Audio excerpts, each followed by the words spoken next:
The flesh on his chest slowly is tearing itself apart. What's going on? Saraerg's pav.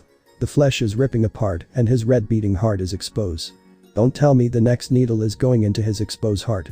Ice's pav. I'm blind. I'm blind. I can't scream due to the fact there's a needle in the middle of my throat and neck.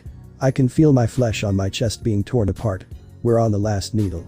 Albion Senpai stated, sound being relieved. Did you hear that, Ddraig? We're on the last needle.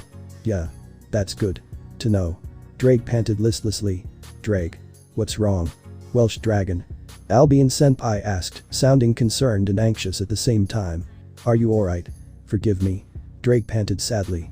I can't go on. Though I can't see anything, I can sense that everyone was shocked from the devastating news from Ddraig. I pushed you too far.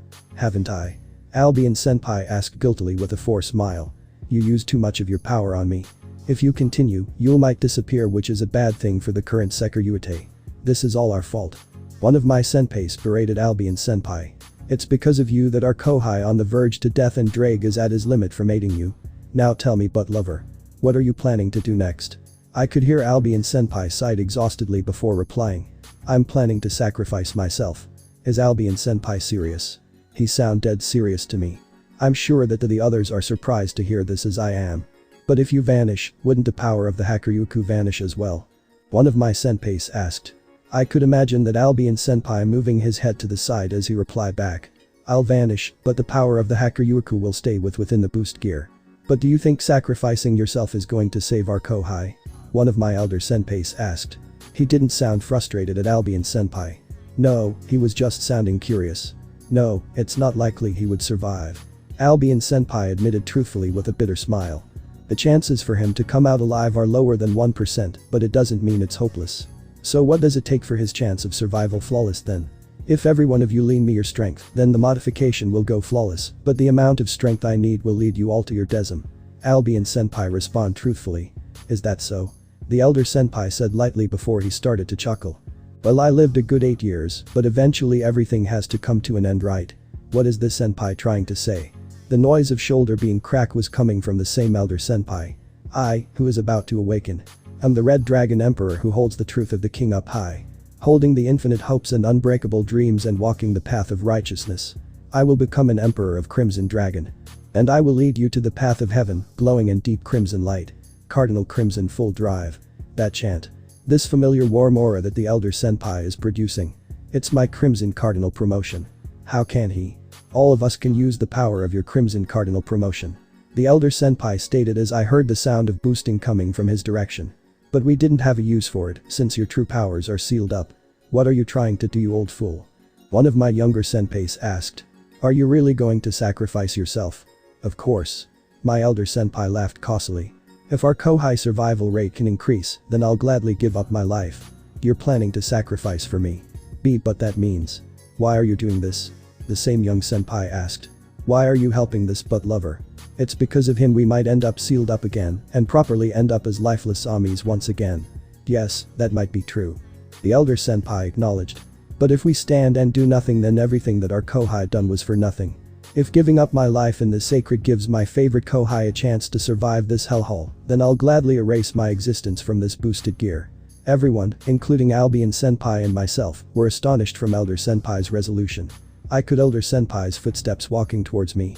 He placed a hand on my shoulder and I could sense he was smiling. Well, it was fun being with you for the last few years, but this is where we part. Senpai informed me happily. I know you have many things you want to learn from me, but you don't need it. If you listened to us useless predecessor, you would be dead by now. Senpai. I can feel your presence slowly fading away. You need to become an all-rounder. Senpai continued. You also need to suck Ria's Gremory's breast. You need to follow the path of lasciviousness and become harem king. I do say, don't let my sacrifice be in vain. Senpai. Your presence. I can't feel your hand on my shoulder anymore. And one more last thing I do say. What is it, senpai? Tell me your last few words to your beloved Kohai. Zoom Ian. Is that all you have to say to your beloved Kohai? Zoom Ian. You're just like Belzerd and Elsha. No, the way you're saying this to me is more meaningful to me for some reason. Hahaha. I heard the senpai laughed heartily before he faded away. Transfer. I felt a warm radiant aura transferred to Albion senpai. Ah. This radiant light. Is this the power of Apai? Albion Senpai asked, trying not to shed more tears than he already is. Though he gave me a good amount of power, this won't do any good. But I'm not let this power go into vain. Sob. That's right, Albion Senpai. I can't allow my elder senpai's sacrifice go in vain too. If you're there listening, senpai, I'll become all-rounder Sekiryu and Harem King. Just you wait. Answer me past Albion, if we all sacrifice ourselves, would Issei Haidu come out safe and sound? One of my senpais asked. Yes. Albion Senpai said. And you'll have access to the power of the Hakuryuku too. Alright. That's all we needed to hear. All they needed to hear. Don't tell me these senpai are also planning to. The sound of many hands clasping together echoed within the white world. I could sense all of my senpai circled around Albion Senpai, and I, who is about to awaken, am the Red Dragon Emperor who holds the truth of the king up high. Holding the infinite hopes and unbreakable dreams and walking the path of righteousness. I will become an Emperor of Crimson Dragon. And I will lead you to the path of heaven, glowing in deep crimson light. Cardinal Crimson full drive. They all changed at once in perfect unison. I sensed the warm, radiant crimson aura glittered all around the white world. The listless atmosphere of all of my senpais changed into more lovely and gentler one. Now I can hear the sound of boost being announced. Are all of you going to sacrifice yourselves? No. I won't allow it. I still have many questions I have asked you. Please stop. Despite the intense pressure I received from moving my punctured body, I slowly staggered forward towards my senpai. It hurts a lot, but if I don't do something, my senpai. You're trying to stop us. One of my senpai said. I recognized that voice of that senpai too. She was the one who told me the message of Albion Senpai 4 years ago. We can't have you interfere with this. You need to live. She quickly pinned me down. I tried to get up, but she put me in a painless submission hold to prevent me to move. You have to live. She said subtly. I could feel her Sekiryu aura envelop around me. I could feel her presence going away as well. What the hell is she doing? Soon as her presence vanished, I was petrified. I couldn't move a single part of my body. Don't tell me she sacrificed herself to stop me. That girl. She. One of my senpais muttered something, but I couldn't hear it well. What was he murmuring? Asked Hakuryuku, will Haidu Issei still survive the modification with one member down? He asked Albion Senpai. Yes, I think so. Albion Senpai said. Though we have a rocky start, I want to thank you all from the bottom of my heart. And Haidu Issei, I wish you all the best of luck. You already saying goodbye to me? No wait. I think have many questions for you Albion Senpai. I have many questions for all my past senpais too. Haidu Issei. Another elder senpai called my name. Before we leave you, we want to sing to you a special sacred song we practiced long hard just for you. A sacred song? You guys want to sing me a song as a goodbye? I don't know what to say. Please sing it to me. Let me listen to the song you all practice hard for me. We were initially going to sing this to you when you go back to Ria's Grimory's peerage, but I think this would be appropriate time to sing it to you, since we're going sacrifice ourselves to protect you. The elder senpai laughed as if it was nothing. Ready everybody? Ready. Everyone shouted lively. Now on a 1, 2, 3. Another senpai said as if he was the compasser. I can actually imagine waving his fingers or a baton.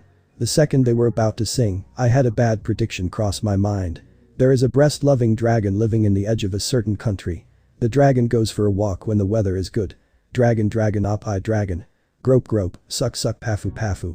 There are so many types of breasts. But he likes the big ones the best. The op-eye dragon also flies today. In an edge of a certain town, the op-eye dragon was laughing. Even on a stormy day, the op-eye dragon becomes happy by pressing breasts. Dragon op-eye dragon. Click, zoom Ian. He has seen lots of breasts, but he likes big ones the best. The op-eye dragon also pushes today. There was nothing I could say. It's just like how I imagined. I knew it would turn up like this. How much do you guys, the past Sekiryu, love that song? Ddraig hummed. What's wrong Ddraig? Usually I detest the song, but for some reason I don't. Now it feels strong to me. Kukuku. Looks like I'm seriously breaking down now. Ddraig. You're crying again. And this isn't op-eye dragon related either. It just like the time I was about to die. Transfer.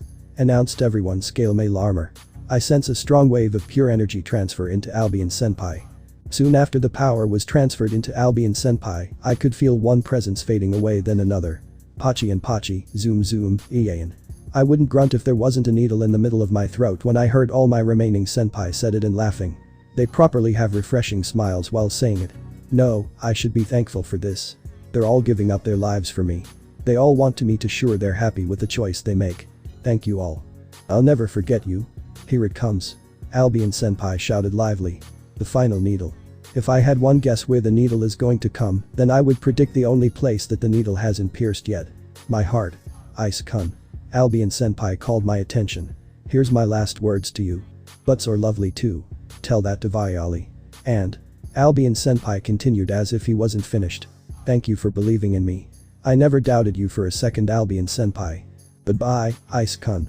Albion-senpai said cheerfully. Goodbye, Albion-senpai. Goodbye to all my senpais. Your sacrifice won't be in vain. I promise. Dividing divinity. I, Azazel, watched the entire modification from the very beginning. I was able to bear to see Issei go through all this pain.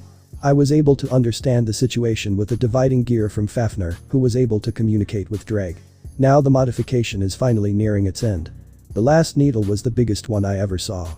Issei's chest exposed his beating heart. The needle slowly pierced into his heart. The second the needle made contact with Issei's heart, the ground started to shake violently, a strong vicious wind blew us back, and a powerful explosion erupted. I quickly got in front of YASAKA-san and Ophis and created a powerful barrier to protect them. Dividing divinity. Sun Wukong, Biku and Kuroka were caught in the explosion. The barrier I created broke and the three of us were also caught in it as well. Third Pav. As the last needle was inserted, the body of Haidu Issei. A warm crimson aura scattered the entire area where the spirits witness his modification. The warm aura awakened something that would call a once-and-lifetime opportunity that will last only for a second. Sarerg's Pav. Wait. I remembered you. Issei. Issei. Ravel Pav. Issei-sama. You're Issei-sama, right? Issei-sama. Roswas Pav. Ise-kun. It's as you. Why? Gasper's Pav. Senpai. Senpai. Issei-senpai. Zenobia Pav. Issei. Issei. You can't die. Irina Pav. Ise-kun. Ise-kun, don't die. Kiba Pav. Ise-kun. You're my best friend, Ise-kun, aren't you? Why are you here? Kaneko Pav. Senpai. You can't die. You promised that I'll become your bride. You can't. Akeno Pav. Ise-kun.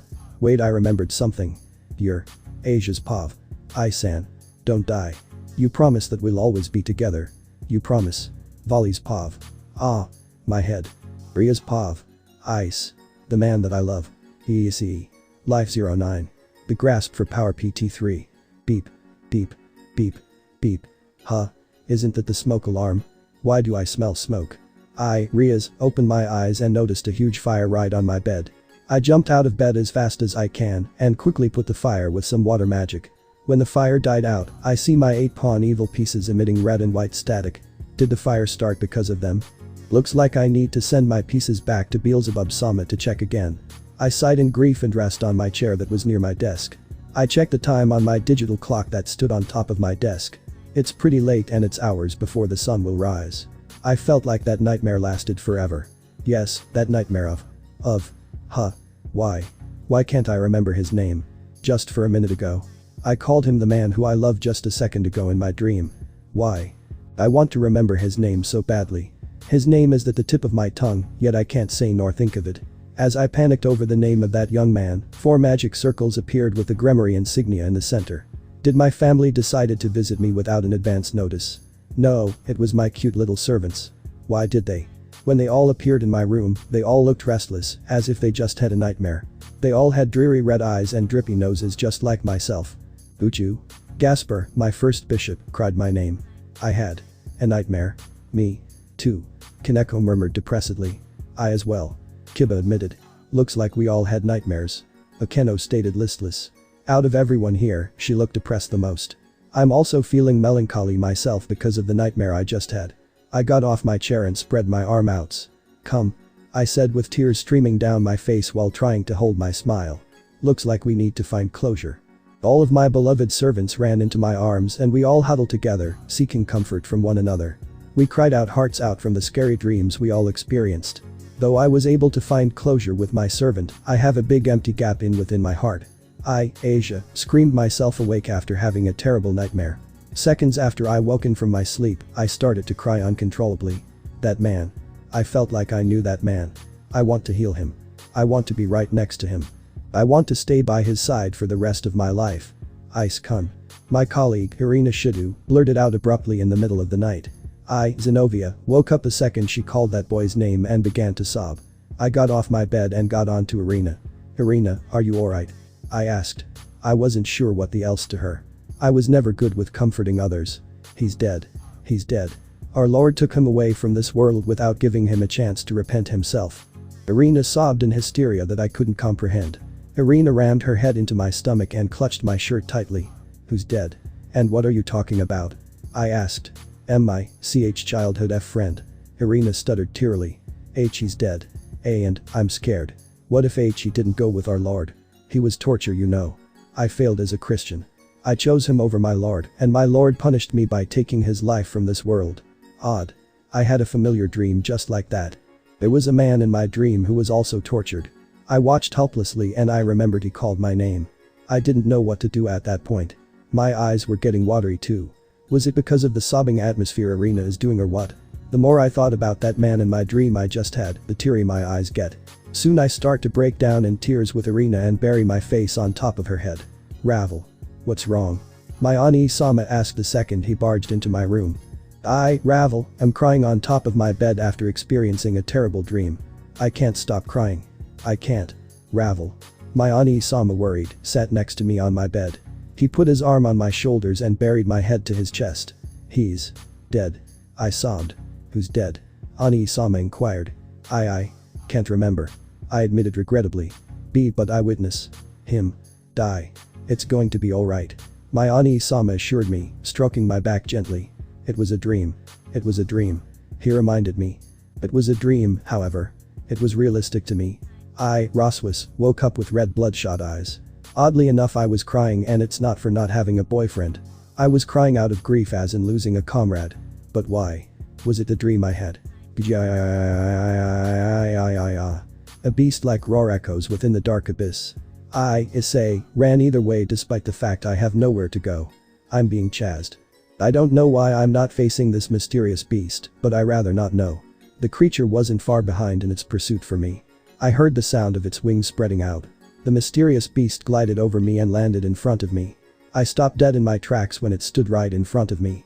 I felt a cold chill went down my spine when the monster began to breathe viciously. My body wouldn't respond to me. This intense pressure. It was more overwhelming than Samael's. It had an evil intent directly at me and only me. But why? A light. A green light came from a Jew in the middle of its chest. I became appalled when I saw a better look on the creature. It had purple and black clad armor shaped like my boosted gear scale mail, but with a vicious aspect to it. My throat went dry when the mask slowly dissolved. I became horrified the moment I saw the face behind the mask. It was none other than me. The light on my doppelganger's gem soon faded out and everything became dark again. A miraculous thing happened after everything became dark once more. I opened my eyes. Oh, I groaned the moment I opened my eyes. My vision started out blurry at first, but I was able to see perfectly. "Where am I?" I asked, noticing the unfamiliar decorated ceiling. "I'm lying on a comfortable king-size bed in my birthday suit." I slowly lifted my upper body. I turned my head to see the spacious fancy room I was in. How did I manage to get here? "Partner. Ddraig. Is that you? What happened? Where are we? And why am I nude? I had a pair of shorts before the modification." "Hey wait. Why do you sound so exhausted?" "That isn't important now, partner. The main thing is that you survived the Kai modification." "That's right. I survived the modification thanks to my senpais. They sacrificed themselves for me. I stood there helpless and blind. I couldn't do anything." Don't cry, partner." Ddraig sighed. "They wouldn't like that, you know." "I know that, Ddraig, but still." I closed my eyes and entered back into the white realm within the boosted gear.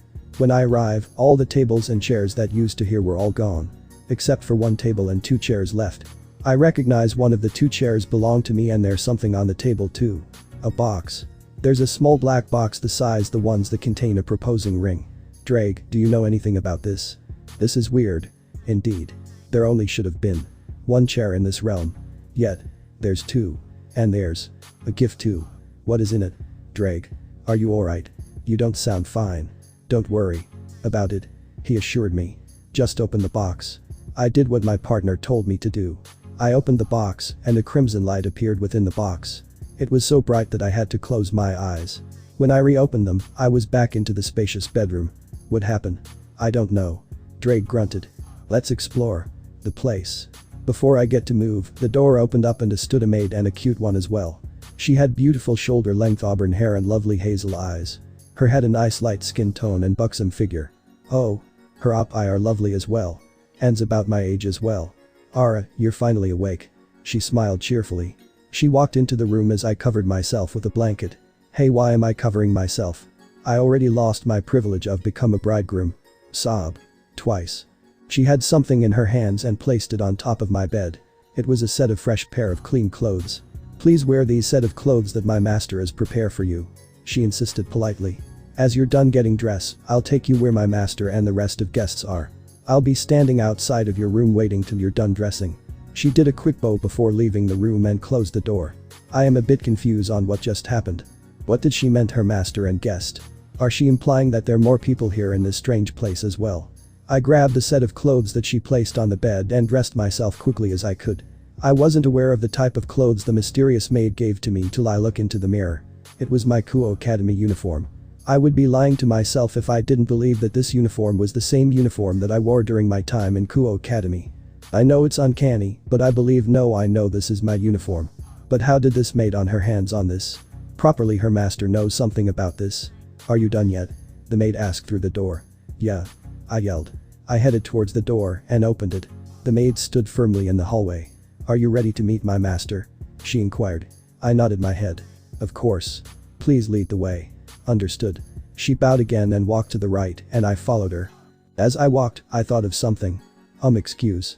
If you don't mind, please hold your questions till you talk to my master. She cut me off. It was my master who brought you here and he wants to talk to you. I'm just here to following orders. Ah. Alright. I said awkwardly. How did she knew I was about to ask her a question? As we walked towards the maid's master, I looked at the hallway.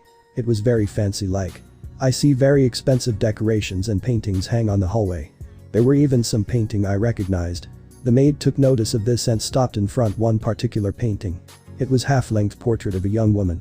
It was a well-known famous one, and I recognized this portrait as well. The Mona Lisa. The maid said the name of the portrait. Is this the original one? I asked. I couldn't help but to ask. Something about this portrait making think it's the real one, but it couldn't be the actually one. Could it? Yup. The maid replied as if it was nothing. The and only. Painted by Leonardo da Vinci himself. Say what now? I asked with a shock expression on my face. You heard me. It's the real one. Again, she's speaking so casually that I couldn't close my open jaw. But shouldn't the real one be in France? I inquired her. Oh, that's a replica. The maid waved her hand and giggled. My master can get a bit greedy at times. You might consider my master committed thievery to gain this masterpiece. Everything here is the original artworks that my master stole. But why? I asked. Ask my master. The maid replied normally, leaving me to awkwardly smile. We continued to move forward till we arrived to a flight of stairs. We walked straight down the stairs and stopped in the entrance to the dining hall. My master and the rest of the guests are right through that door. The maid advised me. She stepped aside from the entrance. I swallowed all my saliva before walking into the dining hall. After walking through the entrance, I saw the dining room table. It was a large and fancy, similar to the one the Grimoires had, but a bit more gothic. The dining hall even had an extensive-looking chandelier too. If you look closely, the crystals appeared realistic diamonds. I believe they are diamonds. And the candles are also real too. I can see the flames. Ice. I averted my eyes to one of the guests who were all seated in the far back of the dining table. It was none other than Ophis, who was eating soup. Ophis. I exclaimed. Ophis wasn't alone neither. I also see Sensei and Volley with her too. Both of them were eating fancy meals as well. Sensei turned towards me and looked shocked at my appearance. Issei. That uniform. He awed. Why are you? I shock as you are.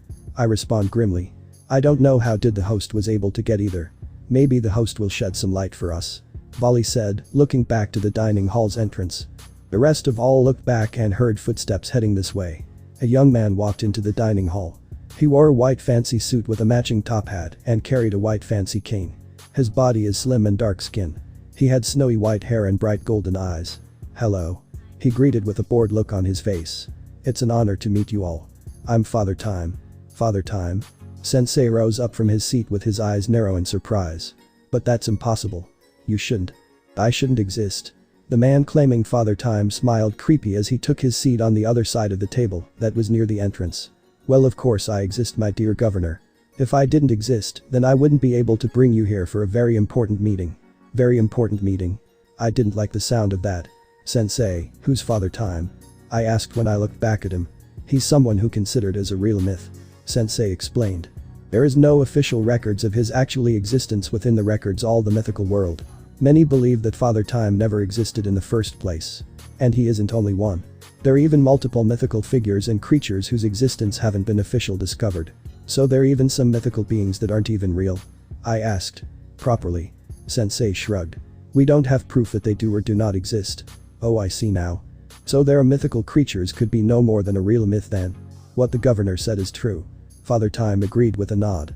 There are many us that haven't revealed ourselves to the world yet, and there's some of us that don't even exist. And there's some that exist but the world don't know about. I remembered the fight against the evil god Loki when Father said that.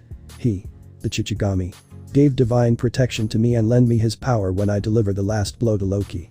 Oh? The host of the Sekiryu is in deep thought. Father Time pointed out when he looked at me. Are you perchance thinking of Chichigami? Well wait. I exclaimed. How do you know of the Chichigami? Father Time gave a light chuckle and made a grin that didn't show much of his pearl white teeth. Of course I know about the Chichigami. Do you know who you're talking to? I know everything about you, Issei. I know everything about your life, the life of the governor, the life of Volley. The moment Father Time said his name, Volley became tense with a scowl on his face, and Father's grin widened creepily. And of course little Ophis. So you know by fact all of us are from the future, right? Sensei sighed, taking back his seat. Of course. Father told us. I've observed you and every being in this universe since dawn of time itself. So he's that old, huh? But he has the age of a young man. Did he use magic to change his appearance or was he always had looked so young? Since the birth of time, I've been able to see the past, future, and present of very being. Father continued. He leaned forward and placed an elbow on the table and rested his face on his fist, which connected to the elbow that was resting on the table. He closed before he continued. But lately I can't see the future as much as I used to.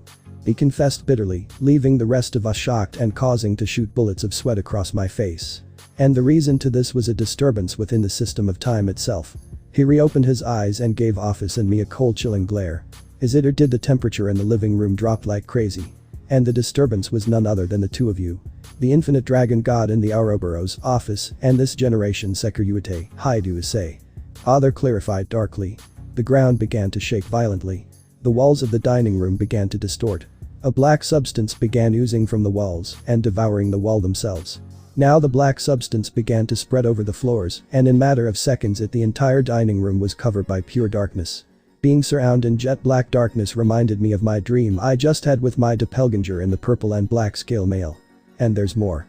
Father added as his cane was levitating sideways in front of him. He grabbed onto the lower part of the cane, and the cane's shape began to change. The white cane turned black and its length grew twice as long. The handle part of the cane turned into long curved shaped blade. The cane itself transformed into a dangerous black scythe. You created something that shouldn't exist. He continued, leaving me puzzled.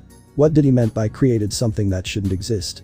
That Ophis and I did made something when we time traveled back to the past. Is it another rebound effect that Ophis wasn't aware of or something? You should have stayed put, Issei. Father informed with a killing intent look on his face. If you just stay put, then everything would have fine. But what you guys did. The balance of universes now. What is he blabbering about? The balance of the universe. Did we do something bad to the universe? Punishment. Yes, a punishment should have been in order. Father Time began to grin darkly, twirling his scythe and hit the bottom of his weapon on the floor of darkness.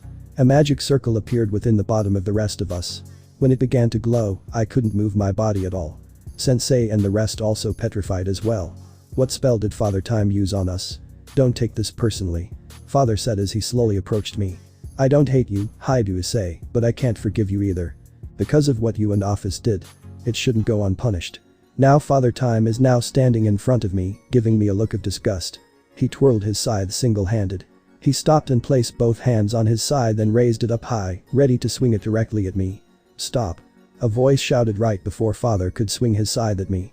It was Ophis, who broke free from Father's spell by using her powers. She ran and came in between Father and I. If you're going to punish something, then punish me. Ophis insisted boldly, shielding me with her own body, arms widen out. It was me who used a time-traveling spell. It was because of my selfishness that the universe unbalanced. I only wanted to save my first friend. Ophis. You really have gone a long way since you started to live with me. Oh, I already know you should also punished. Father acknowledged with irritation in his tone. But if you insist, I'll punish you first. Father tapped Ophis on top of her head with the bottom part of his scythe. Ara. Is that it? Ophis asked when she rubbed her head. What did you do? I put a spell on you that prevents you from casting another time-traveling spell. Father explained. He raised his head back up and look at me now then, where were we? Father shoved Ophis aside without laying a finger on her. All he did was wave his hand, and Ophis moved aside and hit the ground. What did he do? Use telekinesis. For punishment of time traveling, Issei, Father Time cast you the most deadliest curse that no man or woman can burden with. Father spinned his scythe in his hands and thrust the tip of the blade directly in my chest. It hurts. It hurts so much. Oh wait. Something isn't right. It barely hurt at all. No, wait, I don't feel anything at all. Then why am I overreacting? Father Time draw the blade of the scythe out of my chest. The magic circle beneath me and the rest vanished and I drop onto my knees. Issei. Sensei rushed over to me while Volley ran to Ophis, who was still on the ground. Are you okay, Ophis? Volley asked. I'm fine. Ophis assured him. Issei, are you alright? Sensei questioned me, examining my body for anything suspicious. I really don't know. I answered truthfully with a lifeless expression on my face. My body is perfectly fine, but something isn't wrong. I turned my head to Father Time. What did you do to me? I gave you a curse that no man or woman couldn't bear. Father repeated as his scythe transformed back into white cane. But I don't feel anything. I told him listlessly while getting back up. Father Time smirked shadily. Oh really? He asked in a suspicious tone. Tell Sekiryuite, what's the name of the woman who you love the most? What are you talking about? I questioned dubiously. You already know who the name of the woman who I love. The name of the woman I love is. My mouth is wide open, but no words escape my lips. The name of the woman who I love is. I couldn't say Ria's name in that sentence. But why? Ria's. I was able to say her name this time, but this time. I can't say. Ria's. Why can't I? Ria's. To me. She's. I'm sounding like a broken recorder player. Why can't I say how I feel about her? I looked back at Father Time, who started to sneer at my misfortune. So what do you think of your punishment? Cruel, no. Father Time, what the blazes did you do to Ice? Sensei exclaimed furiously. What kind of curse did you put on him? Why can't he express his feelings for Ria's? It's the curse. Well, what I did isn't really a curse per se. Father confessed as he walked towards us.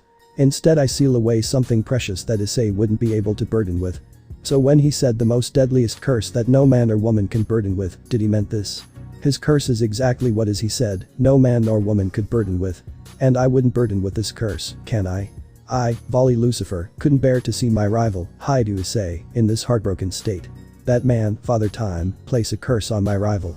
A curse that prevents him from confessing his feelings to the woman who he loves, Ria's Gunmare. As his rival, I also greatly upset about this curse as well. It's become of Ria's Gunmare that my rival is getting stronger.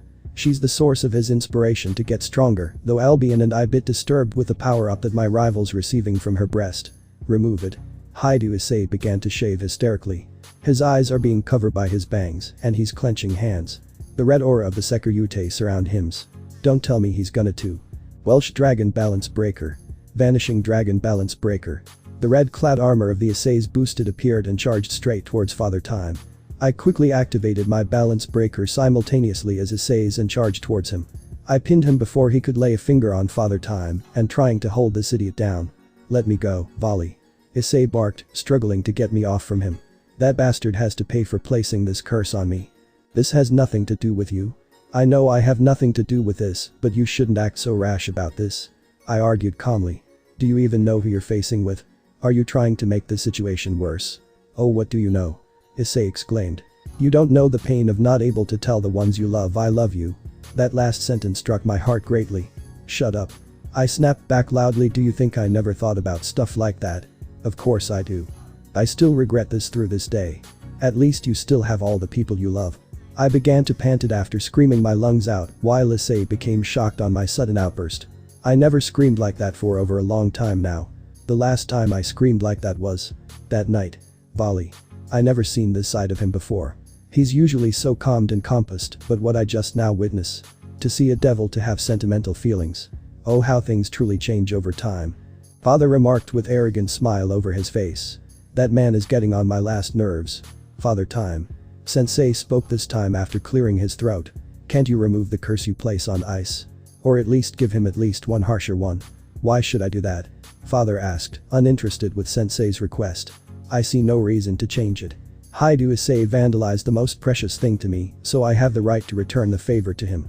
But don't you know how significant the bond between these two are? Sensei inquired. So? Father asked again. I seen multiple relationships just like the one Issei and his fiancée have. Fiancé? When was I engaged? What fiancé? I don't remember proposing to any girl.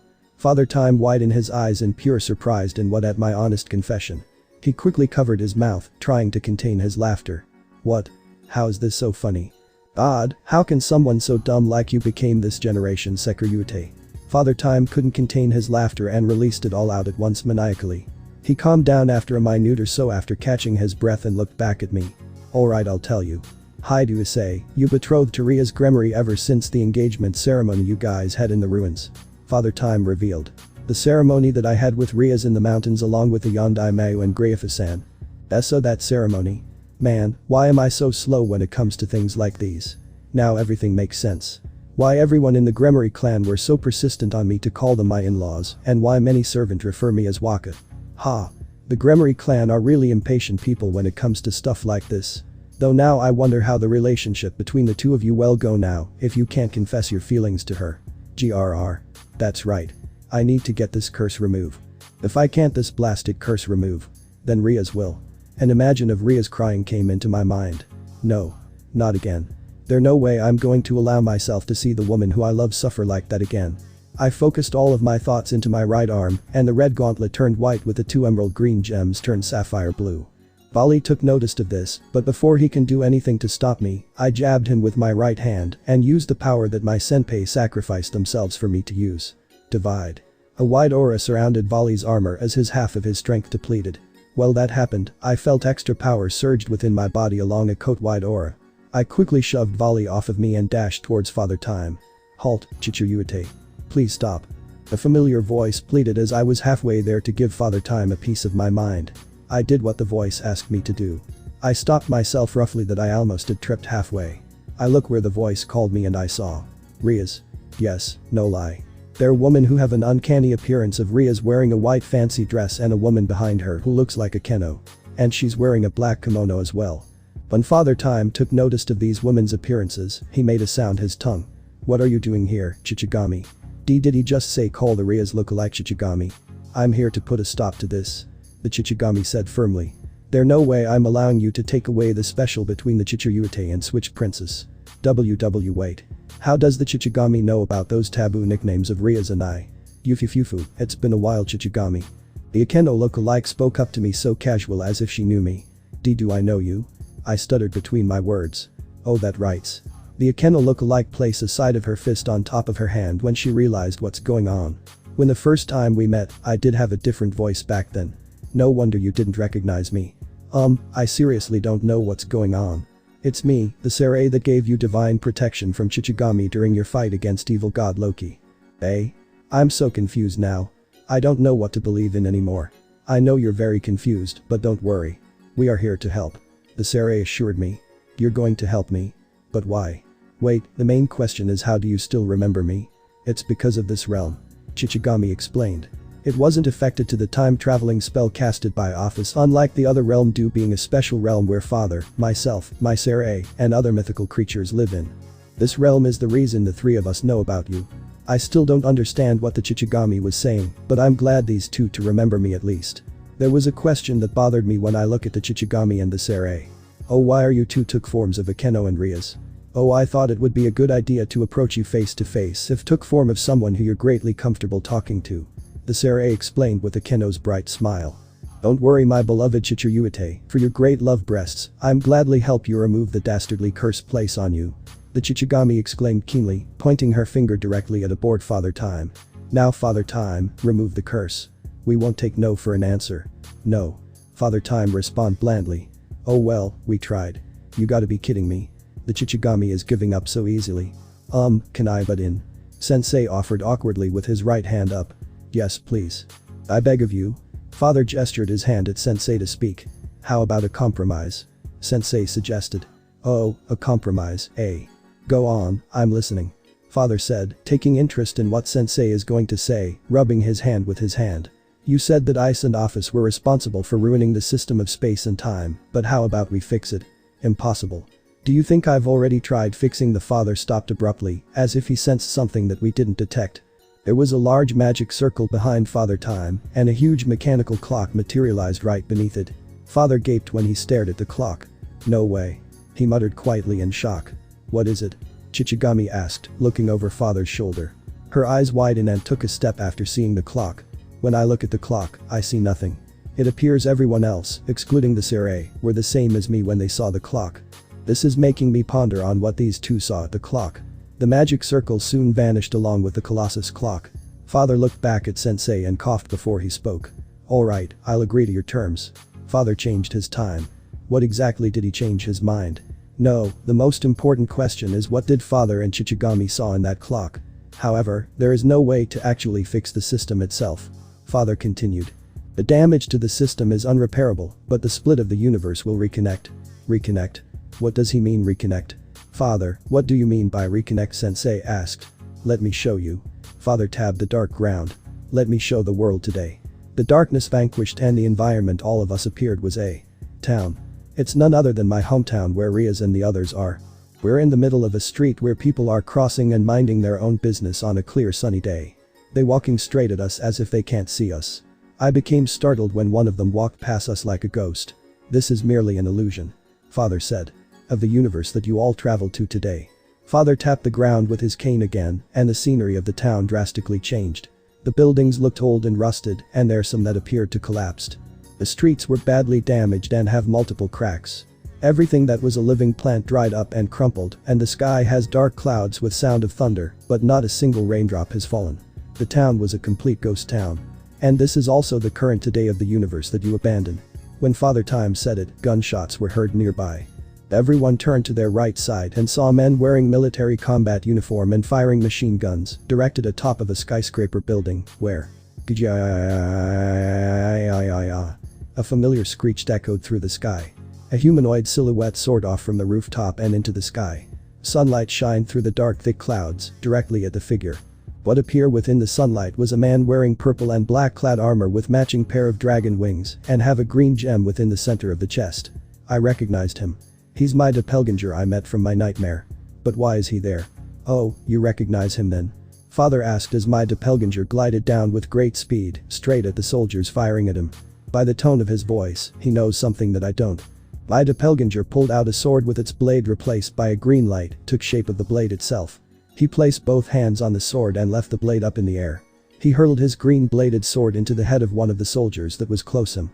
When the blade made contact with the soldier's head, a flashing white light appeared. When the light died out, everyone was back to the dining room, sitting on their respective seats. Sensei, Ophis, Volley, and I were the only ones baffled on what we just saw.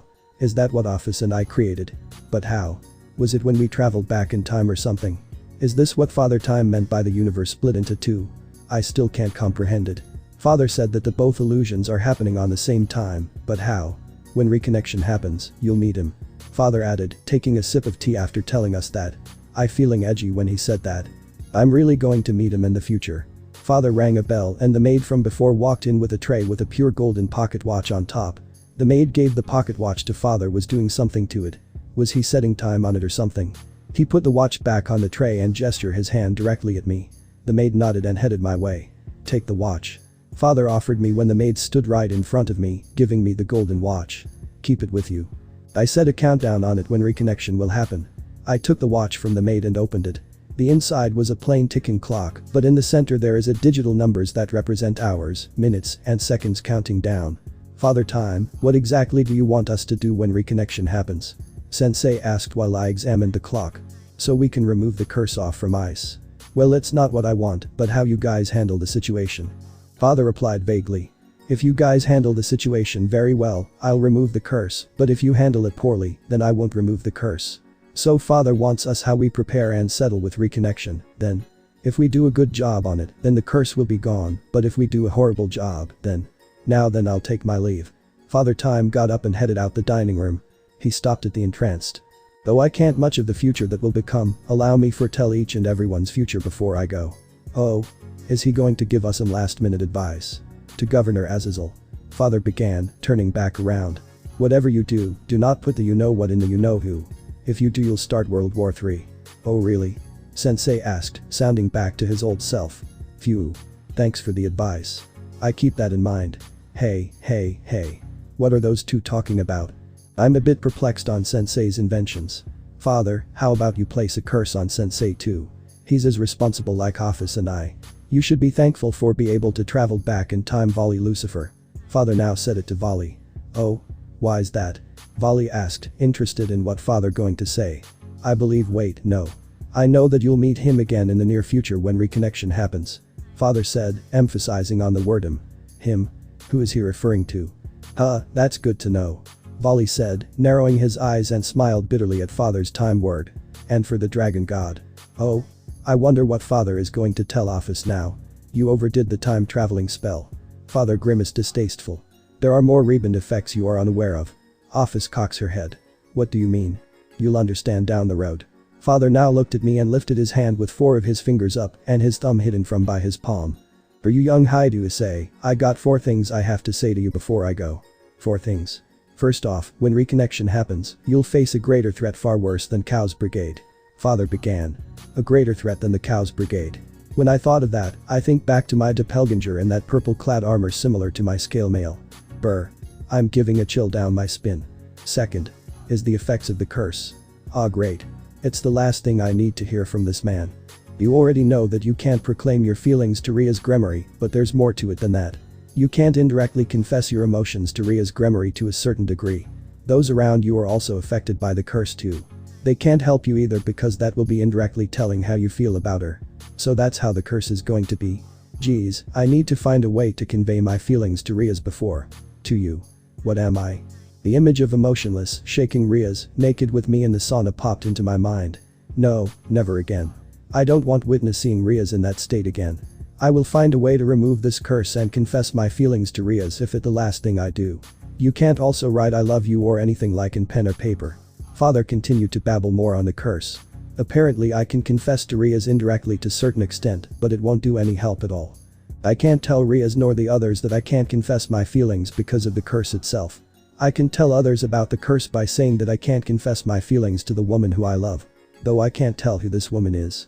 If I try too hard to verbally confess my feelings to Ria's, then the curse will automatically leave me hanging. My body itself is also unaffected by the curse, so body language is also an option to convey my feelings to Ria's after all. Those around me are also affected by the curse as well. They can't help at all by telling Ria's how I feel about her or show much evidence I do love her. Well, it's not like I need anyone's help to tell Ria's how I feel about her. That alone is my job to do. When reconnection happens, you'll face more powerful enemies that are far greater than you have fought up till now. Father moved on to the third prediction. Wait, why am I not that shocked to hear that? I've faced a lot of strong foes up till now, I should have seen this coming, yet I still do take father's words into consideration. But be warned Seker Uite, these foes are nothing to compare to the Cow's Brigade. Father added before going on to the last prediction. And for the fourth and final prediction. There was another curse that's been placed on you. Another curse. But how? Father continued. Yes, this curse has been placed on you ever since the time you traveled back in time. Father explained more details about this unknown curse. I won't say much about this curse, but I'll give you this piece of little of information. Consider this curse as another juggernaut drive. Also don't just consider this curse a curse. Also treat it as a blessing as well. Treat this as a blessing as well. Is it another sacred gear? Does it involve the dividing gear perchance? No wait, he said I've been cursed by the time I traveled back in time. Now then, I'll be going. Take the teleportation circle to go back to your dimension. Father said, now leaving to room. The rest of us got off our seats and headed to the teleportation circle that was placed in the left corner of the dining room. Before we stepped foot on it, the Chichigami and her sere stopped us before we go. Chichiyuite, before you go, let me give you a present. Chichigami said it with a smile. A present for what? I asked with a question mark on top of my head.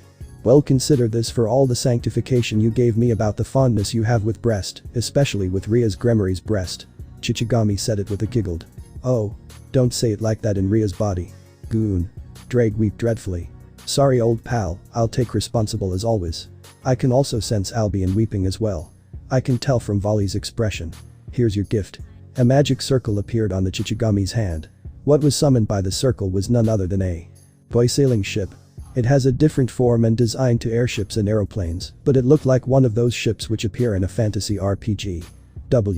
What is this thing that looks like a radio control toy? Yes, it seems like a radio control device and has lots of detail, but I can only think of this as a toy. But the sailing ship starts to move by itself in the air. And it seemed that the Chichigami isn't using magic or demonic power to control it either. Rather, it's moving on its own. No, that's a Skuthlafner. Sensei stated, looking amazed at the toy sailing ship. He's right. The Chichigami nodded in acknowledgement. This is a flying, magical sailing ship spoken of in the Norse world called Skuthlafner. It is also called a living sailing ship. It is a masterpiece created by the Ivaldi tribe who also created the Mjolnir for Thor. This is one of the boats. I obtained this under certain requirements. You know it's quite rare. After all, there are only a countable number of them in this world. A living airship. Amazing. So there are also things like this. The magical sailing ship which came from Norse mythology. It's still a small sailing ship and it's like a toy. This thing is famous for evolving into different things by using the aura of its master as its source. How about it? Don't you want to take this as your familiar? The Chichigami offered. I also became shocked at the unexpected offer. I make this my familiar. Familiar. You say. This. Sailing ship. I already have Kuroka as my familiar, is it possible to have another? You know you can have more than one familiar. Sensei said as if he was reading my mind. I can have more than one familiar. Then it's possible I can get the Suratero and Shikushimera in the future then. The Chichiruyute is thinking of something not. The Sere pointed out in Akeno's cheerful one-sama mode. That's so typical of him. Oh. Am I making a perverted face then? So are you going to take or not? Chichigami asked, ignoring the fact I might be in my lewd mode now. If I'm allowed to take it, then yes please. After all, the more the merrier, right? I said, gladly taking the Skuthlafner from the Chichigami's hand. So will this turn into a huge airship when it grows? Yes, it would. Also the appearance after its growth will depend on its master's aura and their imagination. With you who is the Sekiruyute taking an unexpected growth and imagination, it might turn into a plane which hasn't existed until now. Chichigami explained. The Sere started to giggle when she said this. More like, you can use it for that. The story is you can make it into a flying harem palace. You are aiming to make a harem, right? Then you will need a harem palace. So that is where this comes in. With how you use it, you can make it into your flying harem palace. How is it? Are you excited? A flying harem palace. So there are things like that. I never saw it like that. Rather, I didn't even imagine it like that. That's right. If I'm aiming to become a harem king, then I will have to prepare a harem palace. And if it's a flying harem palace, that'll be the best. Fufu, putting the palace aside, it will also become a good thing for transporting in the future. Even in this state, it can still fly while carrying you, who is its master. Chichigami added with a light laugh. When the Chichigami calmed down, she placed a hand on my shoulder. And don't worry about the curse father place on you. I will try to consult with him more about remove it. You shouldn't worry too much about it, okay? The way that the Chichigami is speaking to me so concerned and warming like Ria's. Sensei began to cough as he spoke. Excuse me, but there's something I want to ask. He said it awkwardly to the Chichigami. Oh? What is it? Chichigami asked curiously. Well, I wanted to ask this to Father Time, but before the time system got bugged, shouldn't Father Time be aware of Ophis casting a time-traveling spell? Sensei asked while rubbing the back of his neck. Couldn't he, prevent it from happening or something? What Sensei just said made me wonder. If Father Time could still see the future, couldn't he prevent Ophis from casting the spell in the first place? The Chichigami closed her eyes and sighed before replying back. You have a point, Governor. Father should have been aware of the time-traveling spell casted by the Ouroboros, but it wasn't written within the original timeline. What Father Time told me about in the original timeline, the Chichiruyute and the Ouroboros should have been rescued by the Great Red himself, and the Chichiruyute was going to receive a new body from the flesh of the Great Red, and along with the help of the Ouroboros. The Chichigami revealed, leaving everyone baffled and confused. But for some reason there was an error within the Great Clock that Father and I were unaware of before the Ouroboros cast the spell. An error? Yes, an error. Chichigami nodded in agreement. We're unsure who or what done it, but we know one thing, it was no one's fault. But why? Father didn't mean to place the curse on you. The Chichigami interrupted me before I can ask my question. Right now Father is in a lost and confused state ever since the time-traveling spell happens. He never foresaw the error within the Great Clock or the Ouroboros casting the spell that caused the universe to split. Father is a good person with a frivolous personality. I know he's gone overboard, but he'll turn himself around soon enough to his old self and remove the curse.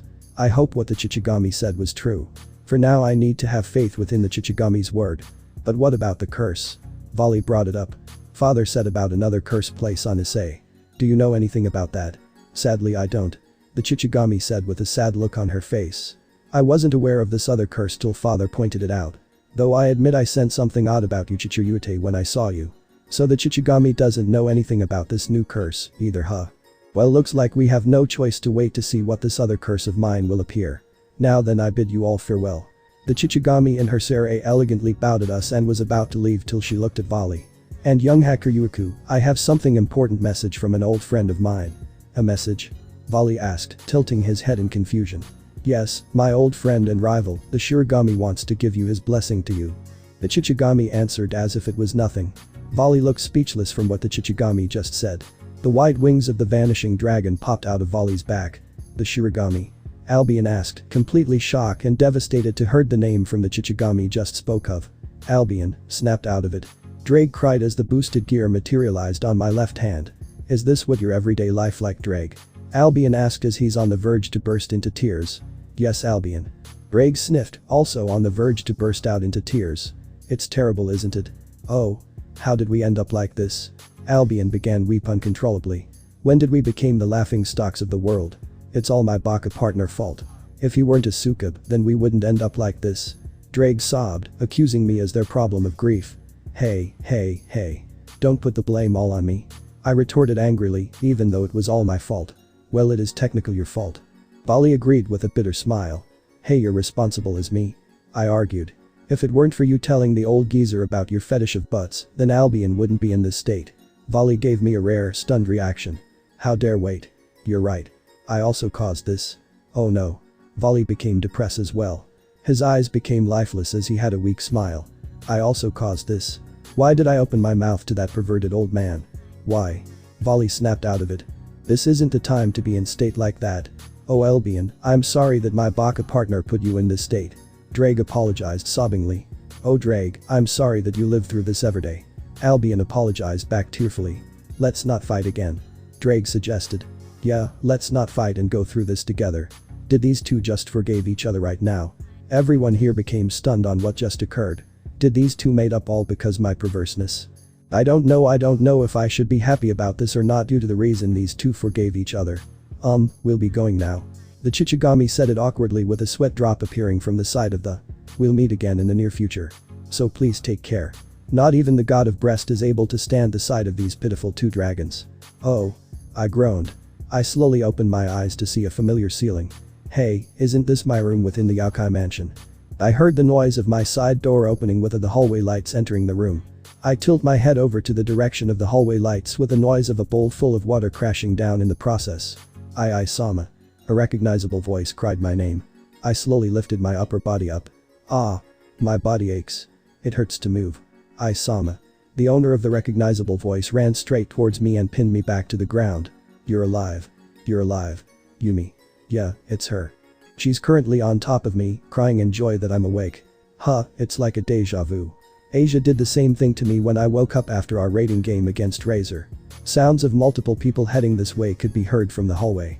Soon Kunu, Yasaka-san, Valerie, and Ophis walked into my room and turned on the lights. Sekiryute-sama, you're awake. Yasaka-san exclaimed in relief. Ice. Kunu cried as she grabbed any free part of me. Sama, your body. Valerie gasped when she saw my body. My body? I asked, unsure what Valerie is talking about. It changed. Ophis answered. Huh? I politely asked Kunu and Yumi to get off to me to see what Ophis and Valerie were talking about. I got up from the ground and turned to the mirror in my room and gaped in surprise at my appearance. My body. It changed. My skin tone. It's a bit paler than before. My hair. It's now grayish black. And my eyes. My two eyes. They no longer have the same color. My left eye is emerald green. And in my right eye is sapphire blue. But how? It's because of the Kai modification. Ddraig. You sound exhausted like last. Wait a minute. Sama. Yumi asked, sensing something isn't right with me. I quickly check over my futon and remove the blanket. It's there. The golden pocket watch was there. The same pocket watch that Father Time gave me. Then that dream I had was real then. The curse. Meeting the Chichigami and Father Time, plus reuniting with the Sere. Reconnection. Everything that happened in that dream was real. Wait, I remembered now. After Ddraig and Albion made up, we all went back to our dimension. What's that?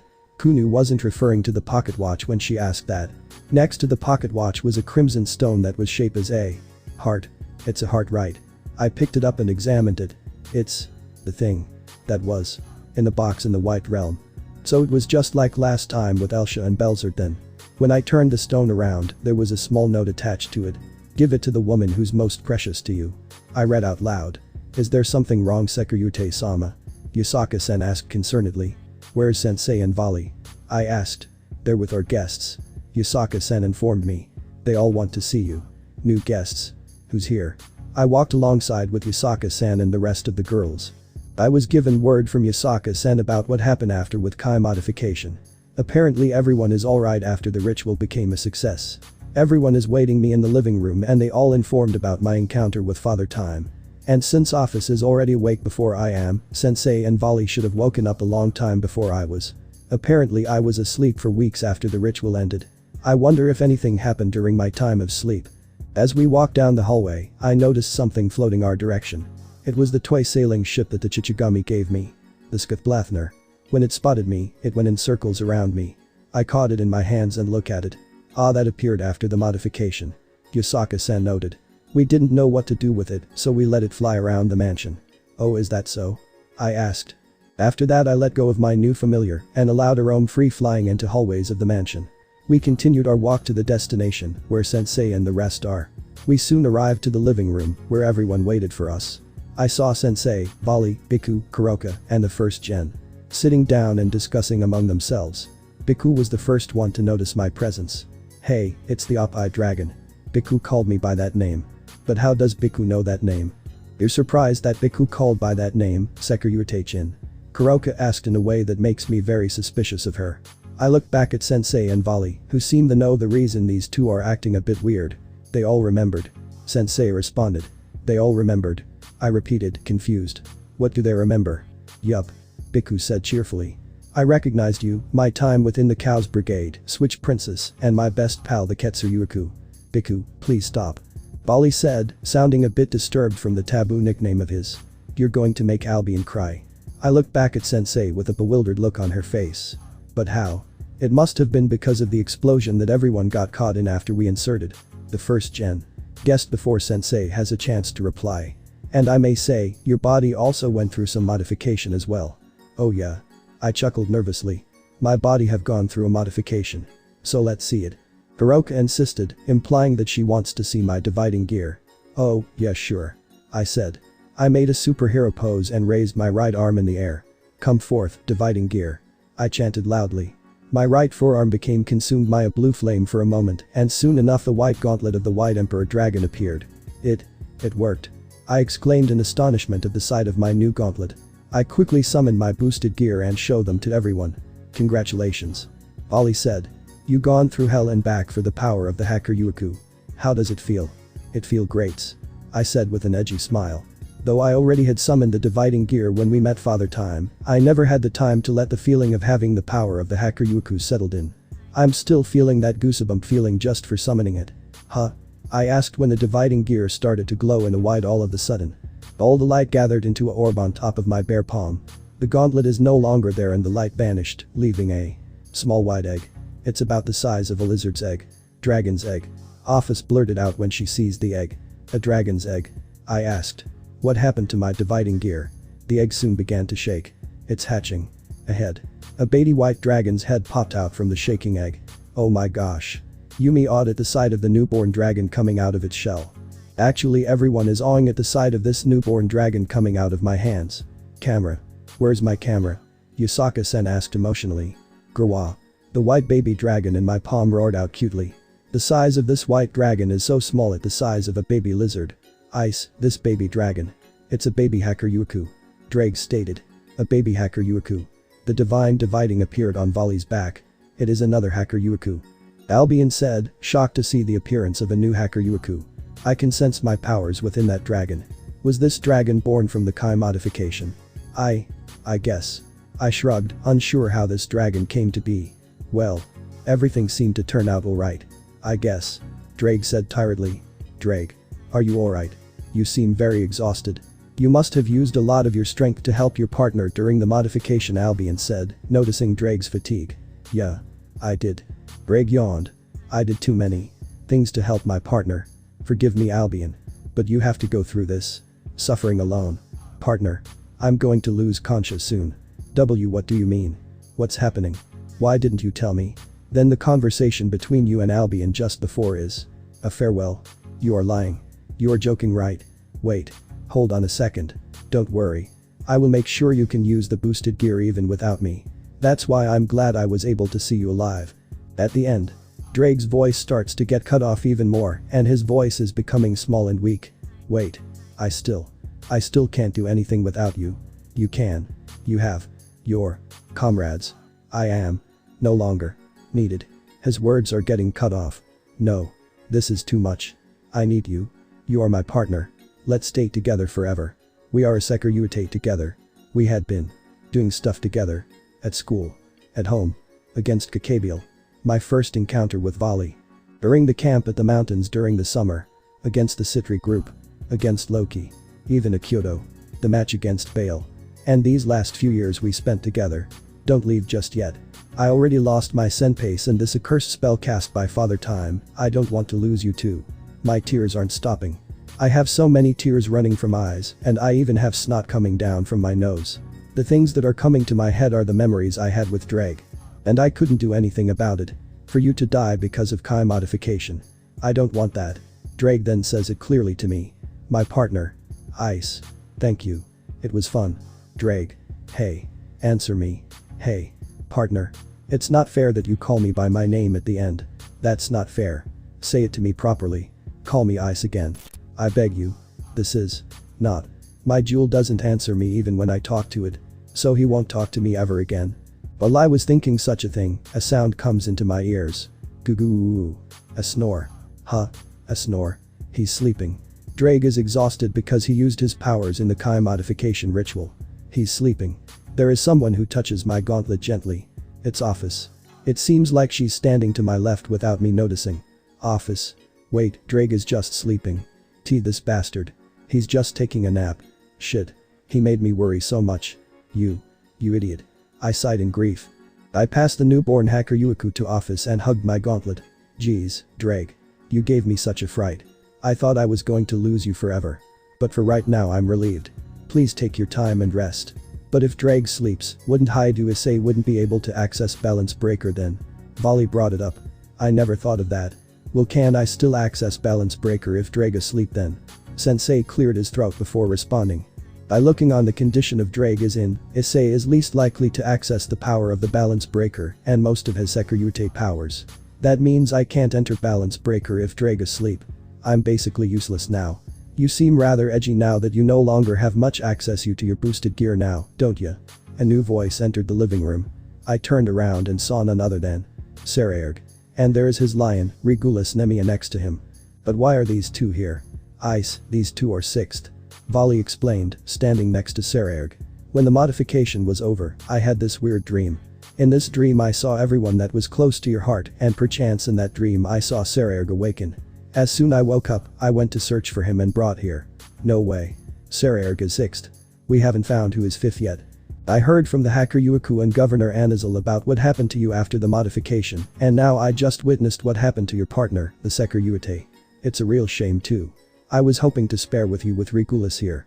Saraerg said, petting his lion next to him. Really, Saraerg? I don't even have access to my full powers at all. Kitty. Ophis said when she looked at the quiet lion. Hey. Ophis, that is not a kitty. Doesn't matter how you look at it.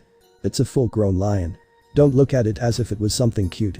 Saraerg walked up to me and put his hand on my shoulder. Is it true, Ice? You can't say confess you love the woman who you love. He asked me seriously. Ah. I said, averting my eyes shamefully away from Saraerg. I lost everything after the modification. My body began to shiver hysterically and my voice on the verge to crack and burst into tears.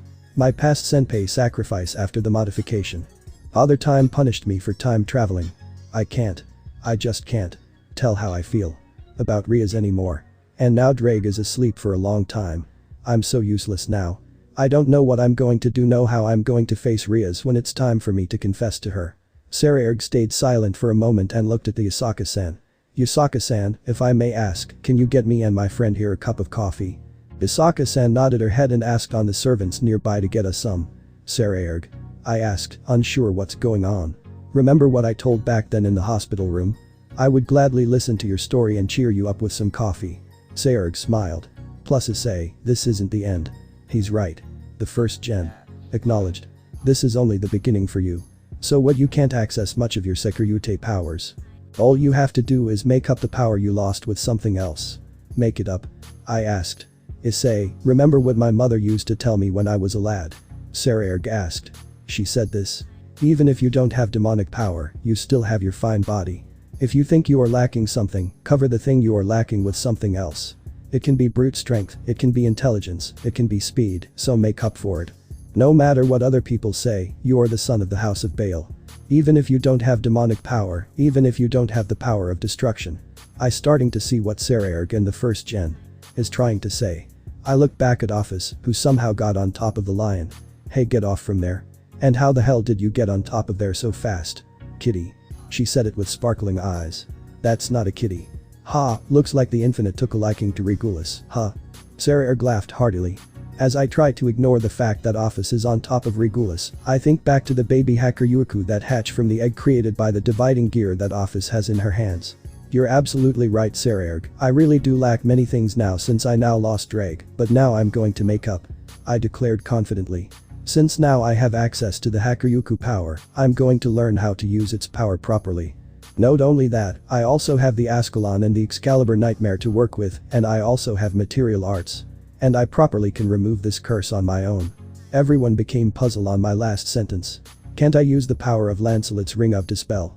I asked. It has the power to dispel enchantment. It could remove spells and curse of my choosing, right? Sensei said this while scratching the back of his neck. Well, it's not impossible, but the only way you can do that if you can master the ring, and it's impossible for the current you for the low magic you have. That's true. I still do lack in the magic department. That means I need to increase it as well. But we also have to worry about the other curse that already been placed on Issei for the last few years. Volley reminded us. That's right. Father Time did mention about this other curse I have placed on me. Ise, did anything strange happen to you after the first few days after you traveled back in time perchance? Sensei asked. No. I don't think so. All I remember is that I meet up with Ophis and played with Irina, and on the second day, Ophis gave me Lancelot's ring. I told him. The ring. Could it be possible? Sensei started to murmur something serious. No. I doubted. But. No, we don't have enough evidence that the ring and it are connected in some way. What's wrong, Sensei? I asked. Oh. It's nothing. Sensei said. But again, you need to improve your magic greatly and start expanding the use of the Ring of Dispel if you want to remove that curse. And since you no longer have much access to Ddraig's power, looks like we'll be improving both your magic and mental mind. My mental mind. Ah yes, tactics and strategies. I did ask YASAKA-san about those things, and we somewhat focus on them, though it wasn't that much. And there also my studies of the underworld, the living style of the social high class, and other mythologies that I know about too. I hope my poor brain of my mind can take in all this knowledge. Naya, can I offer a suggestion? Kuroka, who was lying all over one of the couches, asked with her hand raised up. What is it? I asked. Maybe you should learn some senjutsu. Kuroka offered. Learn senjutsu? I asked just to clarify what she said. Kuroka nodded. Yeah, because Sekiryu-chin is the Op-eye dragon, I can see you have many use of it. Do you want to see some? I'm actually kind interested in what Kuroka is saying. I nodded my head and watch her do the type of senjutsu that will benefit from me. Alright, but I need a volunteer first. Valerie-chan, Yumi-chan, won't you mind aiding me? Kuroka requested the two girls that I rescued. The girls were hesitant at first, but agreed to it, and each of them stood one side of Kuroka respectively. Now watch. Kuroka ordered as she pokes both girls at the same time. After the girls got poked, they immediately fell to their knees and began to shake frantically. Oh. Oh no. Both girls moaned. What did Kuroka do to them? Both their cheeks are turning into 10 different shades of red, and they started to pant uncontrollable. They seemed put their hands in between the legs. I can't hold it. Yumi cried. Me either. Valerie panted. Ah. Both girls screamed. My noise gushed out blood as both girls wet themselves right in front of us. Well. What do you think? Kuroka asked, ignoring the fact she purposely mortified these girls in front of everyone. Haha, good one Kuroka. Biku laughed hysterically. Valerie, Yumi. I cried as I rushed to the girls' aid. I quickly put my arms around them and brought them close. Are you alright? I'm wet. Yumi sniffed. I'm going to kill that cat the first chance I get. Valerie stuttered angrily, glaring down at Kuroka with cold eyes filled with hatred. Even if it's the last thing I do. That wasn't a good thing to do. I berated at Kuroka when I looked back at her with narrowed eyes. Naya, so what? Weren't you turned by it? She asked indifferently. I would admit I was a bit turned by it, but there's no way I'm going to tell that to everyone, especially to Valerie and Yumi. You know I can read your aura, Naya. Kuroka sneered devilishly. By the look at it, you were definitely turned by it. I have no comment, so I averted my eyes away from Kuroka and the girls under my arms. So do you want to learn Senjutsu, or don't you? Kuroka continued to ask. I think you should take her offer on it, young Sekiruyute. The first gen. Said. Really? I asked, surprised to hear that from the first gen. Himself. Absolutely. The first gen. Nodded. I think you can benefit from that. Yeah, I also think you benefit from this too. Even Sensei agreed to this. But why? I asked. Unless you want to use the Op beam and shrink Ria's breast to recharge you strength and to cause Ddraig more stress, then I greatly think learning some Senjutsu won't hurt that much. Sensei explained us. Aria's breast. That's right. I don't want to experience her beautiful breast shrinking again. Plus is there Ddraig's health too. I wonder if Kuroka knows any other lewd Senjutsu tricks like that too. Wait, I shouldn't be thinking about stuff like that right now. But learning Senjutsu won't hurt, right? Kuroka. Please teach me some Senjutsu. Please. I asked her weakly without looking direct eye contact with her. Sure, why not? Kuroka shrugged as if it was nothing. But you should know it would take a mortal like you years to learn some of the basics. I don't mind. I said. Well, looks like everything turned out fine. Saraerg remarked. Well, everything but the curse, I mean. Yeah, he's right. I still have the curse on me, but I'll put my faith on the Chichigami to help me remove it and improve my magic and learn to use the Ring of Dispel properly too if I'm going to remove this curse too. Looks like my real training just begun. It's been a week after training in the mountains. I'm looking up at the same ceiling on the familiar bed I'm resting on. If I compare the training from my past life and now, I could see a huge difference between the two. I can almost pair my sword skills with Kiba, but there's still a gap between us.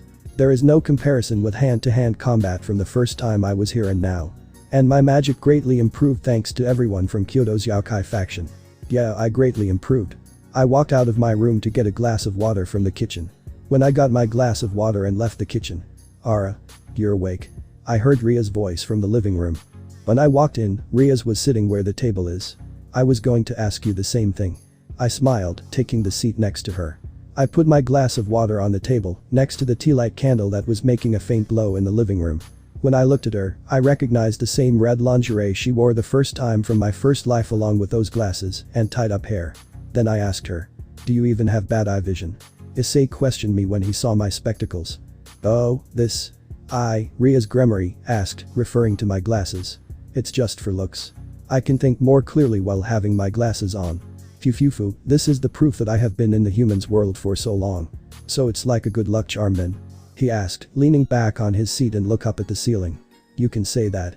I shrugged. Though these glasses of mine do help, I don't consider it as my good luck charm at all. I used to have a good luck charms, 8 of them for the matter of fact. But now they all are within Ice's body. Trying to think of battle strategy on your own? Ice asked now, looking at all papers of maps and battle formation. He picks one of them up and evaluates it. To be honest, the only thing I will get by reading this is to have a peace of mind. I said, closing the notebook with different strategies written in it. Is it because you're facing an immortal? I blinked in surprise for a moment when Ice asked me that. He knew what was bothering me. Just because he's immortal doesn't mean anything. Just because he can't die it doesn't mean he's indestructible. There are ways to defeat him. I nodded in agreement. You're right, Ice. There are 2 ways to defeat him. Well, one of them is having godlike strength, which we don't possess. Issei pointed out bluntly as if it was nothing. Or we save our stamina until Razor get his mind crushed. I suggested. Even if his body is immortal where he can resurrect his body many times, his mind isn't immortal. His mind will definitely tire down every time we defeat him. It's our win if we completely crush down the Phoenix's mind. Then he will stop resurrecting and he will fall. Well, the easiest way is to defeat him with a power that is on par with God, that crushes him down with one strike, which takes down both his body and mind. We both became silent after I said that. I wasn't sure if I should continue to talk about strategies or bring up another topic.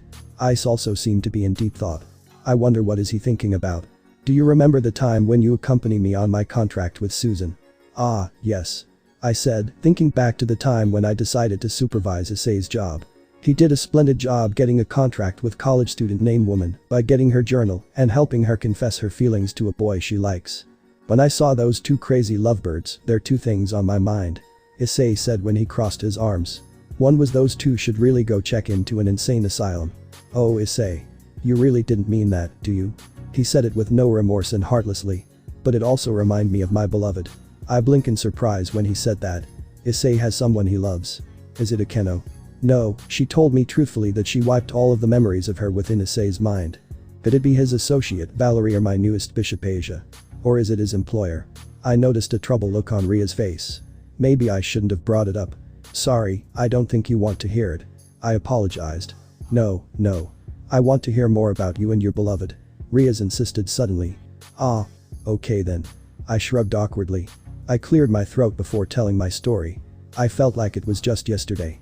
Issei began telling his story solemnly. There was once a beautiful girl with silk black hair and purple eyes who was a true enigma to me. She suddenly asked me out.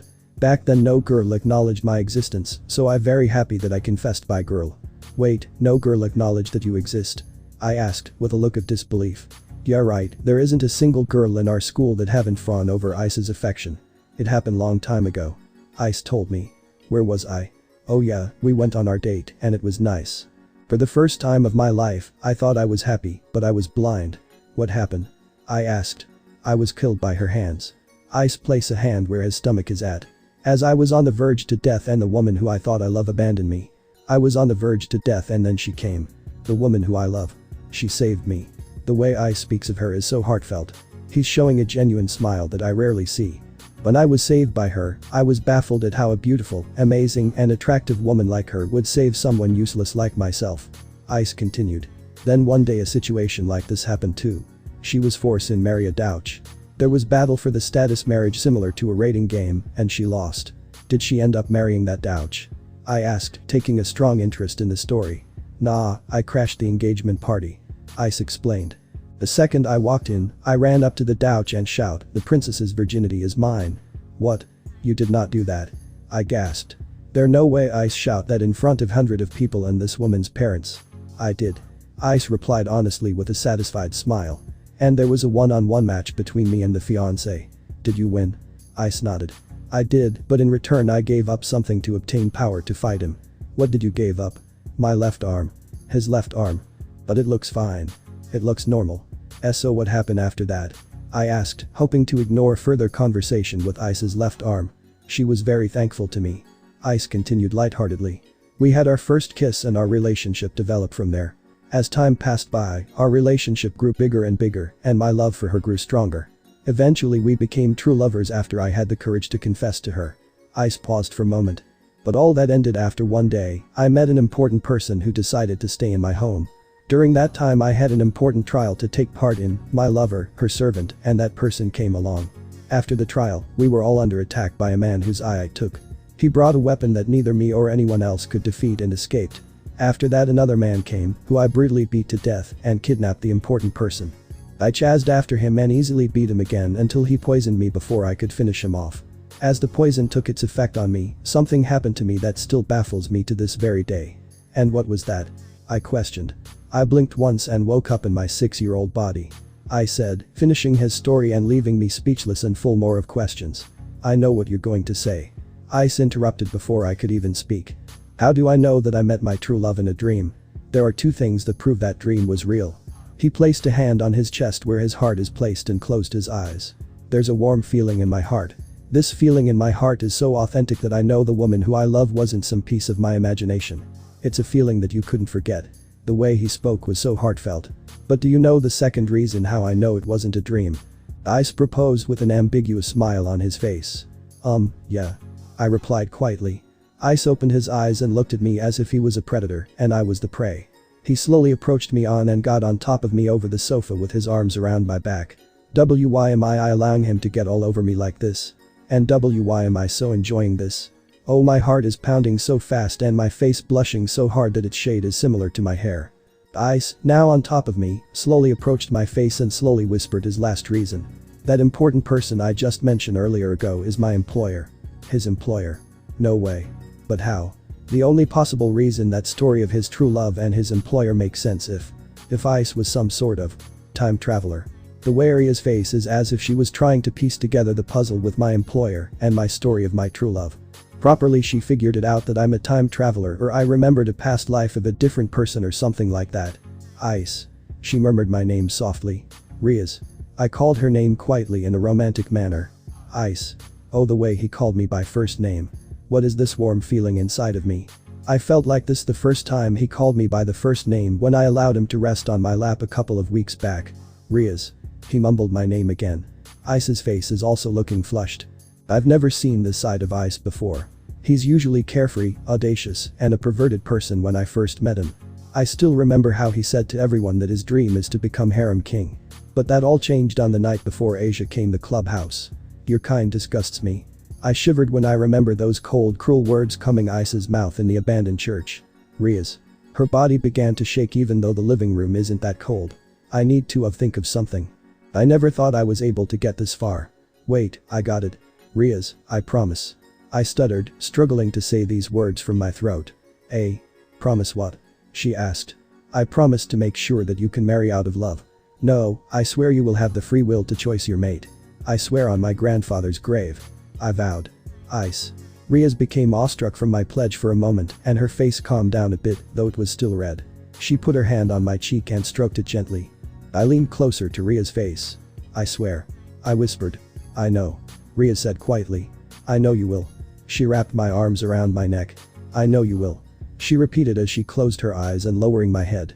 I closed my eyes as well right before our lips touched. Riaz. Soon. It's only matter of time before I can get this curse removed. Sooner I get this curse removed, the sooner I can say how I feel about you. Life 10.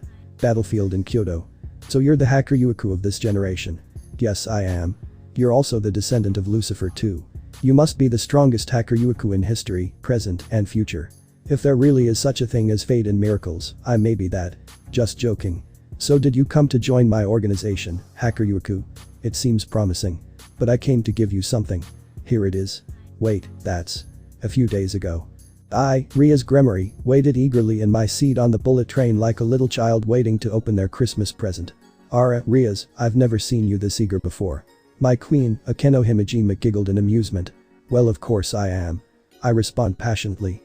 It's very important moment for a Japanese lover like me to visit the sacred land, Kyoto, that I admire so much. If you were yearning to go to Kyoto so much, why don't we just teleport there ourselves? I made a distasteful look on my face. I won't do something tasteless like that. It's the Kyoto I long for, so I wanted to walk around with my own feet and feel the breeze with my own skin. You're really that passionate about Japan, don't you? Akeno smiled amused. Yes, I really do love living in Japan. I experience many great things in the country that I couldn't have in the underworld. I would gracefully give my thanks to my Ani-sama's knight, Saji Akita, for telling about this great land. Huh? I asked aimlessly while I was giving my gratitude to Saji Akita. Within a small pouch that was in my skirt pocket, I can sense my good luck charms reacting unexpectedly. I took the pouch out and opened it. Inside the pouch were 8 small chess pieces. They were all the same type of piece. They were all pawn pieces. Yes, they were my unique pawn evil pieces that all of them have been assigned to the same person. It's been 2 years since the incident when they began to spark uncontrollably in my room and set my bed on fire. After the incident I gave them back to Beelzebub-sama to see if there were a problem with them. So far he hasn't found anything wrong with them and returned them to me. Now after 2 years of nothing, they spontaneously began to react with a red glow. I've seen my pawn pieces glow before, so it's nothing special to me. However, I sense something unusual about them. It's as if they are responding to something. Perchance, is there a possibility that the person who's going to become my future pawn is going to be there? Be in Kyoto. Third person POV. Within in the backstreet mansion of Kyoto, there was a basement which has a boxing ring.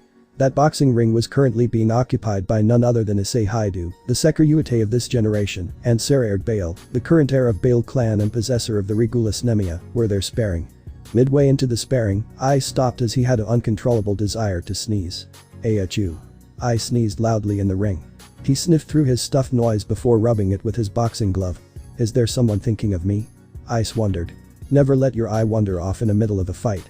Samael bowled seriously, delivering a powerful uppercut that sent Ice flying out of the ring and through the ceiling of the mansion and crashing out in the mansion's flower garden. Present time. First person POV. It's been 2 years since my Kai modification and obtaining the power of the Hacker Yuku. I, Issei am currently within the white world of the boosted gear. A lot of things happened within the 2 years and have been pretty difficult. When I want to be somewhere tranquil, the white world within the boost gear is one of places where I go to take my mind off of things. The white world has been pretty quiet and lonely ever since my senpai sacrificed themselves to save me. This would have been completely empty if it weren't for the 2 chairs and the 1 table in this world. Ddraig told me that there's supposed to be only 1 chair that was meant just for me, although there are 2 of them here. I haven't figured out yet why there is a second chair here. And speaking of Ddraig, the poor dragon has been sleeping a lot. My partner rarely wakes up. And when he does, he only stays awake for a few minutes before heading back to sleep. Continue to rest, my dear partner, you have nothing to worry out. I'm doing fine, so just rest.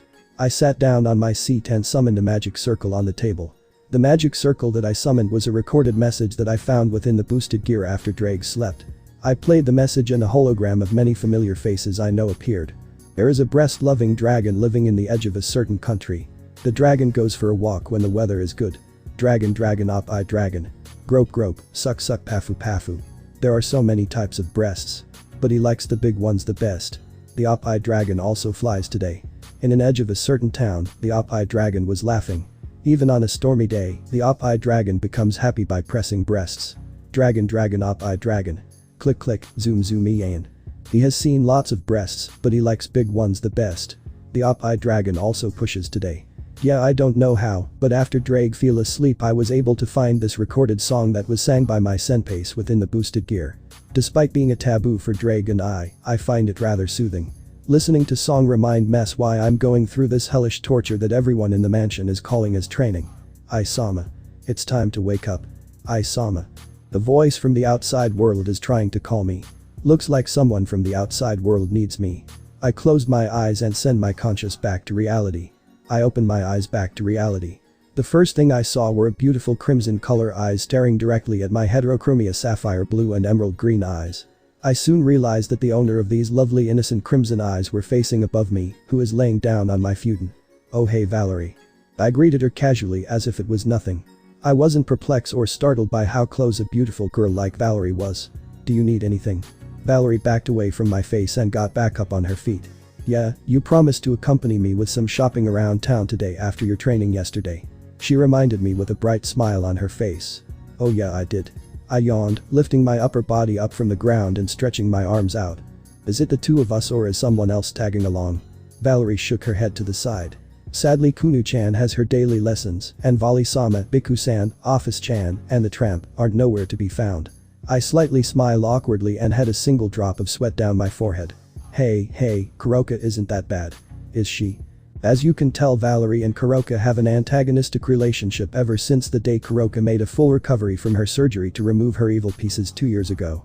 She easily refers to Kuroka as a tramp without any remorse whatsoever. I don't blame her either. Ever since I brought her to Kyoto, this naughty kitty has been causing nothing but trouble for the rest of us by playing pranks on us and not taking things seriously.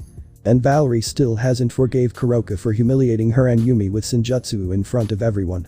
Yumi also has a negative view of Kuroka due to her easygoing personality and causing trouble for everyone, though she does recognize her abilities and having potential in her skills. And speaking of Yumi, has she come back? I asked. Valerie frowned, indicating that Yumi hasn't returned yet. About 2 years ago after my modification, Yumi was sent away to go to a special training, which Valerie or I don't know where it is or what she's training in. The young archer does come back time to time to check how everyone, besides Kuroka, was doing and put our worries at ease, yet she doesn't say anything about what she's training in or where it is. The only ones who does know about this is YASAKA-san and Azazel-sensei, but they refuse to say anything about it. Give me a minute. I said before sighing. Let me get change. I understand. Valerie bowed before leaving my bedroom. I got up from my futon and opened the side closet in my bedroom that has all my clothes, including my black hooded cloak and utility belt that I use for my special missions. I took off the training guy that I had on and put on a red t-shirt with an open brown jacket on top, a pair of black jeans, and a pair white tennis shoes. I went to my desk to find my wallet. Where did I place that stupid thing? I asked, opening one of my drawers.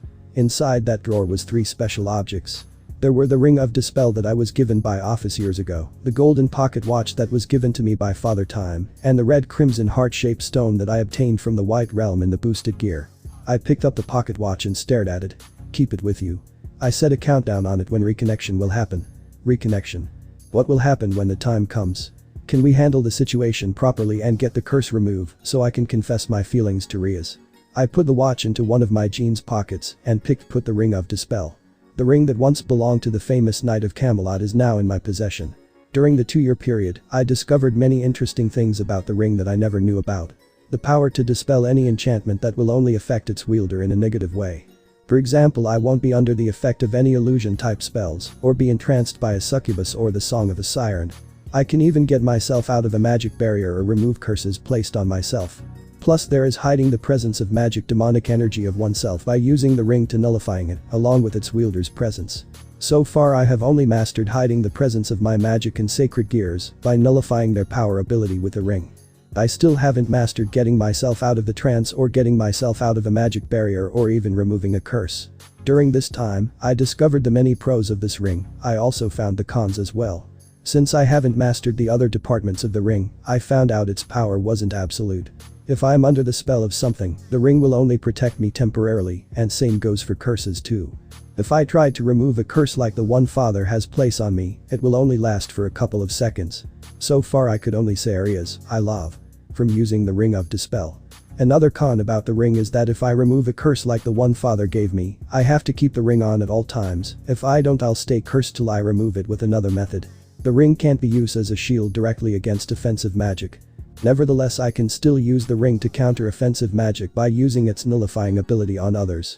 I'm currently thinking of a way that I can use the power of the ring to nullify the magic demonic powers those around me. Hopefully I can think of one and hope to pull it off successfully. And lastly, the power of Senjutsu doesn't apply to the ring of dispel. Since Senjutsu involves around the control of flow of life, the ring can't detect that power, and the ring itself could be affected by the power of Senjutsu. I put the ring of dispel back into the drawer before closing it. I no longer need to carry around with me, since I'm not trying to master its power right now, and I already know a spell to hide away the presence of my power. Sama, are you almost done? I heard Valerie across my door. Almost. I told her through my door. There was one more thing I had to do before I leave my bedroom. I turned to my mirror. My body color is pale, my hair is grayish black, and my eyes are sapphire blue and emerald green respectively. Ever since the modification happened to me 2 years ago, my body greatly changed into a different appearance. At first I thought it was impossible to revert my body back to its old appearance, but we 2 ways to do so. One of the ways if I use a disguise spell. However, like the time I gave up my left arm to Ddraig that one time and the others tried to hide its dragon-like appearance, the spell automatically disable from my body itself. If I use disguise spell, then its effect would only last for a few hours. Another way I can revert back to my normal appearance is that I get it drained like Akeno and Rias did when they drain away the energy of the dragon to get my arm back to normal. The people who remove this appearance are Valerie and Kuroka with their abilities of their race respectively. After I get drained by them, it takes up to a couple of weeks for my new appearance to come back. I usually get this appearance drained whenever I go stay with my parents or temporarily leave Kyoto for a few days. Since I'll be accompanying Valerie, I'll be using a disguise spell and seal up most of my powers. A magic circle appeared beneath my legs, and I did a small chant. In a matter of seconds my skin tone returned to normal, and my grayish black hair turned back to the natural hair color I was born with. The only problem that I had are with my eyes. At first I didn't understand why my eyes had different colors. Eventually everyone in Kyoto were able to think of a hypothesis why my eyes were like this. My eyes represent the color of the heavenly dragon duo. My right eye represent the color of Albion's sapphire gem color, while my left eye represent Ddraig's emerald gem color. Also, since I inserted the gem of Albion into my right gauntlet, my right eye became the representation of the right gauntlet that became the dividing gear. Same goes for boosted gear in my left, though for some reason every time I try to drain or disguise my modified appearance, my eyes stay in its heterochromia state. So I put on brown contact lens to conceal them instead. Ah, here it is. I said after finding my wallet underneath my desk. After retrieving my wallet, I left my room and accompanied Valerie on her shopping trip. Delicious. Valerie squealed delightfully after eating some tasteful tofu at the tofu hot stock place that Kunu once took me and my friends during my first time to Kyoto.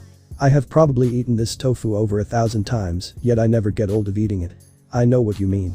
I agreed with her before taking a bite of tofu myself. It's been a few hours after we left Kyoto to do some shopping. Valerie needed to buy some material to make homemade kimonos and yukatas. She enjoys making them by scratch. She even makes them for me and everyone else in the mansion. She currently wearing her favorite violet yukata that matches well with the purple gem she's wearing around her neck. If you look carefully at the gem, you can see it lighting up. Yes, the gem that Valerie carried around with a piece of string on her neck is the soul of Shuri Himejima, the mother of Akeno and the wife of Barakiel. There's a reasonable explanation why Valerie carries the soul of Shuri Himejima. It all began when Valerie started to use the power of her Longinus, the Sephiroth Graal. The Sephiroth Graal has the ability to make contact with the principle of life, where Valerie has been forcefully told about how the life and soul is made. Due to the nature of the Sephiroth Graal, Valerie also takes in the mind and the concept of the dead, the living, and various other things, as she uses the Holy Grail, which resulted in her into a broken state by the abundance of thoughts that enters her heart and soul when overusing the Sephiroth Graal. A side effect of overusing the Sephiroth Graal is she can talk with the dead from the other world. Sensei thought of an idea of giving the soul of Shuri, who is a spirit stuck inside of a gem due to Ophis sealing her spirit inside of it, to Valerie to help her go through the pain when she contact the principle of life. The plan turned out greater than any of us suspected. Valerie can't speak to Shuri without focusing all her energy to communicate with her and act as a liaison for Shuri and the rest of us in the mansion. Plus, I think Valerie enjoys having Shuri with her. I believe they manifest a mother-daughter relationship. Valerie did talk about her life trapped in her former family's castle. Her mother died at a very young age, so she never knew what it's like to have an actual mother figure. I was overjoyed that Valerie and Shuri have a good view of each other, however there was a side effect that Sensei nor I were aware about. A year ago. It all began when Sarayer decided to bring his peerage to the backstreet of Kyoto, after some time after Yumi left for training, and Valerie was given the gem of Shuri Himejima. His peerage began to figure something odd about their master over the last year. Lately they noticed how their master and his only pawn been coming and going from his household and are getting concerned about him. So Sarayer decided not to hide about secretly training with me and asked YASAKA-san for passes to give to his peerage and bring them to Kyoto. Allow me to introduce you all to this generation Sekiryu-ite, hi do Issei. Sarayer greeted me to the rest of his peerage. Hi. I waved hello to his comrades awkwardly. I wasn't aware about this at all. Sarayer brought them in the last minute after he told me. Are you sure he's this generation Sekiryu-ite? One of his rooks asked skeptically, unable to accept the truth. It was Ladora Bune, the one devil who comes from the house of Bune, that's one of the extinct family of the 72 pillars and has the power to tame dragons and to transform into one. Oh, believe me, he is. Sarayer argued calmly. For the matter of fact, he defeated me in my Regulus Ray Leather Rex with power that far greater than the Juggernaut Drive. He added. Did Sarayer really have to confess that to his peerage? All of them had shock expression on their faces. None of them believed the truth that Sarayer just said. Surely you kid? Asked his queen, Kushina Baden, in disbelief. Sarayer nods head to the side. Do you think I would kid about something like this? Sarayer questioned with a serious tone in his voice. You may not believe that this man is the Sekiryu-ite due to the fact that the spirit within his sacred gear entered a deep sleep. Was this immediately after your fight with him? One of his knights, Liban Cressel, the knight who possesses a sacred gear called Gravity Jail, which allow him to control gravity in his sight. No. It happened a few weeks after our fight. Sarayer explained. If you want to pry over this, then allow Haidu Issei to explain. Well, I don't mind explaining. I respond, scratching the back of my head. Where do I begin? I was able to explain most things to everyone to some extent. Sarayer was able to convince the rest about my background story and agreed to help me to train in return of making contracts with people of Kyoto. YASAKA-san and Sensei agreed to those conditions in return of aiding Kyoto's Yaokai faction in time of need and collecting data on Regulus Nemia. After we got the situation subdued, we began our training. We entered an artificial space that's similar to those of a raiding game. One day we divided into groups. One group was me and Sarayer's two knights, Liban Cressel and Baruka Furkaz in sword training. The second group was Sarayer and his two rooks, Ladora Bune and Gandoma Balam in pure muscle training. And for our final group was Valerie, Sarayer's queen, Kushina Baden, and his two bishops, Coriana Andrilphus and Mistita Sabnok in wizardry training. Regulus wasn't training with us. Instead he was doing his own personal training against one of Slash Dog's Longinus, Canis Lycaean, Jin. The first time they seen each other, they had a fierce rivalry like typical cats and dogs. Dog, who is one of my mentors, decided to test Regulus with Jin personally. But that isn't important right now. Where was I? Oh yeah, Valerie. It all happened with Valerie, who already in possession with Shuri's soul, training with Kusha Abaddon and Saraerg's 2 bishops. I was middle in training with the 2 knights of Saraerg with my Ascalon and the Excalibur Nightmare in dual wielding when it happened. A high-pitched voice screeched came from where Valerie and the others are training at. The 2 knights and I hastily ran towards their direction where Valerie and the others are. There we see Ladora, in his dragon form, down on the ground with Valerie oddly enough smile as if she was enjoying it. The 2 bishops, who were hiding behind a cairn, hugging each other in fear along with Kusha, who also hiding behind the same cairn with the bishops. I'm sorry. Ladora apologized cowardly, cupping his hand over his head and covering his face with his elbows. Yufufufu, I hope you learn your lesson. Valerie said with a ruthless smile and a familiar sadistic look in her eyes as a familiar purple gem, which being held around by a peace string around Valerie's neck, began to glow. She had a whip made of magic, and I looked down at Ladora's back with whip marks that was clearly made with magic. Now what are you apologizing for? Valerie asked, whipping poor Ladora in a familiar manner. The way she whips that magic rope.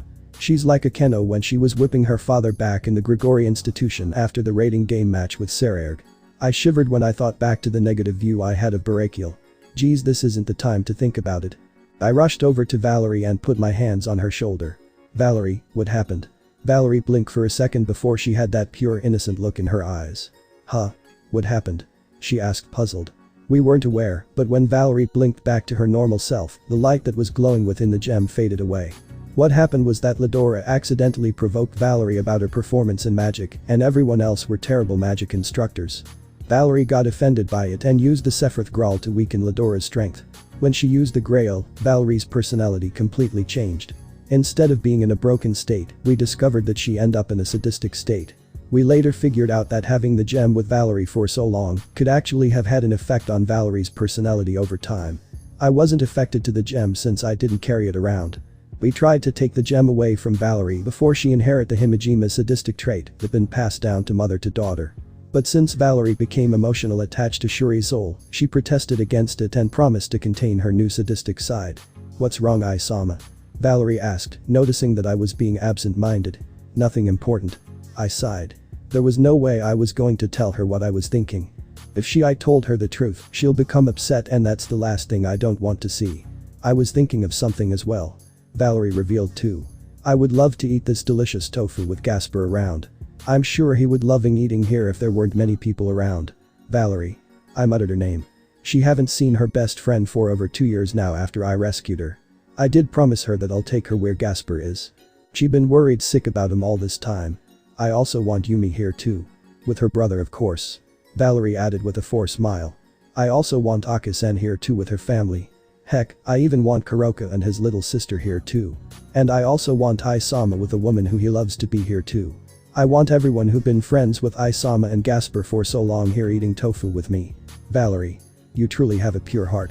I place a hand on top of her free hand and gave it a light squeeze. Don't worry, Valerie. I assured her confidently. After I go back to my old home and settle things down with Riaz and the others, we could all come to Kyoto and eat here for your birthday. Valerie's face became blank before turning completely red. She pulled her arm away, turned her face toward the window. My, isn't weather just lovely today? She asked spontaneously. I wonder what's wrong with Valerie. Is she getting sick or something? While I was thinking over Valerie's health, I carelessly gazed over the exit, where 2 familiar girls walked in wearing school uniforms that I recognized. Oh, this isn't where the national kendo tournament is being held. A brunette with long hair tied in twin-tail complained. This isn't right. A girl with short-length pink hair panicked when she looked at a tour guide map. Did we made a bad turn or something? Those girls. I know them. Those girls are Murayama and Kadis from the Kuo Academy's girls kendo team that I used to peek at them changing with Mitsuda and Motohama in my past life. But why are these 2 girls here in Kyoto? Shouldn't they be freshmen? They both turned to my direction and flinched in surprise. They quickly rushed over towards table where Valerie and I sat in. Excuse me. Murayama spoke reluctantly as if she was nervous to speak to us. Are you, perchance, Haidu Issei? Yeah. I replied awkwardly. Reason why I'm responding like this was because I had a bad history with them in my past life. I used to peek at them change their clothes back then in my past life, and they usually catch me in the act with my used to be best friends Mitsuda and Motohama. The three of us make a break of it after we were caught, but it ended up with either just me getting a beating, or them, or all three of us getting beaten to death by these two girls, and the girls' kendo team. These girls initially resent me in my past life, yet for reason they acting completely shy in front of me right now. But why? Don't tell me that they're fifth. May we each have an autograph? Cadis stuttered nervously while pulling out a pen and mini notebook from her purse in front of me. Huh? I asked, completely flabbergasted. I never though in a million years that these girls will ask me, the pervert who peeked on them multiple times, for my autograph. We read an article on you. Murayama explained nervously. It was on a sports magazine that Cadis and Emmy read occasionally. Article. Sports magazine. When did I? Oh wait. Now I remembered. It happened a month ago when I competed in a national martial art tournament that involved all types of fighting styles from karate, judo, and jiu-jitsu to simple street fighting. I won the junior championship and was interviewed by a reporter. I never thought that these girls would actually read it. Sure, I don't mind. I said with a sweat drop and laughed weakly. I took the pen and notebook and wrote my signature. Forgive me, but I overheard that you guys are lost. Perchance, did you need help? Oh. Are you perchance resident of Kyoto? Cadis asked. I nodded. I've been living this peaceful town for the last few years. So you can help where the national kendo tournament is being placed then? Murayama asked. Supposedly the tournament is supposed to be held in. Murayama told the location of where the tournament. But we got lost and ended up here. Oh, I know where it is. I said. All you have to do is. I told her where the tournament is being held. Ah, thank you. Cadis smiled cheerfully. Now we can head to the tournament. Murayama said. Let's go, Cadis. The captain and the coach aren't going to be happy if we don't show up in the competition. Oh, isn't the second years of our school here too? Cadis asked as both she and Murayama head for the exit. I hope Ria's senpai comes and see our match. Oh, I doubt it. Murayama said skeptically. It's the last day for the second years. They are returning back to Kuo Academy tonight. Before I had a chance to speak to them, both girls walked out. Well, that was rude of them, they didn't say thank you, Valerie said, offended, obviously unaware what Murayama or Cadis just said. In a matter of seconds, the young damper noticed something wrong with me. Sama. Are you alright? She asked, concerned. She's here. I murmured. Who's here? The woman who I love is here. I answered. The woman who the master of Akeno and Gasper is here. And so is Akeno. Too. Ria's Gremory, sighed in disappointment along while walking towards Kyoto Station with my best friend, who's also my queen piece, Akeno Himejima. What's wrong, Rias? Akeno asked innocently with her usual cheerful smile, pretending to be clueless on my reason of feeling gloomy. I thought you'd be happy that we visit your precious Kyoto. I am happy that I finally visited Kyoto. I told her. But what? But there are only a limited number of places you can visit within 3 days and 4 nights. Yufufufu, I told you we should have planned ahead for this trip. Akeno giggled at my dismay. Because of that we lost the time to go to the Nijuju which we were planning to see last. Moo, don't remind me. I pouted my cheeks and stomped my foot on the ground like an upset child. Bump, those depressing feelings I just had suddenly disappeared with great apprehension. My evil pieces. My pawns. They're beginning to react differently now. The pouch from the skirt pocket came out on its own. All 8 of my pawns popped out from the pouch and flew off south of town. Akeno and I became utterly speechless on what occurred. Rias. Akeno said, trailing off when she doesn't know what to say to me. Should we follow it? Yes. I nodded weakly. We need to catch them before the train leaves us. Just great. First, I don't have time to go see the lovely Nijuju temple, and now my own pawn pieces are running away from me. What else could possibly go wrong? To think this would happen to us. Valerie said with a bitter smile when we were surrounded by a mysterious group of people in alleyway. It all happened after we paid our bill and left the Hot Stop restaurant. After I explained to Valerie that Rias, the woman that I love and the master of Akeno, the daughter of Shuri and Gasper, Valerie's first friend and family, is here in Kyoto with Akeno, she insisted going to visit Rias and get an impression of her. But there was a problem on the way. When we walked out the restaurant, we quickly picked up suspicious auras following us. They were auras of pure human, but they also possessed sacred gears. We couldn't ignore it and decided to head towards the abandoned alleyways where we could confront these sacred gear users herself. So you were able to detect our presence? Said one of the sacred gear users with a disgusting smile on his face. Impressive for a martial artist like yourself. What kind of training did you have to sense us? Or did that blood-sucking freak tell you? Don't you dare call her that. I snarled threateningly, positioning myself in combat stance. You really think you have a chance with people like us? The same sacred gear user smirked arrogantly. Do you know who we are? let me guess. You're from the hero faction of the Cows Brigade. I guessed correctly. The speaker of the group put on a quizzical look on his face after hearing my answer. Yes, but how? No, never mind. This make things simpler. His became calm and composer soon after. Issei Haidu, we, the hero faction, would want you to join us. They want me to join the hero faction. But why? And how did these creeps find out about my name? Why should I? I asked warily. Our leader, Cao Cao, has one main objective in his beloved hero faction, and that is to push the limits of mankind itself. The speaker explained. And? What does it have to do with me? I questioned him. We heard you won a famous tournament last summer. The speaker said, slowly taking something out from his jacket. It was a sports magazine and on the cover was me. I'm on the cover of a sports magazine. This is so cool. I never realized the fame I'm getting from that article. When Cao Cao saw this magazine of you, he became obsessed with you. The speaker explained casually. Geez, don't say that like that. I exclaimed sourly. So you want me to come to the hero faction because your leader has an obsession with me? That's about right. The speaker nodded. Cao Cao would love to have you also the commander of the unarmed division of the hero faction. Cao Cao want to give me the role of commander. Forgive me, but I rather not join you terrorist. I refused politely. I know what kind of people you are. Is that so? The speaker asked sarcastically. Yeah, I know the main members of the hero faction are descendant of the hero faction. I told him. There were also a large number of sacred gear wielders who were abducted and brainwashed. Many of these members, however, were sacrificed in battle during the hero faction's attempts to force them to achieve Balance Breaker.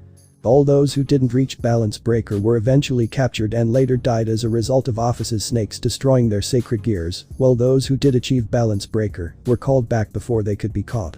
You're very knowledgeable about us. The speaker pointed out. But how does someone like you know so much about us? The gang began to approach us slowly. Meh, it doesn't matter anymore. The speaker shrugged. Since you don't want to join us the easy way, looks like we need to do this the harder way. Crap. They all are summoning their sacred gears at once. Ddraig is still asleep, so going Balance Breaker won't work. I could use the Senjutsu techniques that I learned from the first gen. And the others, but I don't have enough time to transfer my Kai and perform a technique. They're also my trump card, but this isn't the appropriate time to use it. Oh no, they all are attacking at once. Flash. In a blink of an eye, Valerie and I were completely unharmed, and all of the sacred gear users that were going to attack us were all down on the ground. And I know the reason to it too. The both of us were underneath the protection of a triangular pyramid made of crimson light. But where did this pyramid come from? Fling. A noise of a archer's bowstring was strung nearby. Valerie and I looked up in the sky and saw over 100 of holy swords raining down toward our direction. The hero faction members who were on the ground were able to evade in time before the tip of the swords made contact to the ground. Sama. These holy swords are inferior to the ones you have. Valerie whispered to my ear quietly. These swords came from a sacred gear. Yeah, and these came out from the sky. I acknowledged. There was one person I know who can use this technique. The crimson light of the pyramid barrier began to fade. The barrier ceased to exist, and 8 small objects began to surround me. What are those? I muttered quietly when I tried to take a closer look at the 8 small objects. Look out. Valerie shouted, shoving me to the side when an hero faction member charged directly at me. Valerie, I need you to fog up the place. I requested loudly when I looked at her. Alright. Valerie understood my command by bobbing her head. Valerie waved her hands and began to speak in a vampiric language. Soon the temperature began to drop and the surroundings was covered up by a thick fog. The only thing that I can see visible was the 8 small objects that were glowing around me, exposing my location to my enemies. There he is. One of the hero faction goons pointed out loudly. Sigh. The only way I'm going to get away from this is fighting men. Looks like I'm going to test out my new techniques that I training for the last few years. I quickly undo the spell that sealed away my powers and true form. My hair turned grayish black, my skin turned pale, I took off my contacts to expose my glowing heterochromia sapphire blue and emerald green eyes, and my aura changed drastically. Where is this pressure coming from? One of the other members asked frightened. Don't tell me that guy is sacred gear user too. Another exclaimed. I had a small smile on my face as I gathered a nice amount of Kai into my left hand. The Kai that I gathered into my left hand forged into a neon blue magic circle with yin-yang insignia in the center. I waited patiently till a couple of the members of the hero faction come and attack straight up. I sensed 3 members around me beginning to charge at me, and I quickly slammed my left hand straight into the members around me. The members of the hero faction were well pushed back by a powerful backlash that was created from the magic circle that hit the ground. When I began my Senjutsu training, the first gen, told me that I was going to learn only 3 Senjutsu offensive techniques, which aren't perverted ones, for me to defend myself. This technique I just used was a melee range anti-air Senjutsu technique called Bakuryujin, Explosive Lapper Circle. This technique allow me to release his explosive power as I smash my fist into the ground, sending a shock wave with great speed and force through the air, pushing back enemies. Depending amount of Kai I put into that technique, I could also destroy the insides of a living person and kill him or her. Fortunately I didn't apply much Kai into my left hand. The 3 that were sent back flying from my Bakuryujin were unconscious. What was that? One of the hero factions gasped, properly the one who witnessed my Senjutsu technique. That couldn't be magic. Could it? I leaped backward to give myself more distance from the other members. I gathered more Kai into my left hand. All the Kai that I gathered into my left hand began to morph into an orb of the size of a beach ball. This is my second Senjutsu technique I was taught by the first gen. And the other 2 users. It's an energy orb that I used for long range distance. It's like a Rasengan technique from a ninja manga Ophis likes to read. Though I can't remember the name of the manga. I position myself as a baseball player who is prepared to pitch in through it. Oh no you don't. The enemy created a magic circle right in front of him. That magic circle is acting like a shield for him against magic spells. I couldn't help but to grin suspiciously when the energy orb was centimeters away from making contact with the magic circle. Good. The user of the shield of a magic circle was sent flying after the energy easily went through the magic circle like a ghost. What happened was that the energy orb was created from pure energy and not magic. It's nothing complicated. Too bad the poor bastard didn't know that was coming to it. Snipers. What the hell happened to the snipers? I can't get hold of them. One of the other members speak to a small magic circle next to their ear. It was a communication circle. Snipers. There were more hero faction members here in Kyoto than I thought they would be. VV Vampire. There was screams within the thick fog. In the direction where a small purple light can only be vaguely seen, I could only hear the screams of horror. Is that all? Valerie asked in a sensual yet dark tone. I couldn't do anything but gawk when I saw Valerie using a magical whip to scourge her enemies around, enjoying very moment of it. Sigh. I should have taken the gem away from Valerie before her sadistic personality developed any further. Boost. That sound. I recognize that sound anywhere. That's the sound of someone doubling their power. That means someone passes the power of twice critical. I turned where the user of the Hand of the Dragon was. There within the mist was the speaker of the group was. He was doubling his power to face me. Looks like it's time for me to counter-attack with an ace of my own. I put my right arm out and concentrated all of my thoughts on my sacred gear. Come forth to me. Sacred gear. I chanted. A white light soon to gather around my right arm. It took form of a tiny western dragon. The light began to solidify and turned into a real-life white dragon. Roar. The little white dragon on my arm roared out cutely. Sacred gear. The owner of the twice critical gasped. So you're a sacred user like the rest of us then? That's right. I admitted nonchalantly. Now are we here to fight or what? The twice critical user and I clash into combat with pure martial arts. I have to admit, this guy is good when it comes to hand combat. He was able to block most of my attacks, but I effortlessly dodged most of his without having the little white dragon on my right arm getting hurt. We both perform a powerful roundhouse kick before leaping backwards, making a nice distance between us. You're not bad. The twice critical user remarked with an conceited smirk on his face. Explosion. Haha. I began to chuckle suspiciously. What are you laughing at? The twice critical user asked dubiously, thinking that I have no hope against him. You fell right into my trap. I replied as the small wings of the white dragon around my right arm began to spread out and wide aura began to surround the twice critical user and I. Divide. Alright, even I found it a bit uncanny the way the cute little dragon to have a voice of a deep grown adult. What the? The twice critical user fell on his knees and looked as if half his strength was taken. Shit. Why do I feel so weak? What did you do, you bastard? I simply divided your strength. I explained as I felt a surge of power enter my body. And gave the other half to me. Shit. I need to escape. The twice critical user chided. Cow needs to know about you. A magic circle appeared underneath the feet of the twice critical user. That bastard is going to escape. I need to stop him before he heads back to the hero faction, but I won't make it in time. Ha. Just wait till Cow and the core members come. You're finished. The twice critical user smirked arrogantly. Shit. I won't make it. If those guys come, then no, I don't want to imagine what they will do to me. I need to stop him. In the name of the Excalibur ruler, shall the teleportation circle be nullified? A voice came from behind ordered. As if by command the magic circle disappeared into thin air. What the? The twice critical user panicked. Where's the magic circle? Now the user of the twice critical, follow my bidding. The same voice ordered. The twice critical user winced, and his expression drastically changed into emotionless expression. Yes, my majesty. The twice critical user went down on his knee and bowed. Looks like we made it time. A voice of a young girl came in the same direction from the older male voice who possesses a sword that only one person should have. Valerie, remove the fog now. I pleaded hastily. Yes. Valerie understood my command and the fog quickly faded away and they're two recognizable people I knew in my past life. No way. You're Arthur and LaFay. I gasped in surprise. Ria's Gunmare and Akeno searched everywhere for my pawn's pieces. Unfortunately we had no luck in finding them. And the worst part, that train is about to leave soon. Forgive me Rias, but we need to leave. Akeno informed me. We need to head back to the Kyoto station, and soon. I hate to say this, but we won't be able to find them in time. You think I already don't know that? I sighed in defeat. There's no way we could find them before the train leaves for home. I need to call Ani-sama and Beelzebub-sama about this and hope they locate them. Arthur. And LaFay.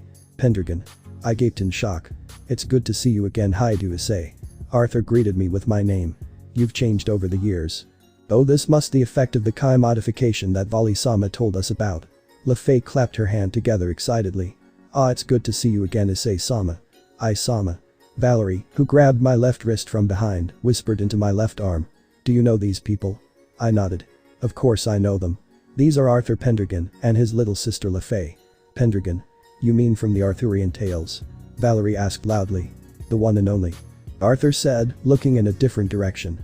Also, hi Issei, can you get your friend over here? My friend? I asked confusedly. I looked at the direction where Arthur is staring at. From top of the roof of an abandoned building stood a figure covered in all black. The figure was staring directly at us, but to be more specific, the figure was eyeing me. I waved at the figure and gestured it to come over. Within the blink in the eye, the figure disappeared from the rooftop after I beckoned it. You call me? My master? A voice from behind asked. That caused me to flinch in surprise. Huh? That voice. I turned around to see a masked ninja in all black kneeling in front of me. The ninja female in the voice was something very familiar. Yumi. The ninja took off her mask to reveal a face of beautiful bishoujo with long shiny blonde hair and blue eyes. The young girl looked up to me with most emotional smile that I've seen as of now. Yes, my Ai-sama. The ninja assured me. It is I, Yumi. I have came back to your side. That girl. She looks like the holy demonic swordsman, Yudo Kiba. I turned back to where LaFay and Arthur, who don't look surprised to see Yumi at all. Is she also from the Holy Sword Project? LaFay asked. Our clan got word that the Sekiruyuite went in and stole an Excalibur fragment and rescued a survivor. That's right. I assured LaFay. And with the help of everyone, Yumi now can wield holy swords. Did you use the power of the orb that contains the light attribute? Arthur asked. No, I didn't. Yumi responded to Arthur's question. She smiled nostalgically before continuing. I was able to become a holy sword user without it. It's actually a pretty interesting story. Well, we have to save that story for later. A new voice said. For now, let's head back to the mansion and continue to talk there. We all turned around to see Vali. And he isn't alone either. He was with Ophis too. But not just one Ophis. But two of them. But how? So these last 2 years you've trained to become ninja then? I asked Yumi to clarify on what she was doing for the last 2 years. Yes, Ai-sama. Yumi confessed earnestly with a nod. I wanted to train other ways I could use my blade blacksmith. I saw a movie about ninja and asked YASAKA-sama and Azazel-sensei if I trained myself to be one. So it was you who took out the snipers then? Valerie, who was sitting next to me, asked and Yumi continued to nod. It's been an hour after the event of the alleyway. With the power of Excalibur Ruler and Valerie's hypnotism abilities, we were able to send all the hero faction members back with no memory of them able to search for us. Now most of the members of Team Vali, Valerie, Sensei, Yasaka-san, Kunu, Azazel-sensei, the Ophis twins and I were sitting in the living room, discussing about Yumi's special training. I couldn't handle the guilt of not telling my Ai-sama the truth. Yumi explained with teary eyes and a tissue to wipe them out. So I decided to confess the truth to my beloved master, and when I discovered that you were being chased, I decided to help within the shadows. I see. I said awkwardly as a drop of sweat came down my forehead as Yumi had a bright, determined look on her face, looking straight at me. Now I turned my attention to Pendragon's siblings. So both of you remembered your past lives then? I asked them. Yes. Arthur answered calmly, drinking a cup of tea. We remembered our past lives a few years ago. If weren't sure how we regain our memories of our past lives if I didn't reunite with Vali back in the Cows Brigade HQ. But for the both of you to remember your past lives. It was same scenario for YASAKA-san, Kunu, Saraerg, Nemi Regulus, the first gen, Biku, and Kuroka. I pointed out. But is there a clarification for all this? I think I have a proper explanation for this. LeFay spoke up softly with her right raised up. You do? YASAKA-san asked. Well, we're all ears. Please enlighten us with your words. Oh, okay. LeFay said before clearing her voice and clasping her hands. Well, it all happened 2 years ago when my parents, Ani-sama, and I went to Japan. My parents had very important business to do in Japan, and my brother and I accidentally got separated with them. Are we lost? LeFay, asked my Ani-sama worrisome. I won't lie to you, so yes. My Ani-sama replied earnest. We should go to the police station since we don't know where the hotel is at. We could go via magic circle. I suggested. We can't. Ani-sama disapproved my idea with no hesitation at all. There are too many people here. It's best just to wait at the police station. Okay, Ani-sama. I said without having the urge to protest against him. So Ani-sama and left to go find the nearest police station and wait there. On the way to the station, I saw it. Huh? I asked when something seized my attention. I was staring at electronic store window where a television was placed, broadcasting a certain television show that was I somewhat familiar with, albeit it was the first time actually seeing it. LeFay. My Ani-sama asked, noticing that I was a world of my own. Ah. I began to groan in pain. I placed my hand on my head and feel down on one knee. My head. Something wrong with my head. LeFay. Arthur, who usually a man who doesn't show much emotion, panicked worriedly. He grabbed onto my hand and then it happened. The headaches. Issei Haidu, asked her. Yes. LeFay nodded. Then after Arthur and I regained our memories and wondered what exactly happened. Soon we eventually heard word about the Securitate and the Holy Sword Institution, the Securitate spotted in Romania, and the death of Kuroka. Arthur spoke up. We eventually found Vali and the other members and told us what exactly happened. But that still haven't explained why most you all remember your past lives. Yumi pointed out. No. I think it does. Sensei claimed well he realized something important. It was possible for both Arthur and LeFay to remember their past lives because the contact they had. Contact? I asked with head tilt. Sensei nodded. Skin contact to be exact. Since Arthur grabbed onto LeFay, who was about to regain her past life, in time when the headache happened, then he was able to remember his past life too. That actually explains a lot. It explained how Kunu, Nemi Regulus, Saraerg and YASAKA-san all remembered me. But something bothered me. But what about Vali and the Senjutsu users? I brought a question. I remembered back that Vali was in a full Nelson by a group of punks in my old town, and that doesn't explain how the Senjutsu users also remembered. It would properly be that this effect only works with someone who were close to you. Vali hypothesized the first part of my question. As for the Senjutsu users. Saraerg awakened right when the last needle inserted in you and everyone was engulfed by the explosion when the needle touched the heart. Yes, that could explain it. Sensei acknowledged with his hand under his chin. As Saraerg received a headache, the explosion from Ice's heart and needle were also affected from the rebound effect and caused the Senjutsu users to remember Issei as well. Ah. I said as I remembered something important back when I was with Father Time. You overdid the time traveling spell. Father grimaced distasteful. There are more rebound effects you are unaware of. Father did mention that there were more rebound effects to the spell that even Ophis wasn't aware of. Could this be one of them? I asked. Sensei nodded. It seems so. This could be an advantage for you, Issei. Huh? What did Sensei mean? If you get the other 4 people to remember you and let Rias touch one of them when they receive the headache, you can easily explain to her about the curse that was placed by you by Father Time. Sensei explained. I never thought of it that way. If I can find the other 4 members with Rias, then I won't have to hurt Rias on why I can expression to her so easily. This is very convenient rebound effect indeed. Something crossed my mind as I was thinking of the rebound the effect. I win. Said Ophis. Damn. Cussed another Ophis. You're good. I had a lot of practice. Though first Ophis spoke monotonously, I sensed the gloat in her tone. What about the 2 Ophis? I pointed awkwardly while the 2 Ophis played a board game. Oh, we reunite Ophis with her other half. Vali explained. I already know that, but why the hell are there 2 of them?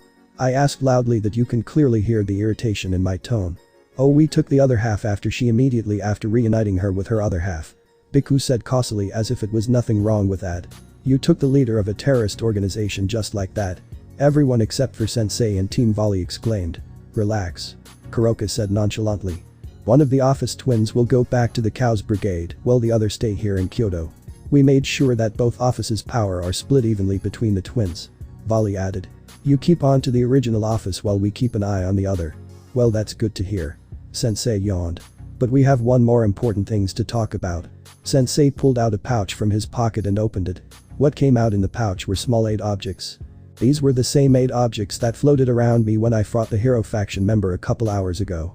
There were evil pieces. Sensei said, picking one of them up. And not any pieces, they're your pieces. What? I asked.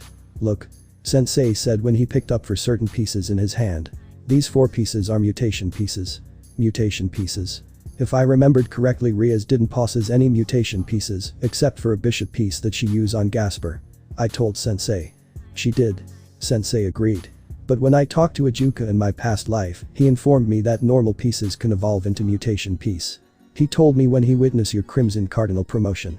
3 of these pieces represent your illegal Triana and the other one is your true queen form. He did. Wait, he did told me that there are many hidden factors with the evil pieces themselves. So this is one of them, huh? Ah shit. Today was Ria's last day here in Kyoto and I missed her. I shouted after I realized it. Well, you can return them. YASAKA-san informed. I got a message from Yondai Mayu about the disappearance of the evil pieces and asked us to keep an eye for them when we get a chance. So I can return my pieces to Ria's when I return to my old town. Yeah, I can have her recruit right the stop too. Now we settled that, we have one more thing to discuss. Sensei said, putting my evil pieces aside and passing to me. Oh? What's that? I asked him. The future. Sensei answered solemnly. Many months later. It's been over a half a year now since I lost my beloved pawn pieces in Kyoto. The Yaokai faction of Kyoto couldn't find them, and these last few months have been a bit terrible. My parents are forcing me on the future of my clan with a stupid engagement with the douchebag Razor. Gasper's power is still uncontrollable, and he's not trying at all to control it. And lastly, I feel like I'm missing something more important that aren't my pawn pieces, but I can't find out what. Alright class, settle down. The homeroom teacher said as he entered the classroom. Today a new student will be joining the class. Oh, a new student. The school year just started last week. We have a large noisy class and everyone has assigned seats. The only available seat left is right next to me. Though I don't have my spirits up for this new student, this the first time in my high school life to experience something like this. All my time in the human world, I never had the enjoyment seeing a new student in my classroom. You can come in now. The teacher informed the student, who was properly in the hallway. We all waited quietly as the new student walked in slowly. He turned around towards everyone in the classroom. And then no way. I thought shockingly when I saw a face of the new student. Hello everyone. The new student greeted the class with a small and quick bow. My name is Issei Haidu. Second arc. Reawakening of the Red Dragon Emperor. Life 01. The new student. My name is Issei Haidu and I'll be attending here at Kuo Academy for now on. I, Issei Haidu, greeted my classmates politely with a strong front. Mayu, I'm completely tense on the inside. The classroom is packed full of upperclassmates, all of which are giving me their full attention. What makes this even worse is that most of the students are female rather than male, even more so than what I can remember. I was able to recognize a few of the female students in the classroom. Actually, the girls I could recognize are the only third-year girls I knew from my past life. In the first row of desks, there was a girl sitting in the dead middle. She had short black hair and a bob-cut hairstyle and calm violet eyes. She also had a pair of red reading glasses. Next to her was a more buxom Japanese servant with knee-length black hair and heterochromia light brown, right, and purple, left, eyes. She was also wearing semi-rimmed glasses with square lenses. They were none other than the student council president and vice president Sona Sitri and Tsubaki Shinra. Then a seat behind her was another busty girl I knew. She had long brown hair that had been twirled elegantly in the Oju-sama style. It was the captain of the school's tennis team and the beast tamer Kiyomabe. And lastly, in the third row, there were 2 voluptuous girls sitting next to each other that I knew very dearly. The first girl was Japanese with long thick black hair tied into a ponytail that reached all the way to her knees, with 2 antennae sticking out and soft gentle like violet eyes. It was none other than Himejima Akeno, the servant of the girl sitting next to her on her right. The girl on her right had a light skin tone body and blue-green eyes. Her most distinctive feature was her long crimson thigh-length hair, with a single hair strand sticking out from the top. Her hair also had loose bangs covering her forehead and side bangs framing her face. She's my true love, Ria's Gremory. Flashback. It was a week before I moved back to my old hometown where Rias and the others are waiting for me. It was late in the night and I had finished packing the essentials and was currently lying down on my futon in my Washitsu-like room with a baby Hakuryuku dragon who's sleeping on top of my belly and staring the 8 evil pieces pawns, which are levitating around me slowly like a revolving hang toy in the air, in the dark. I'm very intrigued on how these pieces are moving on their own. It's as if they have life on their own, yet at the same time I can manipulate my pawn pieces with my mind. It's very odd really. Sensei theorized that since the evil pieces were mine, they were part of my body so I can control them like a muscle in my body. Another cool thing about them is that every time I manipulate them, they glow a crimson light. Knock knock. There was a knock in my room that woke up the Hakuryuku dragon in my belly. It flew off of me as the wooden slide door opened up. The one who opened the wooden slide door and was now leaning an elbow on frame was Azazel Sensei. What did he want? Are you nervous? Sensei asked with a sly smile, walking into my room with a file in his hand. He turned on the lights of my room and took a seat next to me on top of the futon I was laying on. I nodded as I lifted my upper body from the ground. Of course I am. I'm getting anxious just thinking about it. Well, I have your school transcript, Sensei said, offering me the file. Here, take a look at it. Alright. I shrugged and took the file. I opened the file of my school transcript and observed it. My eyes widened for a second when I found something peculiar in my transcript. Sensei, why does my transcript have me a grade ahead? I should be a junior, not a senior. I know. Sensei nodded. Who do you think did this? You? I gaped when I pointed to Sensei. Of course. But why? I asked. What? I don't see a problem with you being a third year within Kuo Academy. Sensei shrugged. Don't you want to be in the same classroom as your girlfriend? Well, that would be nice. What am I saying? How do you know I'll be in the same class as Ria's? Plus there is going to be a big problem if I'm not a second year. I argued solemnly. And what's that? I don't want my precious Asia to get poisoned by the perverted mind of Kiryu. I exclaimed furiously. Ever since Asia met that perverted 4 eyes, she's been poisoning my innocent little girl with arage and other naughty things. I don't know what will happen to my precious Asia if I'm not in the same classroom as her. Well, that's the least of your worries. Sensei reminded me bluntly with half-opened eyes. He pointed directly to the center of my chest. I have over 1,000,000 reasons why you should be a third-year student, and the first and main reason is to get closer to Ria's now, since you have her pieces with you, and you have this damn curse on you. Sensei put his finger down while I took in what he said. What Sensei said is half true. I was able to meet Ria's because she saw hidden potential in me, but she also had her pawn pieces with her too to recruit me, and now that I have them in my possession, she won't be able to recruit me because I have. She can still find me and all. Or I go to her. But how am I going to approach her? I can't say that I'm your future pawn and fiancé on the spot. But then again, there is the time-traveling spell's rebound effect of familiarity. There is a bright side for being a third year, you know. Sensei added with a mischievous smile on his face while I tried to process what he just said to me. Oh, what's that?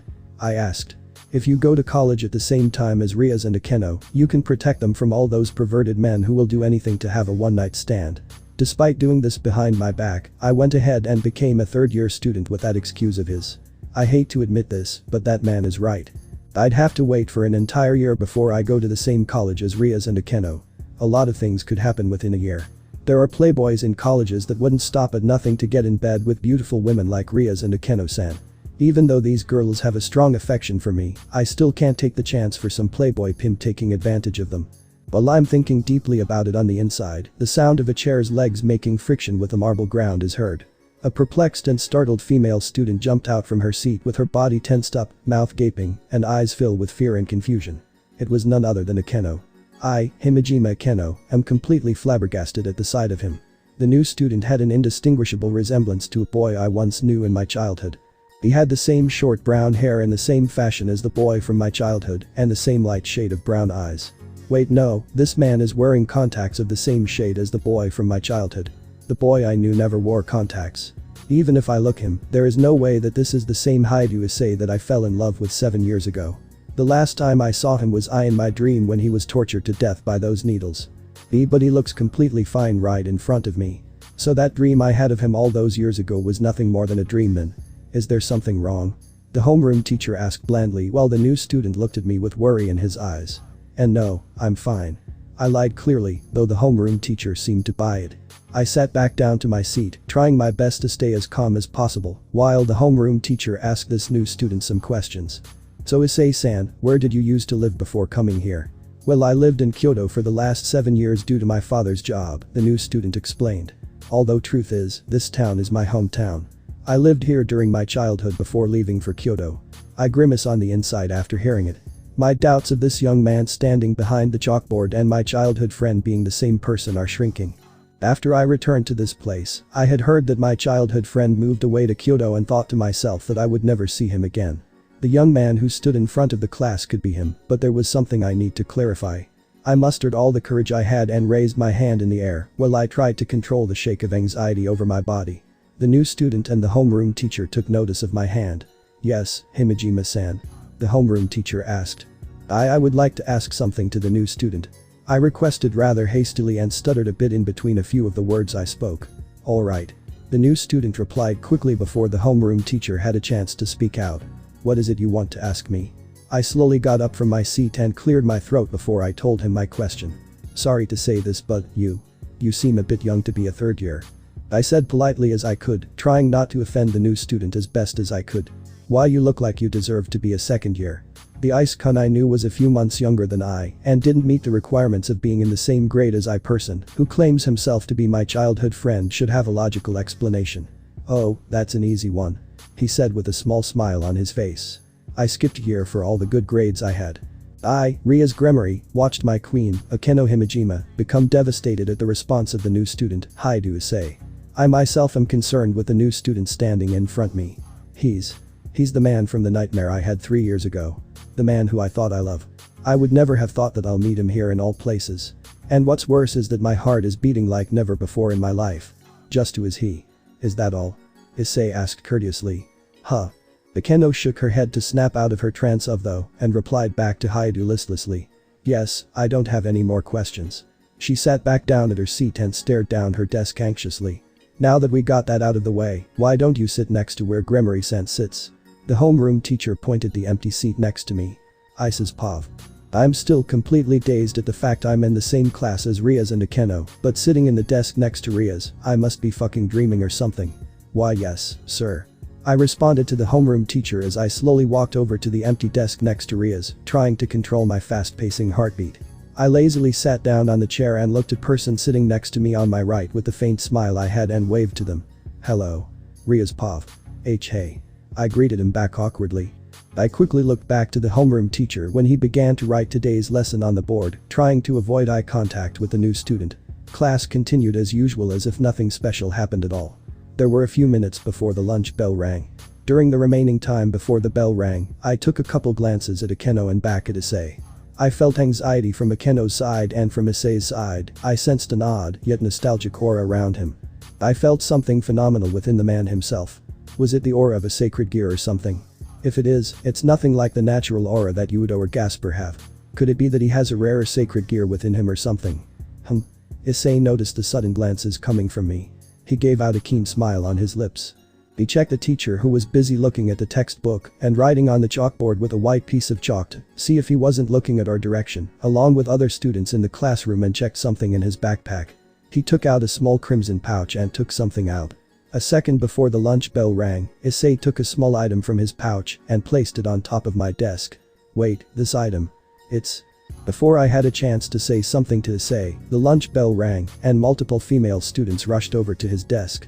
Akeno listlessly turned over toward Issei's direction with lifeless eyes, but blinked in surprise when she saw the object on top of my desk. Sona and her queen, Tsubaki Shinra, came to my desk and saw the object on my desk as well. They also became shocked with the small item on top of my desk. The item was a single chess piece. A single pawn chess piece. A single evil pawn piece. A single evil pawn piece that belongs to me. "Oh, which part of Kyoto did you live in? What do you think of Kuo Academy? Are you single? Do you have girlfriend?" I was quickly bombarded with multiple senseless questions from the girls within the room standing in front of me and receiving deadly, envious glares from the male population in the classroom from behind me. Thankfully they haven't seen me put the evil piece on top of Ria's desk. Now back to the situation. This is a dream come true, but since I've never experienced something like this before, I wasn't sure what I was supposed to say or do. I don't want to make a fool of myself in front of all these beautiful bishoujos. Well. I trailed off as someone walked into the classroom. It was the only man within the student council with short blonde hair and gray eyes. He wore the Kuo Academy boys' school uniform, albeit without the blazer and his sleeves rolled up. It was none other than Genshiro Saji, the pawn of Sona Citri, the student council secretary, and the host of one of the 5 dragon kings and evil dragon, Vritra, the prison dragon. I sighed in relief when my ticket out of here came. Sorry ladies, but I'll be having my tour of the school with him. I apologized sincerely to the female students in my class while getting up and walked to Saji. I believe you're the new student. Saji said, leaving a tone of envy in his words, while giving me a bitter grin with his right eyebrow twitching. He must have noticed all of the older girls gazing at me romantically in the classroom. Yeah, that's me. I replied cheerfully, rubbing the back of my neck. I'll be under your care. Alright, let's go. Saji said, taking the lead to show me a tour of the school. The tour of the school ended quicker than I expected it to. I'm surprised that I still remember my way through this school despite not being here for over a decade. Despite that, this is the first time I felt so euphoric just for being at the old academy that changed everything for me. But there is still something missing. Ice-san. Ice-kun. Ice-senpai. Ice-kun. Ice-kun. Ice-senpai. Ice-kun. Ice-kun. Ice-sama. I stopped in the middle of school's field used for athletic purposes and turned my head to look at an old school building that's all the way across of the school's campus. Faint images of Rias, Asia, Akeno, Kaneko-chan, Kiba, Zenobia, Irina, Gasper, Roswis, and Ravel slowly appeared to my mind, then one after another faded away, leaving me with a state of solitude in my aching heart. Haidu-senpai. Earth to Haidu-senpai. Are you there? Saji said, trying to grab my attention by snapping his fingers in my ears and waving his hand in front of my face. Huh? I blinked back to reality and remembered where I was. I turned to Saji, who looked impatient and irritated. Did something happen? I asked dazed, putting all 4 of my fingers on top of my forehead. Hello, I was trying to grab your attention for over a minute now. Saji explained. You carelessly went absent-minded on me and became deep in thought. You know, guys will jump on you for being attractive. So what the heck were you thinking? Aw, nothing. I respond wearily, removing my fingers from my forehead. But either way, I'm glad that I talked to you, V. Run for it, Motohama. Cried a shaved head, athletic male student. I'm trying, Mitsuda. Bald and nerdy, but sadly out of shape, student with giant thick glasses that you can't see through. Saji and I swiveled to the another side of the school's field. The athletic students used to see 2 familiar faces running for their lives from a mob of angry kendo girls with shinai in their hands. Wait, the 2 students who are running for their lives are my best friends from my past lives, Motohama and Mitsuda. And the girls leading the charge are Katis and Murayama. Ah, this bring back memories. Excuse me. I parted from Saji politely as I lazily headed over toward the girls who have captured the perverted teen-no duo. I'm no longer part of the perverted trio. Despite having good times with them and them being my best friends and all, I can't go on living in the past like the person I once was before becoming a devil. Well, to some extent. I need to at least prevent these idiots from spreading false rumors about me. Oi! What's going on? I shouted across the field, where the girls with shinai in their hands surrounded the defenseless perverted duo, who were hugging each other in fear and were on their knees. Ah, it's you. Katis exclaimed, who dropped her shinai on the spot when she saw me. The one from the Hot Stop restaurant. Yo. I waved to them lightheartedly. What's the problem? Oh, nothing. Murayama said nervously, hiding her shinai behind her back. We were. Help us. Cried the perverted duo in unison. They hastily crawled then wrapped their arms around my legs. They were going to beat us to death. Beat them to death. I repeated those last 4 words innocently. Why in the world would you want to do that? They were peeking at us. Katis yelled defensively. Yeah. These perverts deserve to be beaten. Murayama said, covering her chest. Is that so? I said, shaking the duo off my legs. After I did that, I kneeled down and gave my full attention to the perverted duo, who are at my mercy. Look, I know that you're in an adolescent age and you're taking interested in the opposite sex, but you know there is a limit, right? Well, you're the one to talk. Mitsuda chided. Someone like you is already popular with the ladies. Yeah. Why should we listen to you? Motohama inquired at me angrily. I sighed. I tilted my head upward to the girls. Can you leave them to me? Alright. Both girls obliged to my request, then took the rest of the kendo girls away. Phew, thanks for that. Mitsuda sighed in relief, wiping the sweat on his forehead with his arm. Yeah, well, see ya. Motohama said adieu as he and Mitsuda tried to flee. Oi, where in the hell do you think you're going? I asked, grabbing the collars of the perverted duo firmly before they could make a break for it. Please spare us. Mitsuda begged pleadingly. I don't want to die a virgin. Motohama wept pathetically. Hey, I'm not going to hurt you. I said sarcastically, choking the pair by yanking on their collars till they stopped running in place. They gave up after a minute or so and I dropped them with no remorse whatsoever. Now then, let's talk, I said, taking something from within my black blazer. Ah, don't shoot us. Cried the two idiots, hugging each other for dear life as I took out multiple female undergarments. That's right. What I had in my hand were panties and bras that belonged to the female gender. The perverted duo oogled when I waved them around in front of their perverted faces. Do you know what these are? I asked in a sleazy, perverted tone, spinning a pair of black lingerie around my middle and index finger. Where'd you get them? Both inquired with great sense of interest in their tone. Oh, these. I sneered, tossing a pair of panties on top of head of Baldy and 4 eyes. Oh, I see these everywhere I go. I answered ambiguously, leaving the duo puzzled. But that's not the point. I know guys like you are jealous of a Bishounen in me and would do anything to destroy my reputation. So you're trying to bribe us then? Mitsuda stated offhandedly, despite the fact he was wearing the pair of panties like a Mexican wrestler. Well duh. I said frankly. Why else is your face wearing recently worn panties? Well, we might accept it. Motohama said in a suspicious manner, putting his hand out as Mitsuda did the same action like him. But we need a little more convincing, you know what I mean. Good grief. I sighed exaggeratedly, taking out more panties and bras from within my blazer and handing them over to the duo. I hope these things satisfy your need. Oh, of course. Motohama responded gleefully, giving me the A-OK. Nice doing business with you. Mitsuda said, and I could clearly hear the sign of backstabbing in his tone. Let's hope to do this again. Yes. I said, walking away from the duo. As I walked away, I could vaguely hear the duo whispering behind my back. I can't believe that fool taught that we won't spread rumors about us. Motohama gloated. Yeah, and the best part was that we can keep this delightful treasures while we mirthfully spread bad rumors about him. Mitsuda chuckled nefariously. Hey. I heard a third voice behind me. Without even turning back, I can already tell that the perverted duo tensed up and slowly swiveled their wired heads to the third voice, which was female. If my prediction is correct, there isn't one girl nor two, but a dozen of third-year girls that came from my classroom. Why yes. Motohama replied edgily and stuttered between his words when he noticed the girls were giving him and Mitsuda the evil eye and the dark life-threatening atmosphere around them. Why the hell do you freaks have our undergarments? The same girl asked as the other girls cornered them before they could flee. Wait, we can explain. Mitsuda pleaded frantically before the beating commenced. Kukuku. Who's the real fool here, Motohama? Mitsuda. Consider this payback for those false rumors you idiots made of me in my past life. Though I did enjoy spending time with them in my past life, I haven't forgiven these idiots for all those verbal and psychical assaults they did to me in the past. Mommy. I heard one of the two cry in agony as I couldn't help but to sneer. You all must be curious how in the world did I steal all those lingerie and bras without the girls noticing. Kukuku, I learned this technique from my most devoted ninja, Yumi. For the 8th time, Yumi, I forgive you for not telling me that you were training to become a ninja. I said in a calm yet irritated tone. But Isama, I still feel guilty for not telling you. Yumi countered cutely with teary eyes. It's been a few hours after the hero faction tried to recruit me to join their clique and the gathering of everyone who remembered their past lives in the mansion's living room. Everyone had disbanded to do their own thing, while Yumi had been consistently apologizing to me about keeping the secret of her ninja training in my room.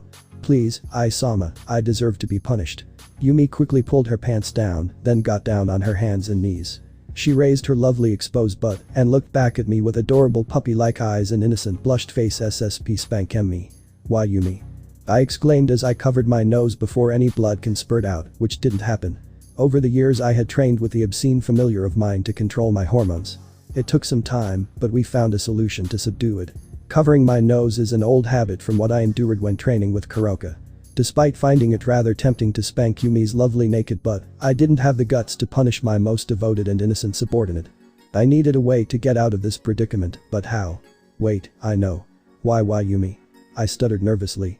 See, can I ask you something? Huh? What is it? Yumi asked anxiously. Since you're a ninja, don't you know a T technique to swipe things without being detected? I questioned her awkwardly. Why yes. She nodded. Do you want me to teach it to you? She asked, realizing that I was going to ask for next, probably knowing my reason to learn it. Yes. I replied shamefully, diverting my eyes from her. Kukuku, I was able to master the ability to swipe things without anyone noticing in under 1 day. All it took a little motivation and purpose, and I was able to perfect this skill that I have at the level of a master class ninja according to Yumi. Now I can steal girls' undergarments from under their eyes and not be caught by it. Haha. I'm such a sinful boy. What the hell? What just happened? Saji asked, who became stupefied on what happened. Oh, nothing. I assured him. Oh, before I can go, may I request something from you? Oh, what's that? Saji asked. Can you pass on a message to the heiress of Citri that I want to speak to her and the heiress of Gunmare in the old school building after class? Can you do that for me, Vritra? Ria's Pav. It's finally end of class, and I, Ria's Gunmare, have been contemplating all afternoon after Issei Haidu gave me one of my missing evil pieces. After lunch ended, I continued to observe the new student stealthily. Throughout the entire day, Haidu Issei didn't show anything shady. He behaved as if he was a normal high school student. By the end of the day, Issei left the classroom immediately before anyone could even talk to him. Rias. A voice in front of me called my name. Huh? I snapped out of my thought of concentration and noticed that I was in the occult research club in the old school building. I was sitting upon my president's chair while Kaneko and Yudo and Akeno, who still is listless since this morning, were standing in front of my desk. There's something I want to confess. She declared quietly, sounding a bit shaky within her words. It's about the new student. Nako. Who would that be? Yudo wondered, looking towards the club room's door. I looked at the door and back at Akeno. We'll talk about this later. I informed her. I turned my attention to Yudo. Yudo, please open the door. Yes, but you. Yudo acknowledged my command and headed straight towards the door. Yudo opened the classroom door and the one who was waiting was Sona. And she brought her peerage here too. Why are they here so suddenly? We don't usually meet up like this unless something grave happens. Rias. Sona said my name tensely. We have a problem. Can we come in? I nodded with no hesitation and quickly invited them in. What seems to be the problem, Sona? I asked. Well. Knock. Before Sona could even explain the situation, there was another knock from the door. But who could it be?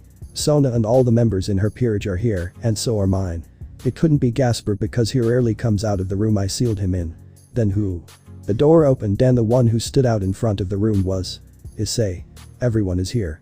Issei said keenly with a fearless smile. Good evening, members of the House of Gunmare and Citri. I'm Issei Haidu. Your lives are going to change now that I'm here. Second arc. Reawakening of the Red Dragon Emperor. Life 02. Speaking to the devils. Everyone has gathered into the wood-paneled room with Victorian-style couches and chairs along the walls. All the members of Ria's and Sona Kaichu's peerage looked bemused by my unforeseen presence in the club room. Everyone's here. I said keenly with a fearless smile, walking into the club room. Good evening, members of the House of Gunmare and Citri. I'm Issei Haidu. Your lives are going to change now that I'm here. In an instant, a handsome young man with short blonde hair and grey eyes charged at me in Godspeed with a sword that had a black blade. I stood there nonchalantly as 5 chess pawn pieces that here in my hand moved by my command and created a triangular pyramid made of crimson light around me before the blonde man thrust his sword at me, parring his sword with my barrier. Yeah, this is the same barrier that protected me from the hero factions over 6 months ago in Kyoto. After I learned to manipulate the evil pieces with my mind, I quickly able to create these barriers. I asked Azazel if I would still. The swordsman became dazed, along everyone in the room. The swordsman, who became shocked at the barrier created from my evil pieces, leaps back instantly. Not bad. I said impressively, deactivating my barrier by a wave of my finger. But I'm not here to fight you. I just want to talk. Ria's Pav. I just want to talk. Issei said, showing no threatening aura around him. I myself am still dazed on what just occurred. Yudo's holy eraser got blocked by barrier made by my evil pieces. 5 of my evil pieces are floating around Issei with 2 more coming out from his blazer. I sense the only pawn piece that I have in my blazer pocket began to react like the time in Kyoto. Wait. Kyoto. I remembered earlier in homeroom that Issei stated himself that he came from Kyoto. So does that mean my pawns went straight to where that man is? Could this mean that he's the one to become my pawn? This man. This one man. Issei senpai sat on the opposite couch, where Ria's Buchu and Sona Kaichu were sitting, while we, the servants of Gunmare and Citri, stood behind them. I, Yudo Kiba, couldn't help but to feel uncomfortable seeing Issei senpai here in the room. I didn't recognize him at first, however, after I failed to immobilize this shady senpai by faking a swing, then putting the tip of my sword at the middle of neck because of the pyramid of crimson, I immediately recognized Issei senpai from the nightmare I once had. For matter of fact, I'm more dumbstruck of seeing Issei senpai than the barrier itself. So the man from the nightmare is alive. Thank good. What? Why am I relieved that he's alive for some reason? I barely know him, yet at the same time I felt like I knew this man personally. He's alive. The senpai in my dream is alive. I, Kaneko Taoju, became stupefied at the sight of the senpai, who is sitting comfortably on the couch. I feel a great pain in my heart being lifted out of me. Just seeing him makes feel so warm on the inside. But why? And I also feel my scent all over that man's lap. I don't remember seeing this man in my entire life, yet I smell on my scent all over him. I have the urge to sit on it. Ria's pav. So where do I begin? Issei asked while my queen, Akeno Himejima, served him a fresh hot cup of tea listlessly. Oh thank you. Issei said, grabbing the cup of tea that Akeno placed in front of small table in between the couches. Akeno quickly became startled from hearing those generous words from him. Thank you. She stuttered with a weak voice. Would that be all? Yes. Issei nodded before looking back at Sona and I. Where was I? Yes, where do I begin explaining myself? How about answering how you know about us? Sona requested bluntly with no hesitation in her tone. Oh straight to the point huh? Issei asked mused. Well I'll talk. The reason why I know about you guys is because you're the siblings of Mao. You know you can get pretty famous for being a blood relative of a Mao. He knows that much about us. What else does this man know about us? That's not what I meant. Sona glowered coldly. But if you are aware that Rias and I are siblings of Mao, are you perchance related to the Church or the Grigori? I have no affiliation of angels or fallen angels. Ise responded. But I have met the governor of the Grigori and meet Michael. Twice. Ice's pav. The room was quickly filled by bewildered eyes from the truth I told them. And I wouldn't blame them either. It's not common for a mortal to meet the leaders of a powerful faction like the Angels and the Grigori. Why you met Michael the Archangel and Azazel? Rias gaped in shock. Of course. I affirmed it with a nod. So what does someone like yourself doing here? Sona Kaichu asked, trying her best to hold a straight face and restraining her perplexed emotion. If someone like you meet with the Archangel of Heaven and the governor of the Grigori, why are you here in a town like this? I told you before that this town is where I was born and I moved here because of my father's car. I reminded Sona Kaichu. Plus there's something I need to do. Ria's pav. Something he has to do. And what is that? I asked hesitantly. Do you really want to know? Issei asked, lowering his voice as he lowered his head, hiding his eyes within his bang. I gulped and nodded slowly. Alright, I'll tell you. Issei said, getting up from his seat.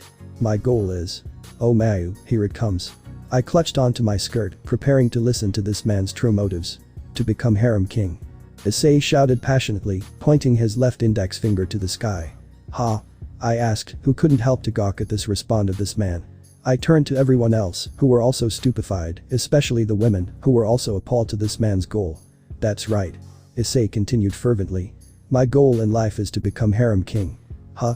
Sona asked, who's trying her best to stay resolved. She wasn't sure what to say to this. Not I wasn't sure what to say either. How someone who meet chief gods, ultimate class angels and fallen angels like him, have a ludicrous goal like that. But before I do that, there's something I need to do first. Issei confessed. His voice becomes more serious and sincere. The expression on his face drastically changed. He now looked more earnest, yet his eyes looked depressed. He sat back down and put his hands together. I need to fulfill my promises to my subordinates, my employer. You said you had to keep your promises to your employer and subordinates. Sona interrupted him, coldly. Which is a bit strange no. You said earlier that you're not affiliated with neither the Grigori or the church. That's right. He did say that he wasn't affiliated with our natural enemies. Did he lie about that? That's right. Issei nodded. I did say I have an employer, but I'm not affiliated from neither the church or the Grigori, despite the fact I met Michael and Azazel. Then who's your employer then? I asked. Issei remained quiet and clapped his hands together. Well at the moment I can't tell who is my employer is at the moment. Oh why's that? I asked. I have my reason. Issei smirked. But I can tell one thing about my employer. My employer is among the top 10 strongest in the world. Excuse me? I asked, hoping that I didn't misheard what he just said. My employer is among the top 10 strongest in the world. Issei repeated clearly. I know it's hard to take in, but it's true. If it's true what Issei said, then he served under someone who's powerful as Oni-sama and Beelzebub-sama. Did his employer send him to us? For some reason. Is it a declaration of war? Which of the top 10 members are his employer? So did you meet us out of your own will or was it because of your employer then?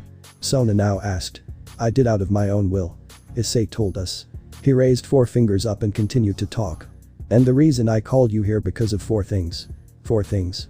And those are? I asked. To introduce my existence to you. Issei explained his first reason. He put his pinky finger down. My second reason is that I needed to tell that I'll be doing some personal errands in my hometown along with my teammates. You guys don't need to worry over it though. I'm not planning to get you guys involved with my personal errands. God knows what would happen to me if something bad happened to you guys. Issei made a face. He actually looked concerned for our well-being. But why? We rarely know each other. Yet I feel happy that he does care for us. Why is that? Maybe because our race were portrayed as evil. It's kind of nice for a human who isn't our client to look out for us. I guess. And now for the third thing. Issei pulled something out from his pocket and put on the coffee table in between the two couches. It was a small pouch. Inside the pouch were 7 pawn chess pieces that belonged to me and are now in the possession of Issei. You must be curious how I have your pieces. Issei said, picking one of them up with his hand. It was an interesting story actually. I was spending a day with one of my subordinate in Kyoto. While we were minding our day, we were under attack. Sadly I was in a weakened state which I'm still am. And my subordinate and I were outnumbered. If it weren't for these pieces, we would have been goners. The remaining pieces within the pouch began to move on its into the air and swirl around the couch where Issei sitting on. Issei lets go to the piece into his hand, allowing it to float along with the other pieces. You know there's something interesting I found in these pieces. Issei added, gazing upon the 7 floating chess pawn pieces. There was a time I had power that you never imagine. But I lost it all a long time ago. But now I found my missing power and they are all in there. He pointed to one of my mutated pawn pieces. Weird isn't it? Issei suddenly asked. It's like it's destined. What is he implying? What the? I said, noticing the pawn piece Issei gave to me before lunch was reacting again. The pawn piece was glowing so bright that you can see a distinctly crimson light through my blazer pocket. Soon the rest of the pawns around Issei began to glow the same crimson light as well. Whenever I'm around these pieces, they react just like that. He added, pointing to my skirt pocket. He then turned his attention to the pawns floating around him. You probably know this by now, but I can control my pieces with my mind. You know what this means, right? That you're my pawn to be. I answered. There's no other explanation why these pieces are reacting so strong to Issei or how he can control them by will. I couldn't say it better myself. Issei agreed. You probably puzzled how this all happened. And I'll gladly explain. Issei got back up again from his seat. He puts both his hands out. He took in a long deep breath. Come forth. Sacred gears. Isis Pav. A white light gathered around my right arm while a red light gathered to my left. The white turned into the little white western dragon that had its arms and legs wrapped all around my wrist as the red light turned into the boosted gear, which sadly took the form of the twice critical. Ever since Ddraig went into his long sleep, the boosted gear degenerated to the form of a twice critical. 2 sacred gears. Saji exclaimed out of shock. You have 2 sacred gears. Kind of. I said. This gauntlet here is my real sacred gear. It appears to be a twice critical. Ria's clarified, even though she's half correct. Well, it does double my powers. I smiled bitterly. So what about the other one? Sona Kaichu asked. Oh Before I could even explain about small dragon on my right wrist, he opened its small blue eyes. He spread out its white large wings and began to flap them and flew off from my wrist. He looked around the club room and then to the people to the room. It stared at Ria's. The small dragon grinned when it ogled at Ria's breast. It's opening its mouth. It's trying to say something. Oh. Hi. Oh boy. The small guy's starting to drool. This isn't good. I know where this is leading and I don't like it. It spoke. Kiba said. It spoke something indecent. Kaneko said coldly with her half-opened eyes. Every girl in the room. Please shield your Ophis. I quickly screamed. Ria's Pav. At first I didn't understand what Issei meant by covering my chest. But I quickly picked up what it meant as the small white dragon of his flew towards my chest. Oh no you don't. Issei shouted, wrapping his arms around the small dragon and trying his best to restrain the small perverted dragon. Oppai. The white dragon screeched lecherously. WWH, what's going on? I asked, covering my chest and moving away from the couch. And nothing. Issei assured us awkwardly while his dragon struggled to escape from his arms. The little dragon fussed over this and its sapphire blue eyes began to glow. Divide. Oh boy. Issei said as a white aura surrounded his body. His body fell forward, squashing the perverted dragon with him. MMMPH. I could hear the poor little dragon suffocating underneath Issei. It quickly crawled out and panted for air. Goodbye. Issei said weakly, snapping his fingers, causing the white dragon to fade away into oblivion. Isis Pav. God. After this I'm going to punish that Hakuryuku dragon. Yeah, that was the same Hakuryuku dragon that was born from the dividing gear after I took on the Kai modification. You must be wondering he took after his master. Well, it happened after when the little fella was a year old. Kunu, Ophis, Valerie, and I were looking around the rooms of the mansion, hoping to find 1-year-old Hakuryuku dragon, who went missing. I sent out my second familiar, the Skutblathner, which I gave it a nickname, to look for the Hakuryuku dragon. Kukuku. I gave both of my Skutblathner and the 1-year-old Hakuryuku dragon cool nicknames. I thought of them all by myself. Where could he be? I asked as I got back up from the ground after checking one of the beds in the guest bedrooms. What are you doing, Naya? A voice on top of the bed asked. There resting on the bed was a seductive one Isama, Kuroka. What is she doing here? You know this is my room, Naya. Kuroka said blandly to me as if she was reading my mind. She properly tell what I was thinking by using her senjutsu technique to read my startled aura or seeing the reaction on my face. It is. I ask awkwardly, averting my eyes from flirtatious pose Kuroka is making on the bed. Recently I began training with Kuroka to control my urges. So far I had 10 blood transfusion in the last month and it was worse from the month before.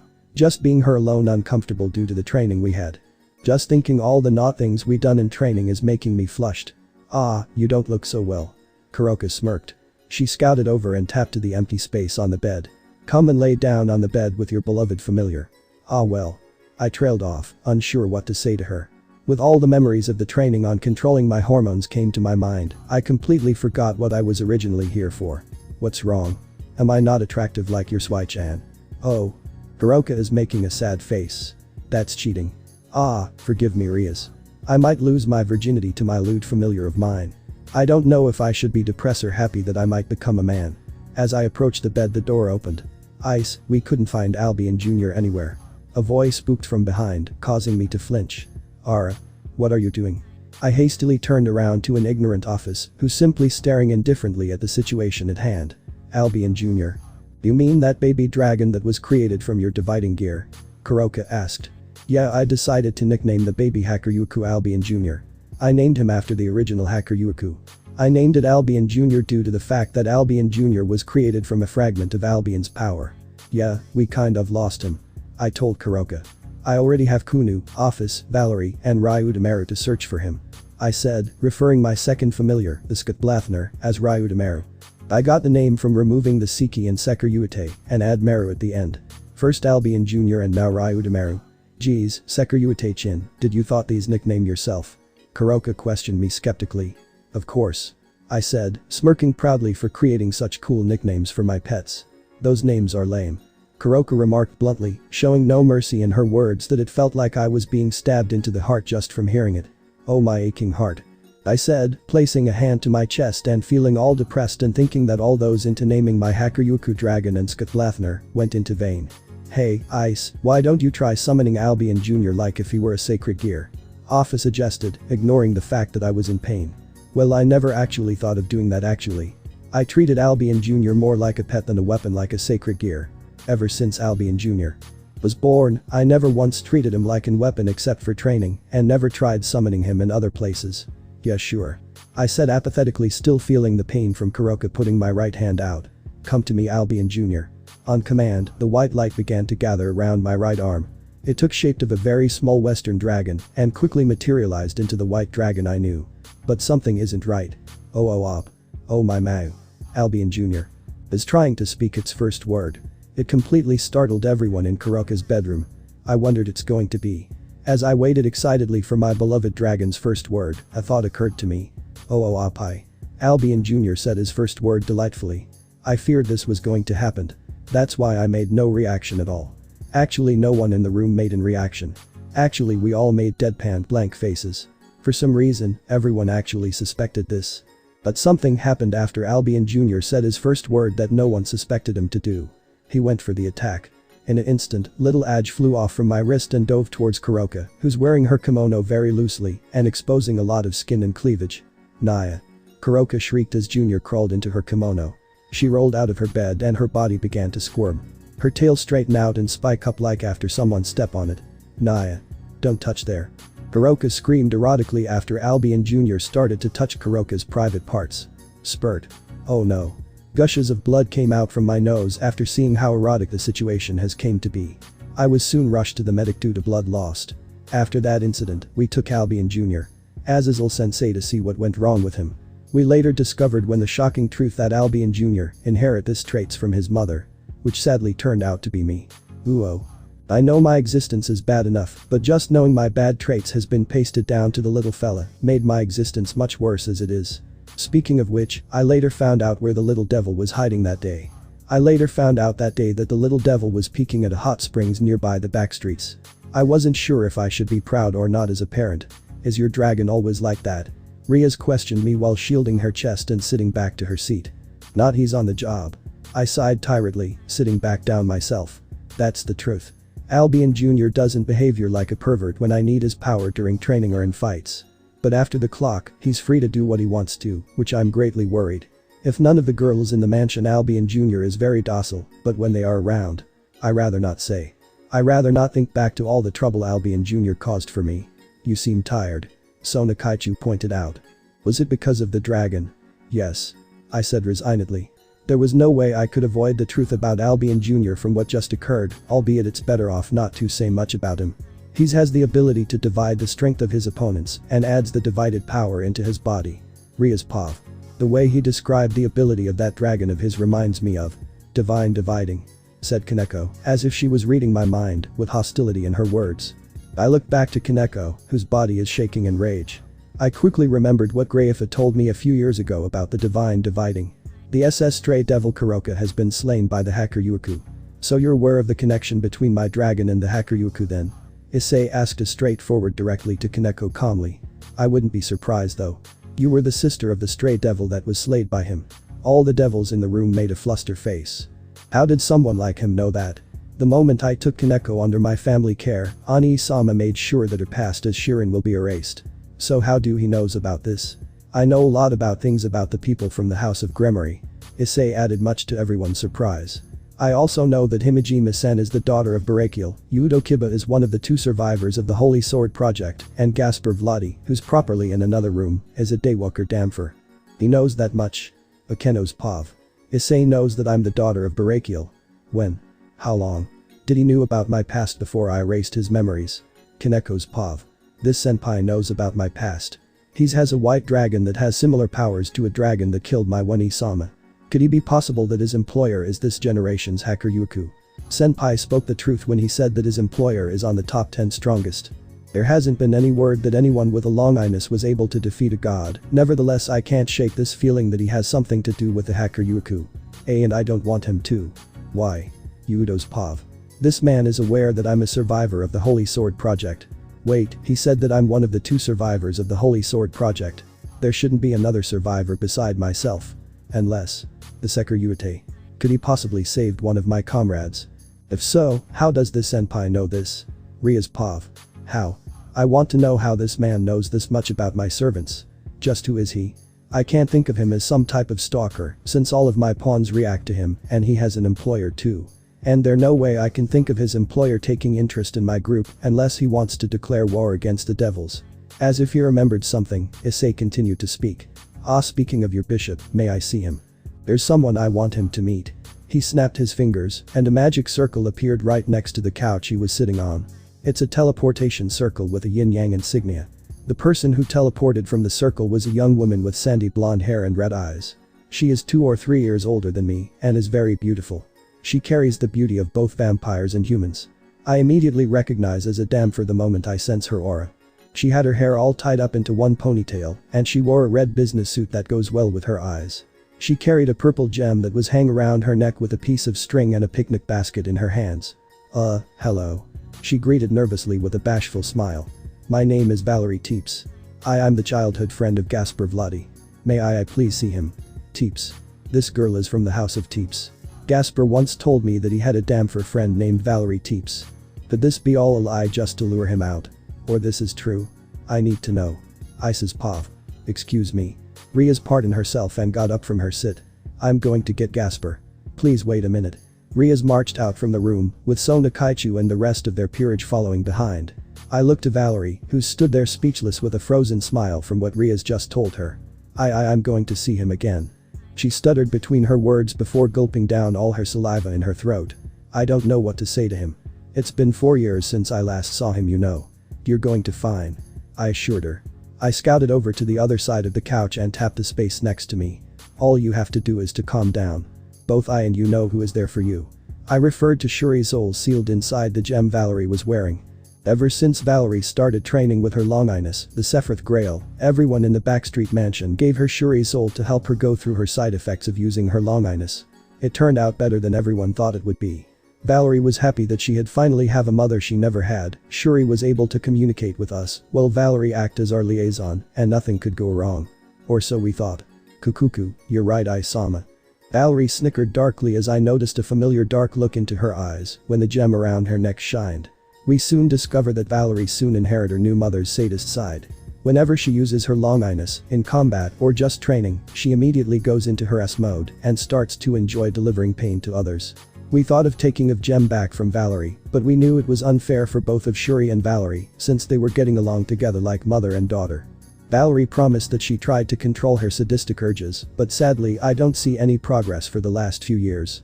I look back at the door, where all of the members of the student council and the occult research club through the door. They are sure taking their time taking Gasper.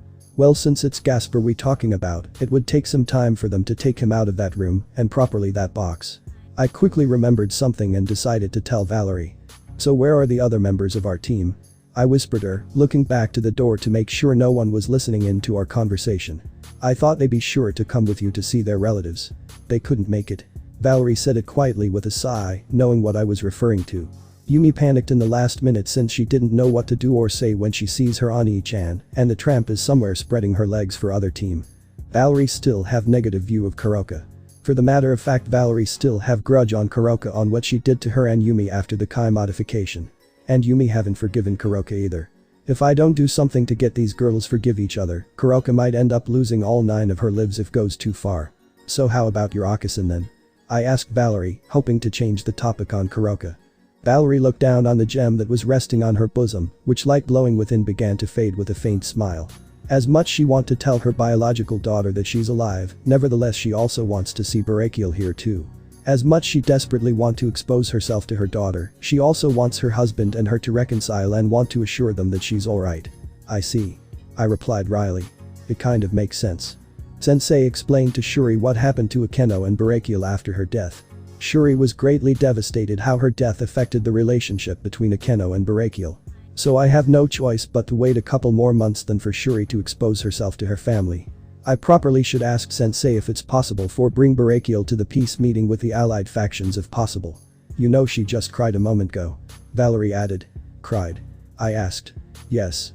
Valerie nodded. She saw her daughter when I teleported here. She cried because it has been 7 years since she last saw her. She noticed how beautiful her daughter become. Shuri. Akeno. Barakiel. Please wait a bit longer. I promise I reunite the family once again. But at the moment I should be more focusing on Valerie and Gasper. I wonder how much longer will it take for Valerie and Gasper to see each other again. As I thought of Gasper, I heard a familiar scream. I don't want to go. Ria's Pav. I don't want it to go. Gasper protested loudly, hiding back inside his cardboard box scared. I've been spending the last 5 minutes trying to getting Gasper, my sealed bishop, out of his room. Unfortunately this isn't going well as I hope it would be. Since my little bishop is a hikikomori that doesn't want to interact with anyone as much as possible. He became a hikikomori because he was bullied as a kid due to being a damfer. He once told me he had a childhood friend named Valerie, and since they're a damfer who claim herself to be Valerie, I need Gasper to verify, but since there are a lot of people down the hall, Gasper won't go. And the moment I told him there was someone here to see him, he panicked. Valerie, wait. I heard Issei's voice from back of the classroom. Gasper and I turned around to see the young female damfer rushing out of the clubroom with Issei following her from behind. She noticed the open door to Gasper's room with everyone else waiting outside, but her eyes were glued to only one person who was inside the room with me. Gasper. She murmured softly in shock. She slowly approached us. No one did nothing to stop her. Instead they stepped aside to allow her to come to the Gasper's bedroom. She stopped right in front of the room where Gasper can have a clear view of her. Valerie. Is that you? Gasper asked, who became completely shocked to see the awestruck damfer in front of his room. I myself became greatly amazed that Gasper hasn't even activated his sacred gear yet. He quickly escaped from his box and rushed to the entrance of his room where the damfer was standing. The damfer, who know I can confirm to be Valerie, slowly nodded her head as her red eyes became watery. She cupped her own hands while tears flowed down her pale cheeks. She removed the hand on her face and tried her best to smile. Oh Gasper. You've grown so much. Valerie said cheerfully, keening down to Gasper's height and trying her best to keep a straight face. She placed a hand on Gasper's cheek. Akeno's pav. Gasper's eyes became teary the moment he realized the person in front of him was who she said she was. But how?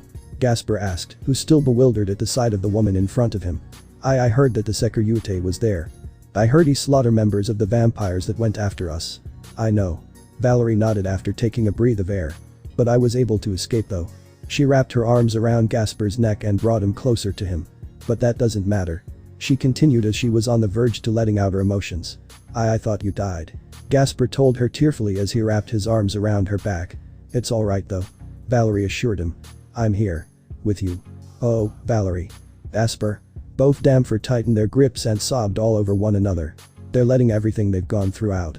All the pain they suffered together, all the sorrow they experienced being alone, and the relief that it's all finally over. Just watching this reunion of childhood friends is making me envious. I also want to be in the arms of my childhood friend too. It's beautiful, isn't it? I turned to the person next to me. It turned out to be Issei.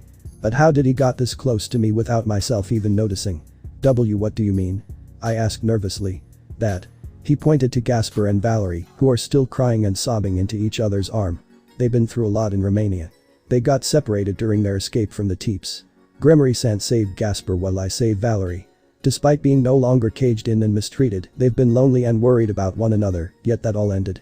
Just seeing them makes me to do the same thing with my childhood friend. What does Issei mean by that? He shouldn't have another childhood that I know of. Was he referring to me? But that would be impossible though. I erased his memories though. Right. Ria's pav. The storm of tears soon settled down. Everyone went back into club room and eating snacks that Valerie brought in her picnic basket. Valerie soon began telling us interesting stories about her and Gasper. The reason why Gasper dresses like a girl is because I played with him by making him wear it when we were little. He was against it in the beginning, but he suddenly started wearing them on his own. Yufufu. Valerie explained cheerfully the reason why Gasper wears girls' clothing. GG's. Valerie, you can't tell them that. Gasper's protested cutely before shutting himself in his box. Come Gasper, don't get mad. Valerie pleaded as she tried to get Gasper out of his box. I don't wanna. Gasper protested. While I enjoy seeing these two childhood friends enjoying their time together, Issei spoke to me. Can I talk to you outside in private? Huh? I wonder what he wants to say to me. We excused ourselves from the club room and went the hallway to talk. What do you want to talk about? I asked him the moment I closed the club room door. Right before Issei could respond back to me, 7 pawn chess pieces flew out from Issei's blazer and floated around him. Gunmare-san, what would you say if I'm interested in joining your peerage? Reawakening of the Red Emperor Dragon Arc. Life 03. Life and Death PT1. Riaz, went blank for a moment. I asked him to repeat his question perchance if I misheard him. He repeated the same words I heard the first time, nice and slow. This isn't the first time I receive a request of someone who's deliberately interested in joining my peerage. I've got many requests from many devils and other beings from other races the moment I received my evil pieces. But this is the first time a request from someone like Issei. I can't help but to find something like this suspicious since Issei knows personal information regarding my beloved servants. A mortal like him shouldn't have even been able to get all that personal information about my servants. The only people who know about my servant circumstances are members from my family. Plus they're that employer of his who's part in the top 10 strongest beings in the world. Despite the short time knowing Issei, I doubt he's lying to us about being sent here by his employer. But how would his employer react to this? If his employer is from heaven, he'll become his employer's enemy. They're also that he has met with Michael the Archangel, Azazel of the Grigori, and even chief gods of other factions. It's very rare for a mere human to meet core members of a faction, but for someone to meet with so many of them is unnatural. So why would someone like him want to join my peerage? He wouldn't be able to see as many leaders or chief gods if he becomes a reincarnated devil. And he'll be a low-class devil at it too. Whatever status Issei has now will be gone till he becomes a high-class devil. And who knows how long that will take. As I go over this in my mind, Issei takes out something from his blazer. It was a paper filled with a written agreement. Wait, that's a contract. Did he had that the entire time? I know it's properly hard to think about it, but here. He hands me the contract to my hands. I looked over the conditions and benefits in this contract. My eyes widened for a moment after reading over this ridiculous regulations this contract had. You gotta be kidding me. I argued, slapping the contract with the back of my hand. You really think I would accept these terms? I don't know. Issei shrugged nonchalantly, taking my rhetorical question literally. Did you really think I would easily become your servant without knowing what I'm going to get myself involved in? He's right. For someone who's employed by someone within the top 10 and meet many chief gods and leaders of other factions, should have been aware what kind of life he would have if he starts being a low-class reincarnated devil. Before we can go into this further, the door behind us opened. The one who came out was none other than Akeno. What did she want? I hope I'm not interrupting something. She spoke all timid-like when she looked at us. To be more specific, Issei. Of course not. Issei said, acting if the conversation we just had never happened. Is there something you need to tell your king? Akeno nodded shyly. Yes. We received an order for a hunt from the Archduke. The Occult Research Club members, Student Council members, Valerie and I, Issei Haidu, teleported to an abandoned, run-down factory down south of the town late in the night. This sure brings back old memories. They're definitely a stray devil here. Valerie declared wryly as her peaceful eyes turned more fiendish. Whenever Valerie scents spite near her, her instincts kicks in and she looks more like a natural vampire. Valerie turns into this state from all the training she had back in Kyoto that didn't involve using her long-eyeness. Riaz looked thoroughly the opened entranceway of the factory, thinking of some sort of strategy to handle this stray devil inside. Alright, first she starts explaining her strategy to her peerage. I'll handle it. I cut her off before she could explain her plans to her peerage. Wait, what? Riaz asked dumbfounded. Well, actually Valerie and I are gonna handle it. I clarified to Riaz, despite the fact this isn't the answer she was looking for. Why? There is no way I was going to face a stray devil by myself. I said to Riaz, causing her to get irritated by my playful response. That's not what I mean. She snapped. She quickly compassed herself after her abrupt behavior. She cleared her throat before speaking back to me. I meant, why are you willing to face a stray devil yourself? Well, don't forget that this town is my hometown. I reminded her. There is no way I'm going to allow a stray devil to roam around my hometown. I turned around and was about to head to the factory till I remembered something. Oh yeah, this is also a good opportunity. I added. Opportunity for what? Riaz asked me. To show you what I can do. Riaz pav. I was about to stop him till Sona placed a hand on my shoulder. Wait. She insisted. Why? I asked, wondering what are her motives behind this. This is a chance to see what kind of fighting style Haidu-kun uses. Sona explained to me. She glanced over Issei to see if he was pay any attention to us, which he wasn't. This will benefit for us in the future if perchance he becomes a potential threat. Is there a chance of Issei becoming our enemy in the future? I can't imagine of him being our enemy. I took a glance at Issei's direction, where he's talking to Valerie and Gasper. I says pav. I took one knee down to adjust my body at Gasper's height. Hey, I know the two of you just got reunited and all, but I need to borrow Valerie for a moment. I told Gasper. But there's a stray devil in there. Gasper stuttered. She could get hurt. Oh, you don't need to worry. I assured him. I'll keep her safe. You better. If you don't, I'll. Gasper is pushing himself to act all brave in front of Valerie, despite the fact he's clearly scared to death. He's on the verge to crack. I simply chuckled in response and placed a hand on his shoulder before he could crack. Again, don't worry about it. I reassured. It's a man's job to protect those he loves. It is. Gasper tilted his head curiosity. Yes. I nodded. It's your job as a man to protect the things perspicuous to you. I stood back up and head straight towards the factory with Valerie following my lead. Right before I entered the factory, Valerie stopped me by blocking the entrance. You know, this is the first time I ever seen him this brave before. She said. She sounds delighted when she said it. Isn't that a good thing? I mused. I guess. She shrugged. It's better than I thought he'll be. I have to agree with her. When I first met Gasper in my past life, he was a total coward who wanted to be left alone. But since Valerie is here, I think he's going to get better now. He even tried to act brave and threaten me if anything bad happens to Valerie. So what's the plan? Valerie asked. Good question. I said, putting a hand under my chin. I thought about it for a moment before telling her my plan. I quickly thought of an idea to handle the stray devil and whispered it to Valerie, who was listening to it attentively. Ah, that's a nice idea. Valerie remarked positively. I'm ready as you are. Riaz pav. Before entering the factory, a magic circle beneath Issei's feet. Issei's school uniform transformed into red long-sleeve shirt, black combat pants with a utility belt wrapped around his waist, grey dull combat boots, and a black cloak that cover his shoulders and his back. After seeing the outfit, I couldn't help but to wonder what with the getup. You're wondering about my uniform? Issei said, noticing my reaction on my face. I usually wear this very time I have a mission. Sama began wearing his uniform ever since we got ambushed in Kyoto. Valerie added in with a giggle. Sometimes he make funny poses like some superhero. Oi. How did you know that? Issei exclaimed, dumbfounded. You always leave, Valerie reminded him slyly. You shouldn't keep your door. Issei became all flustered like and covers his face with his cloak. Let's get this over this. He demanded bashfully as he heads inside the factory. Valerie followed him, still giggling on his misfortune. Ice's Pav. I still can't believe Valerie found out that I do roleplay as a superhero. Geez, I made sure I closed the door to my room before doing something like that. Was I too loud? Did Valerie check on me or something? If that were true, I should have noticed it. Don't tell me that her stealth is even or better than Akeno's. Akeno has developed a skill to sneak behind people without leaving any presence. It must genetic then. Since both Valerie and Akeno inherit Shuri's sadist personality, there a chance Shuri also possess great stealthiness. I gotta ask Shuri after this. As I think of the stray devil, there was a sound of a metal pipe hitting the ground. Valerie and I turned to where the noise was.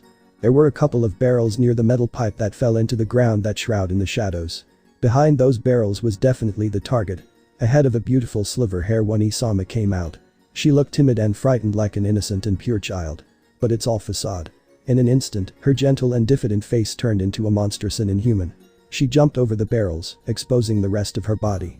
The bottom half of her body have the appearance of an arachnid, and her arms are scrawny-looking arms with sharp fingernails.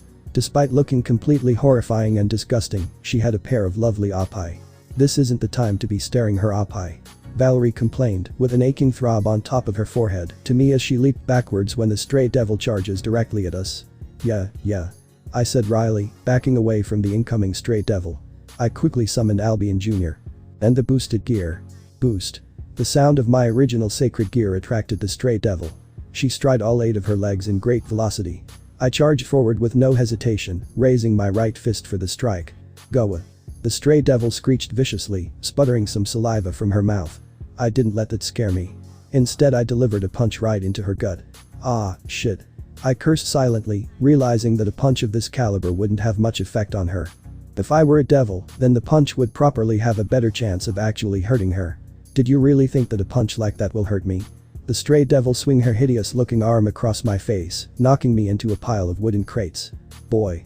She can really deliver a punch. I think I may have broken a rib or two. But it was totally worth it. Divide. What the hell? The stray devil bellowed as wide aura surround her body, depleting half of her strength, while I gained surge of energy that I stole from her. What did you do to me? This. I quickly hopped back on my feet, pointed my right arm at the stray devil with a small magic circle, with an equation right at Albion Jr.'s mouth.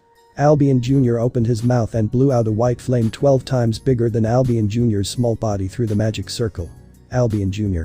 was able to blow a strong flame like this due to the divided energy we absorbed together. Let me explain about the power of Albion Jr. first. He's kind like a self-aware sacred gear like /dog sacred gear and Longinus, Canis Lycaon, yet at the same time he acts like a sacred gear like a boosted gear and divine dividing. He also acts like a twice critical as well. Due to the size of Albion Jr. who about the size of Rasei right now their amount of power this little fella can take. If he takes in too much power, I can't divide again till he released all the absorbed energy that is split between us. There is also a set of divides I can use. Instead of the strength of the user and how much power he can take in, it's the other way around. It depends how much training Junior does and how well he takes in the extra power into his small little body. Also since Albion Jr. is also a living and breathing dragon, he can also breathe fire. But for him to breathe fire this big, he ended up using the divided strength we absorbed. Both mine and his and also the rest of his strength. This takes a big toll on him. He's completely exhausted by now. I can't use another divide unless he regains his strength. But it doesn't matter anymore. His job done. Valerie and I will handle the rest. Grah. The stray devil shouted in pain as the white flames burns her body. Valerie. I cue my partner with a point to the burning stray devil. Yes, Isama. Valerie obliged, creating a light blue magic circle with equation in its core. A geyser of water gushed out from the magic circle, heading straight towards the stray devil, putting in the flames that Albion Jr. made, but. Guea. It burns. I'm melting. The stray devil cried frantically in agony as her flesh was melting off her body. The water that put the flames of Albion Jr. wasn't any normal water. Normal water wouldn't be melting off the flesh of a stray devil so easily like the witches do in The Wizard of Oz. The type of water Valerie used in her magic was none other than. This is. Holy water. What the stray devil said was true. Valerie has been training in wizardry under the hand of LaFay and the other wizardry type members from the Serraerd Bale's peerage. She became a useful wizardry type fighter and support type without the use of her Sephiroth growl. That's right. I said, pulling a Grigori custom handheld taser from my utility belt. Valerie. Valerie fired another geyser of holy water at the stray devil till she was soaking wet. I turned on the taser to maximum power and hurled it to the wet stray devil. AAHHH. Ria's pav. I never witnessed a pair like Valerie and Issei working together to fight against the stray devil or their fighting styles. After Issei threw the taser right into the stray devil soaked in holy water, the stray devil get electrocuted from the dangerous high voltage till the taser died out. The stray devil is died. There no way she couldn't have survived from a combination of high voltage and holy water. I'll give Issei props for defeating the stray devil like that. But something bothered me as he and Valerie walked out the factory. Are you alright? I asked, looking down at his abdominal. What do you mean? Issei asked, properly acting clueless on purpose on my question. You took a nasty fall when you crashed into those crates. I reminded him. Just thinking about it makes me feel apprehensive. Seeing him crashed into a crater makes my heart feel unease. Ah, that's right. Issei remembered, clasping the bottom part of his fist with his palm. I did it crashed into a couple crates. But as you can see, I'm perfectly fine. A normal human wouldn't be able to stand and walk calmly after crashing into wooden crates after being hit from a stray devil. Nevertheless, Issei is walking just fine as if nothing happened to him. It's what like Issei wasn't human at all. He's soon to walk over to me and lean closer to my ear. Well, I hope this demonstration will help you think over about what we talked about earlier ago. He whispered quietly enough for me just to hear. What we talked about earlier ago. Did he mean joining the peerage? That's right. The reason why he had to handle the stray devil himself was for me to see if I'm getting my money's worth. He pulled his face back and raised his voice a bit. I hope you don't mind if Valerie stays over in the club room. Huh? I snapped out of the last thought of Issei and the peerage recruitment and pay attention to the situation on hand. Oh, Valerie. Yeah, sure, I don't mind if she stay over in Gasper's room. Thank you. Issei bowed his head. She'll greatly appreciate this after she'll hear this. Ice's pav. After I spoke with Riaz, I went towards Valerie and Gasper to tell the good news. They were overjoyed to hear this. I went back to Riaz and tell that I'll take my leave. Valerie decided to escort me to the factory's gate even though it wasn't necessary. So you decide to talk with Gremory-sama about recruiting you into her peerage? Valerie asked. Yeah, I did. I told her. So what's the purpose of having contract then? I stopped walking and looked at Valerie. What did you mean? In your past life, you didn't have any sort of agreement when you joined the peerage. Valerie reminded me. So why did you decide to make her sign a contract then? It was true that Riaz and I never had any agreement when I became a devil.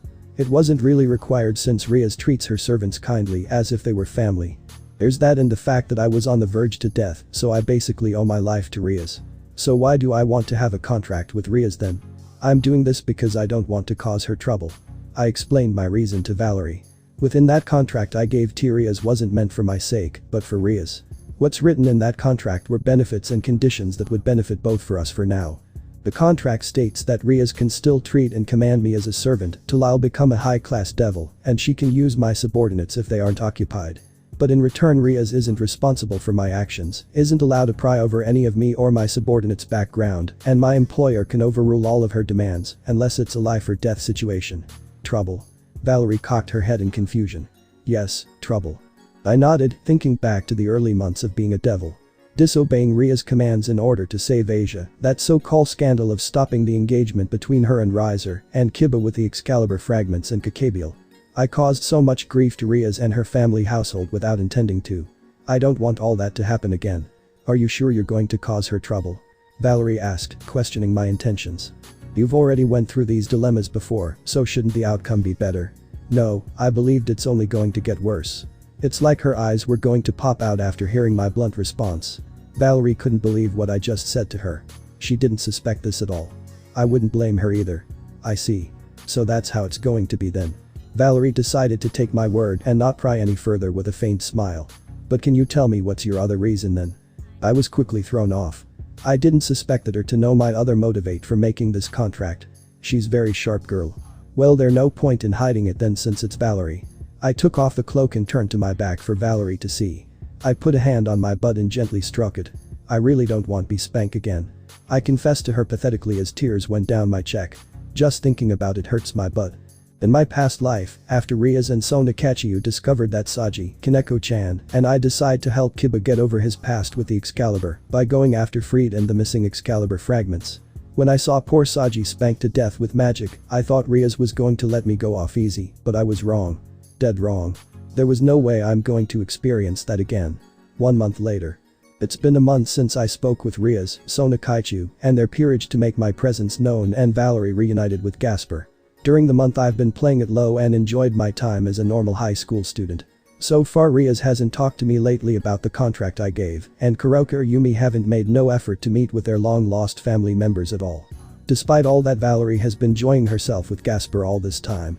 It was pretty difficult for Gasper to interact with others when I first met him in my past life, however, with Valerie here with him, there was a major improvement in his social skills. So far he's more comfortable communicating with the Occult Research Club and I well, comparing to the first time helping Gasper with his hikikomori problem, and now, the latter did major improvement from what I could see. Oh, look at him. He's all dressed up. Is he waiting for someone? I'm currently waiting for a special someone at the entrance of a department store. I'm all dressed up in a nice suit as if I had a date. To tell the truth, I actually did.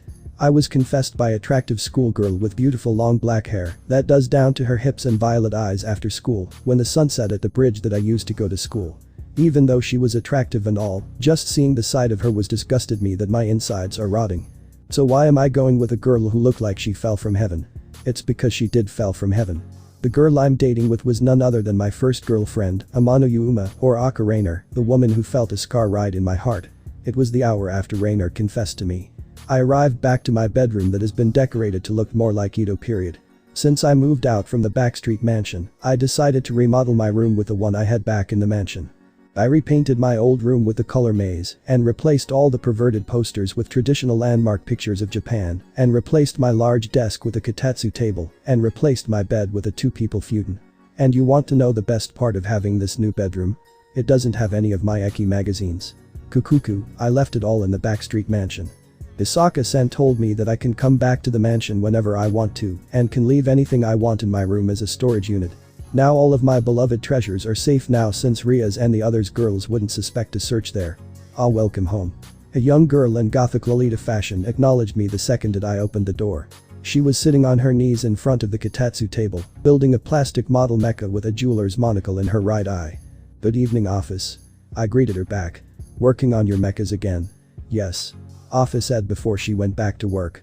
Oh, I forgot to mention that my room is filled with Gundam plastic models that Ophis made herself. She's halfway through the entire Universal Century mobile suits. And she even built an army of the same mobile suit. This girl really has too much free time on her hand. I knew it was a bad idea to give this Dragon God Gundam plastic model for Christmas. Now I have an army to fight the Great Red. Ophis declared with a shine in her eyes. Hey, these are toys, you know. How's an army of toys are going to attack the Great Red? Wait a moment. Where the hell did she get the money for these plastic models? I dropped my bag and rushed to the closet. I opened it to search for my piggy bank. I found it and discovered it was empty. My life savings. I sobbed pathetically as a black gloomy appeared around me. I saved up over 200,000 yen. I never earned a single cent when I stayed in the Kyoto mansion. I earned this money from doing chores at parents' house, odd summer jobs, and picking up stray dollars and cents on the street. My poor magazines or gifts I got from Azazel Sensei, and what I won for free online. You spend my entire life savings. I found it. Ophis affirmed.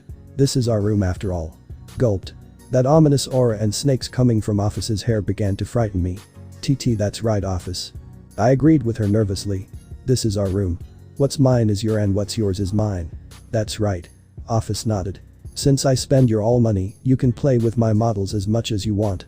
Geez, thanks, Ophis, but this won't recover the time I spent saving each penny I earned. Also, if it was yours to begin with, you should have put your name on it. Ophis added. Damn it. I did put my name on it. You properly ignored it.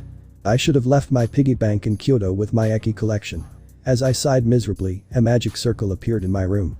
I recognized the insignia in the center right before disappeared into a white flashing light, and a familiar man appeared, standing where the magic circle used to be. Is there anything you need, Azazel Sensei? I sighed, sitting down on my futon. What's wrong with you? Sensei asked, noticing the gloomy mood I'm in. It's nothing. I told him woefully. Well, alright.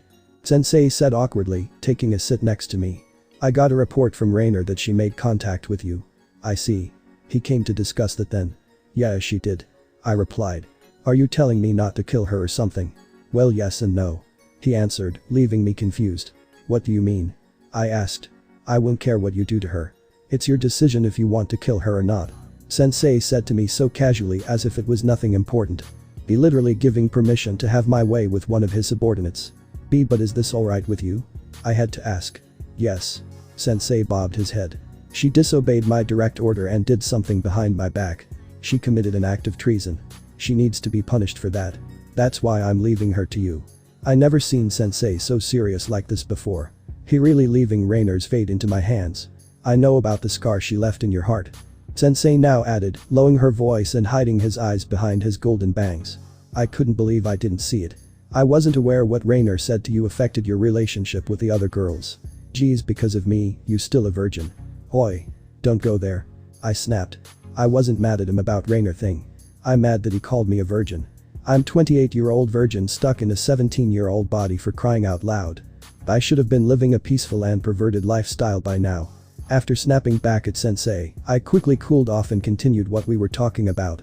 But are you sure about this? I asked him one last time. Are you sure you want me to become a decider of fate? Yes, it's up to you what you do to her.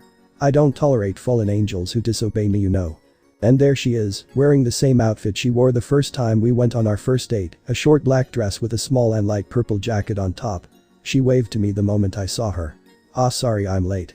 Rainer apologized adorably, despite the fact she wasn't at all. Don't worry, I also got here. I lied to her with a forced smile. She seemed to believe it and haven't noticed the fact that I was sick to my stomach for just being her with her. A few hours later. The day was pretty fun. I told Asano Yuma as we walked to the water fountain. The date I had with Rainer was the same one I had in my past life. We did a little shopping and have a nice lunch. Now we walking around the town and head to the park as the sun sets. Yeah, it was. Yuma agreed, stopping at the water fountain, a few feet away from me. She turned around and the sunset behind her gave a good atmosphere. Hey, Ise-kun. What is it, Yuma-chan? I asked her. There is something I want to do to celebrate our first date. Can you listen to my wish? Sure. I agreed. She skipped closer to me and leaned her face closer to mine. She opened her mouth and whispered romantically her wish. Will you die? I wasn't confused or shocked to hear those words. To be honest, I was nonchalant and suspected something like this. I made no reaction and decided to give her my response. No. I took a step back as Asano Yuma, should I say Rainer, coughed out blood. She fell on her knees first before collapsing. There was something sticking out from her back. It's the hilt of a sword that is deep into her upper back. I, Yumi Kiba, fired a clear shot to the back of the fallen angel that dared to claim the life of my beloved master on rooftop of the skyscraper that you can see a perfect of the park where I Sama and that fallen angel tramp. The sword that I fired didn't hit the fallen angel on her spine nor heart. I wasn't sure why did I Sama want to keep the monster that scarred his heart alive. If it were me, I would kill her for deceiving my master. You're not going to get away from this. A feeble voice from behind murmured. I turned around to see a beaten tied up fallen angel I that I assaulted on my way here on the ground. He's middle-aged man who wore a pale violet trench coat over a white dress shirt with a matching ascot that are covered in blood coming from his chest, black pants and shoes. He had a black fedora but fell out from his head after I jumped at him. His face is swollen and bleeding from the nose. Don't tell me you're still alive. I scoffed. I went to the duffel bag next to him and pulled out new unbent crowbar. The last one I had become bent after I used it to bash this fallen angel's head to death. Maybe I need to teach this man another lesson. Haven't you tortured him enough, Naya? I looked at the direction of the voice. There standing on the ledge of the skyscraper was a voluptuous young woman with long black hair with split bangs and hazel cat-like eyes. She's wearing a black kimono, a yellow obi, a set of golden beads, and an ornately detailed headband. Kuroka, what are you doing here? I came on check on you, Yumi-chan. Don't talk to me so causal like we're friends. I warned her, creating a holy sword with my free hand. Ever since that day that Kuroka used her senjutsu on Valerie and I 3 years ago, I've been very vigilant around this evil furball. I still haven't forgave her and I'm not planning to. I still wonder why his Issei-sama made her his familiar. Kuroka rolled her eyes, taking my warnings like an empty threat. Anyways, what with him? She pointed to the fallen angel I beaten to death. I found him tailing Ise-sama and the skanky fallen angel. I explained to her. Since I was on duty to protect Issei-sama, I decided to take action. I see. Kuroka crossed her arms underneath her breast and hummed. So what are you going to do with him? I thought about for a bit. Let's make him as an example. Example, Naya. An example to show not to mess with us or this will be the outcome of it. Ice's pav. My cell phone rang soon after Rainer was shot in the back with a holy sword. It was Yumi. She came to check if she didn't hit any important organs or the spine. I told her that she made a perfect shot. I requested her to make the holy sword that disappeared in Rainer's back. After Yumi acknowledged my command and the sword that stabbed Rainer in back vanished into thin air, I hanged up and looked back to the fallen Rainer. "Oh," she groaned, touching the stabbed wound. I squatted down, grabbed Rainer's head by the back of her hair. I pulled up her face up and took out my custom exorcist gun that I hide behind underneath my blazer with my free hand. I pointed the muzzle of the gun at the Rainer's forehead. The Rainer's eyes widened in fear after seeing the gun that close to her face. Her face quickly changed into rage and disgust. What? Not gonna shoot?" Rainer asked, trying her best to act all tough despite the fact her voice was trembling. "No," I whispered. "I still need her alive." "Why you think Yuji gonna to get away with this?" "Who knows?" I shrugged. I leaned closer to Rainer's ear. "But let me tell you something. I'm fully aware on what you're scheming. I requested you give it up or else." I let go Rainer's hair, making Rainer's head crashed back on the ground face first. I got back up and decided to split, leaving the injured Rainer all by herself. A couple days have passed since my date with that bastard happened. I, Rainer, have tried my best to recover from the injury I received in my upper back and chest in the only, yet abandoned, church in this crummy town. Shit. The wound still hurts. To think I got stabbed by a holy sword forged by a blade blacksmith. If it were an original sword or a sword with its blade made of light, I could have recovered a lot faster. I may even recover from a holy sword from a blade blacksmith. But that sword that stabbed me in the back. That was no knockoff. It was like the sword was a genuine holy sword. Like the Excalibur and the Durandal. But where in the hell did that sniper get their hands on a real holy sword? They all should have been in the church's custody. And what's worse, Ddraig has gone missing. He's supposed to watch my back during the so-called date I had with that bastard Issei hi to. GRR. You shouldn't push yourself, Rainer-sama. A woman, tall and buxom woman with long navy blue hair that obscured her right eye and brown eyes, approached me. Her attire consisted of a violet trench coat-like top with a wide collar, a matching miniskirt, and black-heeled shoes. The trench coat top was open at her chest, giving view to her breasts and cleavage. She also wore a gold necklace around her neck. "Kalawiner." I called out her name. "Have you found Ddraig yet?" She shook her side to the side. "Unfortunately, no. I checked high and low for Ddraig, but he's nowhere to be found. I sent all the priests to look for him." "What about Middleton?" "She should have come back by now." Kalawiner made an astonished face. "She didn't came back. This is bad. First Ddraig, now Middled. Don't tell me that Haidu bastard got to her." "Oh. Is there something wrong?" a musing voice asked. I turned to the direction of the voice, where a young man with short white hair and red eyes, wearing in clerical clothing, and have a disgusting smile on his face. "Fried." I hissed the name of the priest near the basement stairs. "Oh. Why are you looking at me with such unwelcoming?" Fried asked sleazily as if he needed to ask. "What do you want?" I scoffed. "Have you found Ddraig or Middled?" Ddraig. Middled. Do I know a Ddraig or Middled?" he asked, putting a hand under his chin and making a thinking face just to drive my patience. Kalawiner growled and created a yellow spear of light. She aimed it directly at Fried's head. "Don't act dumb, you son of a." Krieg. The church door upstairs has opened up. Who could it be at this hour? It's late in the night. Could it be one of the stray priests that served under me? That can't be right. Kalawiner murmured. The priest should still be looking for Ddraig. Bump, bump. I felt something. A strong pressure. Something that's unnatural and I never felt before. And it's slowly heading over to us. The footsteps soon stopped, but I felt a strong presence right above us. "Fried. Go take care of it." I commanded him hastily. Fried quickly made a face of fully ecstasy after hearing my commands. "Ooh, this is going to be fun." Ria's Pav. I thought about over the month. Wondering if what I'm doing is the right, allowing Issei to join my peerage. I've been observing him during in school and in the club room. He seemed to get along with everyone in the club room. One time before school, I seen him talking with Yudo about the Holy Sword Project. Usually if anyone bring up the Holy Sword Project or the Excalibur, Yudo becomes a totally different person. He shows his dark colors. He becomes disobedient, disgruntled, and only thinks his goal in life is destroy the sword that ruined him his life and cost the lives of his comrades. But when he talked to Issei about the project, he was crying. Crying in joy and relief. I talked to Issei over this, and he told me that Kiba wondered about the other survivor of the Holy Sword Project. I did remembered him talking about another survivor of the project. Issei even told me that the other survivor is coming here to Japan soon to meet with Yudo personally. Maybe having him meet with another survivor will help Yudo at peace with the Excalibur. There was also a time that I seen Kaneko-chan sitting on Issei's lap. It was after school and I was about to head home, but I forgot my homework in the club room. I headed back to the room, just to see Kaneko sitting on Issei's lap. She got off from the lap immediately after she saw me. I demanded for an explanation after seeing that. After I interrogated them, I learned that Kaneko had this urge to sit on Issei's lap. She said it was a nekashu instinct, and sitting on Issei's lap soothes her. It did got on my nerves by this at first, however, I soon later accepted it as if was nothing special. Nevertheless, I did found it a bit particular odd though how Kaneko is easily well getting along with Issei, who she barely knows. There were times when Issei stayed over the club room in the night to help Gasper. Ever since the appearance of Valerie, Gasper has tried his best to control his sacred gear and wanted to become stronger. Issei personally helped Gasper over his timidness, but they're a long way to go. Despite that, I kind of glad that Gasper is slowly coming out of his shell with the help of Valerie. And there was something with Akeno too. The night after Issei and Valerie slayed the stray devil, I told Akeno about the contract and him interested joining the peerage, and she panicked. The second she calmed down, Akeno told me everything Issei. How she and him were childhood friends.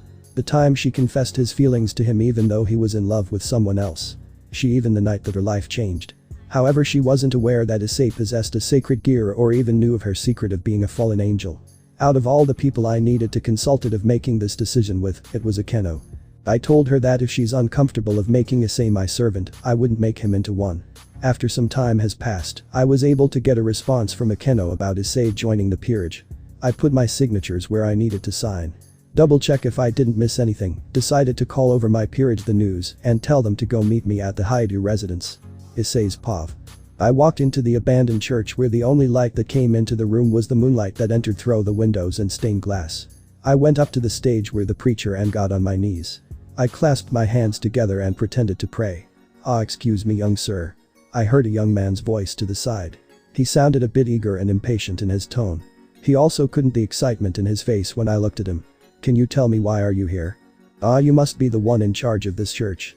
I said, pretending not having a clue what's going on here and who this clergy really is. Me?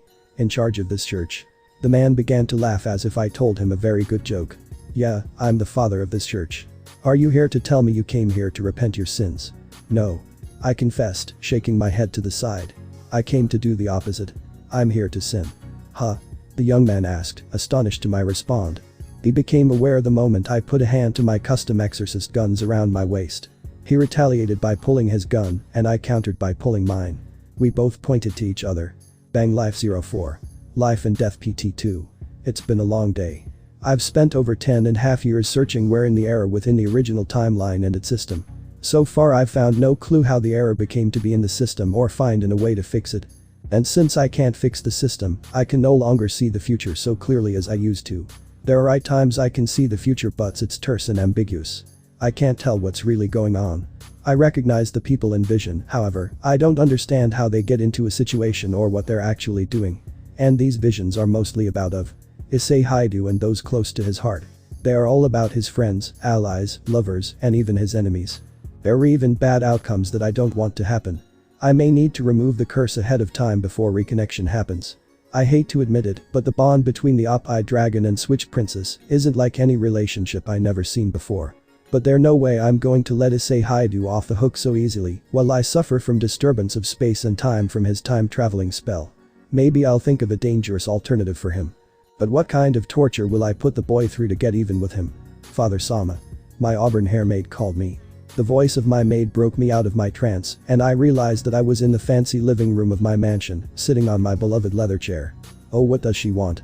I was in the middle of making the greatest and most dangerous alternative for the poor Op-Eye Dragon to take. You better have a good reason why you're here, Nimue.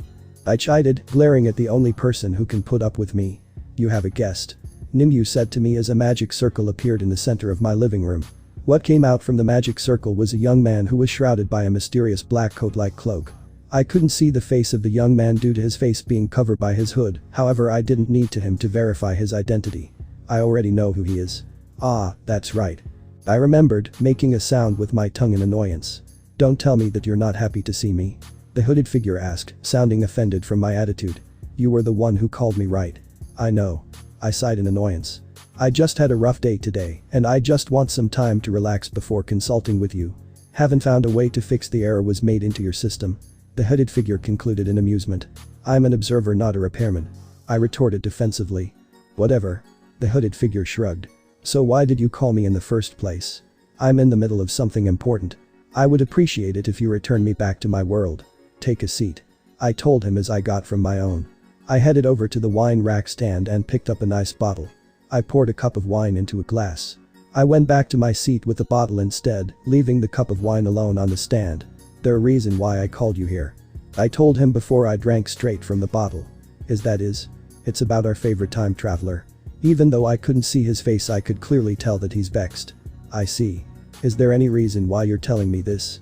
Perchance I'm going to meet him before reconnection even begins. No, I said. I brought you over to observe him. Observe him? I nodded. I created a magic circle above the fireplace. Watch. I told him as an imagine appeared within the magic circle.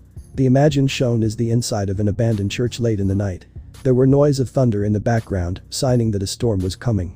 There are two people in the stage, pointing at each other with exorcist guns. Wait, this is. The cloak figure immediately understood the situation on hand. Yes, I brought you here so you can see this event. I told him. I turned to my maid, Nimue, who was about to leave the living room. Nimue, wait. This also involves you. Nimue stopped cold in the hallway. You can't possibly mean that he also involved in that too. Yes. I turned back to the magic circle. I suspect that he will cloud Issei Haidu's judgment. Bang, both Freed and I fired our exorcist guns. I stood there unfazed the moment after Freed fired his gun as he dropped his and fell to his knees. Freed covered his left eye as a stream of blood runs down his left cheek. The bullet that Freed fired was misdirected right in the nick of time. I was barely grazed me on my right cheek. My eye. My eye. Freed cried in pain. You fucking took my eye. I dropped my gun and leaped up in the air, raising my elbow up in the air. While Freed cried over his bleeding eye, I went straight for the kill by striking my elbow right into his left collarbone. Snap. Guaya. Freed shrieked loudly in agony. He fell onto his back with his right hand to his broken collarbone, while trying his best to lift his left hand to cover his bleeding eye, but suffered the pain he's in. I put him into shock. I don't regret. This man caused a lot of grief to me and others in my past life. I wouldn't be surprised if he dies from blood loss or shock.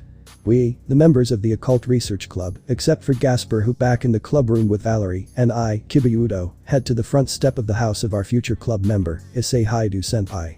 Our president and master, Rias Bachu, knocked on the door, waiting for someone to open it. We're coming. A voice said from the other side of the door.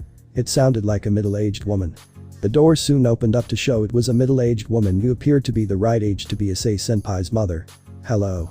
She greeted us with a warm smile with her eyes closed before opening them. The moment she opened them she became dazed on how many of us are here to see her son. Ah. You are all students from my son's school. Right. Yes. Rias Bachu affirmed.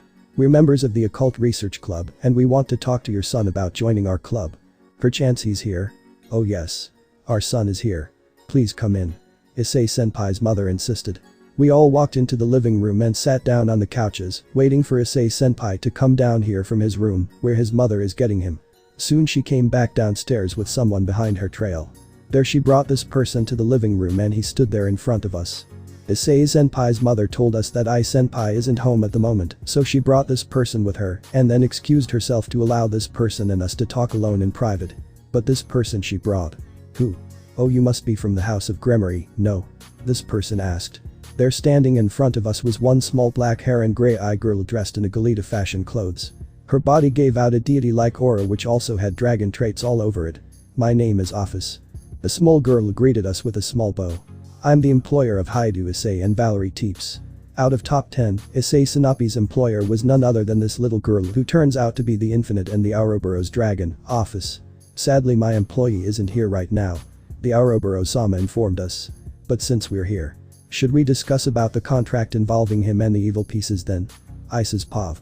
I headed to the stairs up to the church basement. I stopped right in front of the first step. There was a magic barrier right on the steps. Looks like Rainer realized that I already taken care of Freed and is now trying to prevent me from coming any closer to downstairs. I took out Lancelot's ring, the ring of Dispel, from my pocket and placed it on my ring finger of my left hand. I pulled out my golden pocket watch that Father Time given to me and checked the time. A few hours before she comes to here. I need to finish this tonight. No excuses. I closed the pocket watch and put it back to my pocket. I headed downstairs and activated the power of the ring of Dispel in my ring finger to go through the barrier that Rainer created. What are you doing here? One of Rainer exclaimed, noticing me walking down the stairs so costily. Oh, didn't you miss me? I jested with a grin. A tall, buxom fallen angel lady next to Rainer created a yellow spear of light in her hands. She threw it directly at me, who done thing to evade it. The spear of light pierced through the lower part of my body. When the spear of light faded away, I collapsed forward with massive blood loss coming from the lower part of my chest. Ha! You're not so tough now. The female fallen angel taunted haughtily. She thinks that it's finally over, but you know that kind of hurt. I got back up from the ground as if nothing happened. The lower part of my body was suddenly emitting steam as the wound was healing automatically without the aid of Twilight healing or Phoenix tears. I feel that my skin tone was going a bit pale and my hair changed from brown to grayish black. I removed my contact lens to reveal my heterochromia green and blue eyes. Rainer and the female fallen angel gasped in shock the moment she realized my new physical appearance. Why, you're not human. Rainer yelled as she created a spear of light of her own. She was right. I'm no longer human. I gave up my humanity a long time ago. Haha. I began to chuckle as 7 small pieces appeared out from my utility belt and 5 pieces arranged themselves into around me. Rainer throws her spear of light straight at me. I didn't move at all like the first time, but unlike before I wasn't stabbed by her spear. Instead, I quickly created my crimson pyramid in time to block the spear of light. Is that it? I asked, summoning my sacred gears. I thought there was going to be more than that. Udo's Pav. We, the members of the Occult Research Club, walked out of the house of Issei Senpai after consulting with Senpai's employer. To think that his employer is none other than Ophis. Ophis, the Ouroboros dragon and infinite god. Ria's Butchu exclaimed as we walked down the road. I should have seen it. Out all of the top 10, Ophis didn't belong to none of other mythological factions. This explains why Issei is willing to join my peerage. Damn it. I need to tell Ani-sama this. We recently just talked to Ophis-sama about the contract of Issei Senpai joining us. Oddly enough, Ophis was okay with this. She said as long she can stay with Issei Senpai's side and Ria's Butchu follow the rules of the contract. But it was very odd though. She acted very mature, but childlike though. Is Issei Senpai really serving the Ouroboros? Is he really being a caretaker? While we continued to walk down the road, Akeno-san stopped cold in the middle of the road as we continued to walk cautiously. Akeno.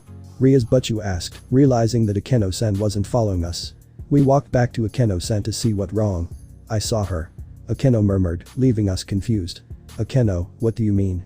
Ria's Butchu asked. Back then. When Ise-kun and I were just kids. I saw her once. Akeno confessed, leaving everyone shocked. Wait, what? Ria's Butchu explained. It all happened when I stayed over at his house once. It was my parents' anniversary and Ise-kun's parents decided to watch over me while they go celebrate. Ise-kun and I were playing in his room. I win. I smiled cheerfully after I defeated Ise-kun in a trading card game on his bed. Drat, that was the 5th time in arrow. Ise-kun sighed, throwing the remaining cards in his hand into the air. There was soon a gurgling sound below the chest of Ise-kun. Oh boy. Ise-kun said, making unpleasant face and puts both his hands on his belly. I'll be right back, Akeno. Don't go anywhere. Ise-kun rushed out from the bedroom in a hurry, leaving me all alone in his bedroom. I waited a minute or so for him to return and was about to leave to check on him till I heard something. Munch, munch. I heard a noise in the closet. It sounded like someone was eating in there or something. I decided to check it out. Hello. Is there anybody here? I asked, reluctantly approaching the closet's door. I slowly opened and there she was. A girl dressed in a gothic Lolita fashion holding a bitten sub sandwich in her hands and breadcrumbs coming out from her mouth. Her eyes widened in shock to see me, and so was I when I saw her eating in Ise-kun's closet. Ah. There no one here but us handouts. She dropped the sandwich and shut the closet hard as she possibly could. Ah wait. I said, reopening the closet door just to notice that she was gone. So what happened after that? Ria's Butchu asked. I didn't tell no one after that. Akeno-san told us listlessly. I thought I imagined it. But now I know she exists. See, could it be possible that she caused this? Huh? What is Akeno-san talking about? She made a face as if she just became crazy and she even sounded like one too. Akeno, what are? Broom, broom. Ria's Butchu was quickly interrupted by the sounds of a red superbike coming up the road. It was a young woman riding on top of it, wearing a red motorcyclist outfit and a matching red helmet that covered her entire head. She parked her motorcycle right across the road where we stood, leaving the engine on. She got off and slowly approached us. So we finally meet at last. The motorcyclist said. The motorcyclist was carrying a scabbard around her waist and a sword intact. Ah. Do we know you? Ria's Butchu asked. No. The motorcyclist admitted. But I know exactly who you people are. There was something that I didn't like from this motorcycle girl. Kaneko Taoju, sensed it the moment she suddenly came to us. She's behaving a bit rancorous to us. Even maybe a bit envious too. Especially to Ria's Butchu. No, I need to know. The motorcyclist corrected herself, creating a blade from her hand. Wait, don't tell me. Watch out. I screamed the moment I realized that the motorcyclist was going to strike directly at Ria's Butchu. But something isn't right. I sense that she isn't heading to Butchu, but to Yudo's pav. The moment Kaneko-chan screamed, I quickly summoned my holy eraser. The motorcyclist went straight for the attack. She was at first heading at Butchu, however she quickly changed her course to me. She raised her one-handed sword and swung it directly at me, but I parried it in time. The sword she was wielding was a sword made out of pure light. This wasn't been a problem for me. I quickly absorbed the holy energy of her sword from my blade. Not bad. The motorcyclist said as if she was impressed. She leaped back and threw away the bladeless sword to the ground. Let's see if you can handle this. She drew out the sword around her waist and clashed with my holy eraser. Wait, that sword she's using. It's Excalibur. Butchu exclaimed the moment the sword in the motorcyclist's hand emitted holy aura. That's right. The motorcyclist murmured. She leaped high in the air backwards, landing perfectly on top of the seat of her put her blade back into her scabbard. She sat down on her motorcycle. She's going to escape. I won't let her. Wait. I pleaded only to be futile as the motorcyclist makes her hastily escape. Catch me if you can. She said as she stormed off into the road. That girl is running away with the sword that cost the lives of my comrades. There's no way I'll allow her to escape. I decided to what's right within my heart and chase her down. The strange girl on the motorcycle escapes with the Excalibur fragment and Yudo follows her from behind. Oh, this is bad. Very bad. This is clearly a trap. Ria's Gremory, had no choice but to go get Yudo back before he gets himself hurt. Ice's pav. Why are you here? Rainer questioned me. I'm curious if you're still after the twilight healing that belongs to the former holy maiden Asia Argento. I told her my motivates honestly. Yes, this is the reason why I came here to the abandoned church in the first place.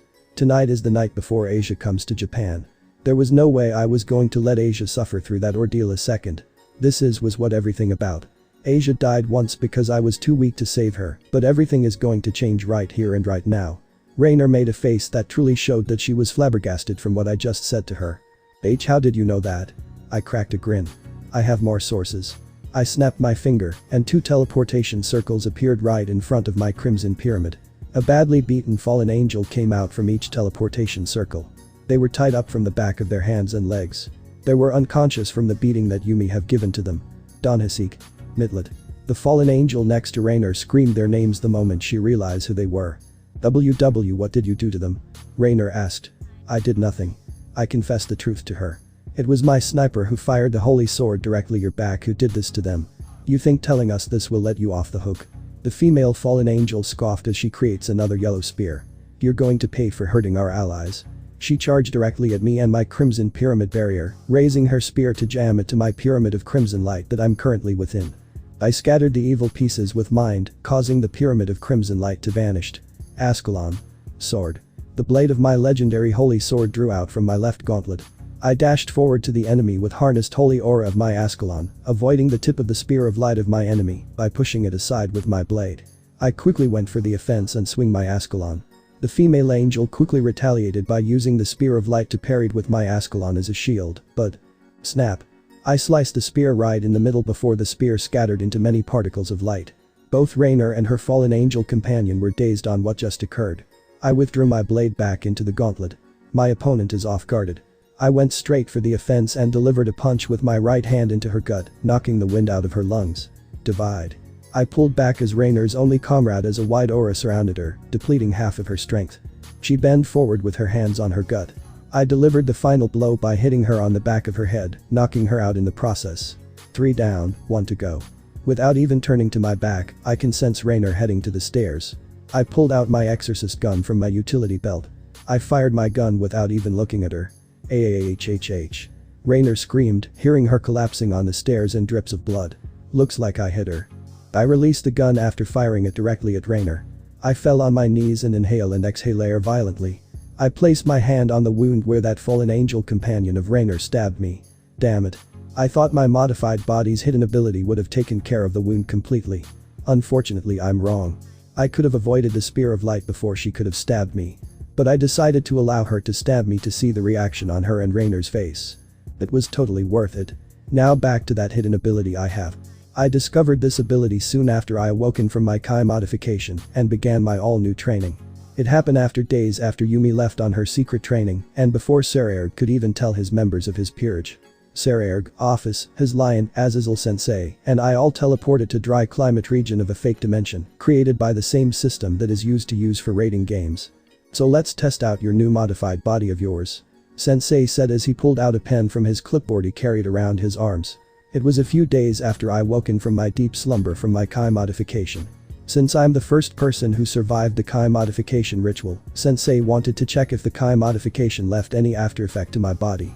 So what are we going to do first? I asked while I stretched my arms and legs. We'll do some simple exercises. Sensei informed me. We'll start with running. Alright, running seems simple enough. I set myself into a running start position. As I wait for a signal to run, Saraerg walked up to me. Oh, by the way, Ise-kun, I'm making Regulus chase you down like you were his prey. He notified me on the last minute. Say what now? Before I could even say anything to Saraerg, a noise of gun fired up into the air, signaling me to start running for my life. Ah shit. I ran for it. There's no way I could talk my way out to crazy people like Azazel Sensei or someone who is serious about their training like Riaz is like Saraerg. I'm going to funkin' die. Seker Regulus roared my name from behind. Sin Saraerg Sama ordered it, I'll chase you to the end of the earth. Yup, I'm completely screwed. I sobbed while I continued to run for my life. There was no way I'm getting out this alive. I'm going to run for the rest of my life. Get him. Get him. I heard a familiar voice behind me as well. Wait. It couldn't be. Ophis. My eyes were nearly popped out from my face after I turned around to see poor little Ophis riding on top of Regulus. Her hands are handing to Regulus's fur for dear life. Don't let go, Ophis. Don't let go. Hey, wait a minute. Why are you encouraging the stupid lion than me? Then suddenly Regulus stopped running. Why is that? Hey, why can't I feel the ground? I stopped running and looked down. Oh boy. I lost all color on my face the moment I realized that I ran off a cliff and floating midair. I turned back to Regulus and Ophis, who simply stood there, and Ophis is waving goodbye to me. Hey, don't leave me, GGG. I screamed as I dropped to seem to be a 50 feet drop before hitting the ground. Splat. Oh. I groaned after I hit the bottom. I feel like all of my bones crack and there are parts of my body that are twisted which it shouldn't be. I think I lost a few teeth and I broke my nose in the process as well. Why does bad things happen to me? I thought to myself as I got up. I was able to get up but I couldn't stand properly. I was staggering back and forth till I was able to stand normally. But damn. I completely exhausted though. It's as if I lost all my stamina or something. Eventually everyone to search for me. The group I came with soon found me resting behind a boulder to keep cool under the shade. When everyone saw me, they except for Ophis all had shocking expression on their face the moment they saw me. Ice. You look. Sensei was lost at his words. What? I asked him. It's hideous, right? I took a nasty fall. No. Sensei shook his head to the side. You're completely fine. I didn't understand what Sensei meant at first till we returned to the mansion. I was given a mirror to see my reflection to find out that my body was unscratched like it was before I took the fall. Sensei soon realized that I gained a new ability from the Kai modification. It's a unique regeneration ability that my body can heal itself without the help of Phoenix Tears or Twilight Healing. I used this same ability when the stray devil slammed me into the crates. But this ability is nothing more but a double-edged sword. Unlike the regeneration of an immortal phoenix or a devil who comes from the Phoenix clan, there's a price I have to pay for my healing ability, and that cost is my stamina. And what worst part is that this ability is that it activates automatically if I want to or not. And if I run out of stamina, my wounds would no longer heal on its own. Looks like that stab from the Spear of Light took up more stamina than I thought it would be. This healing ability is truly a double-edged sword. Nevertheless, I do have something to counter this drawback. I pulled out a flask from my utility belt and removed the lid with my mouth. I chugged down all of the special liquid that was contained inside. The liquid in the flask was an elixir made by Valerie Sephiroth Grawl. It helps restore most of my stamina. It's a good thing I brought this with me. I still have a lot to do. I looked back to the stairs that had a trail of blood. Rainer is no longer there, but I can still sense her presence up above. She must be fidgeting or something. Or well. I could feel my Oni-chan's presence from behind. Yumi Kiba, increased the speed on Isama's superbike that I'm currently borrowing since he doesn't know how to drive one. You're not getting away from me. My Oni-chan, Yudo Kiba, is still keeping up with me with such speed and is right next to me. So this is well the speed of a devil who is reincarnated with a night evil piece, huh? Oni-chan created a short demonic sword from his hands. He throws it right into the front wheel of Isama's superbike. Ah shit. The superbike is going out of control.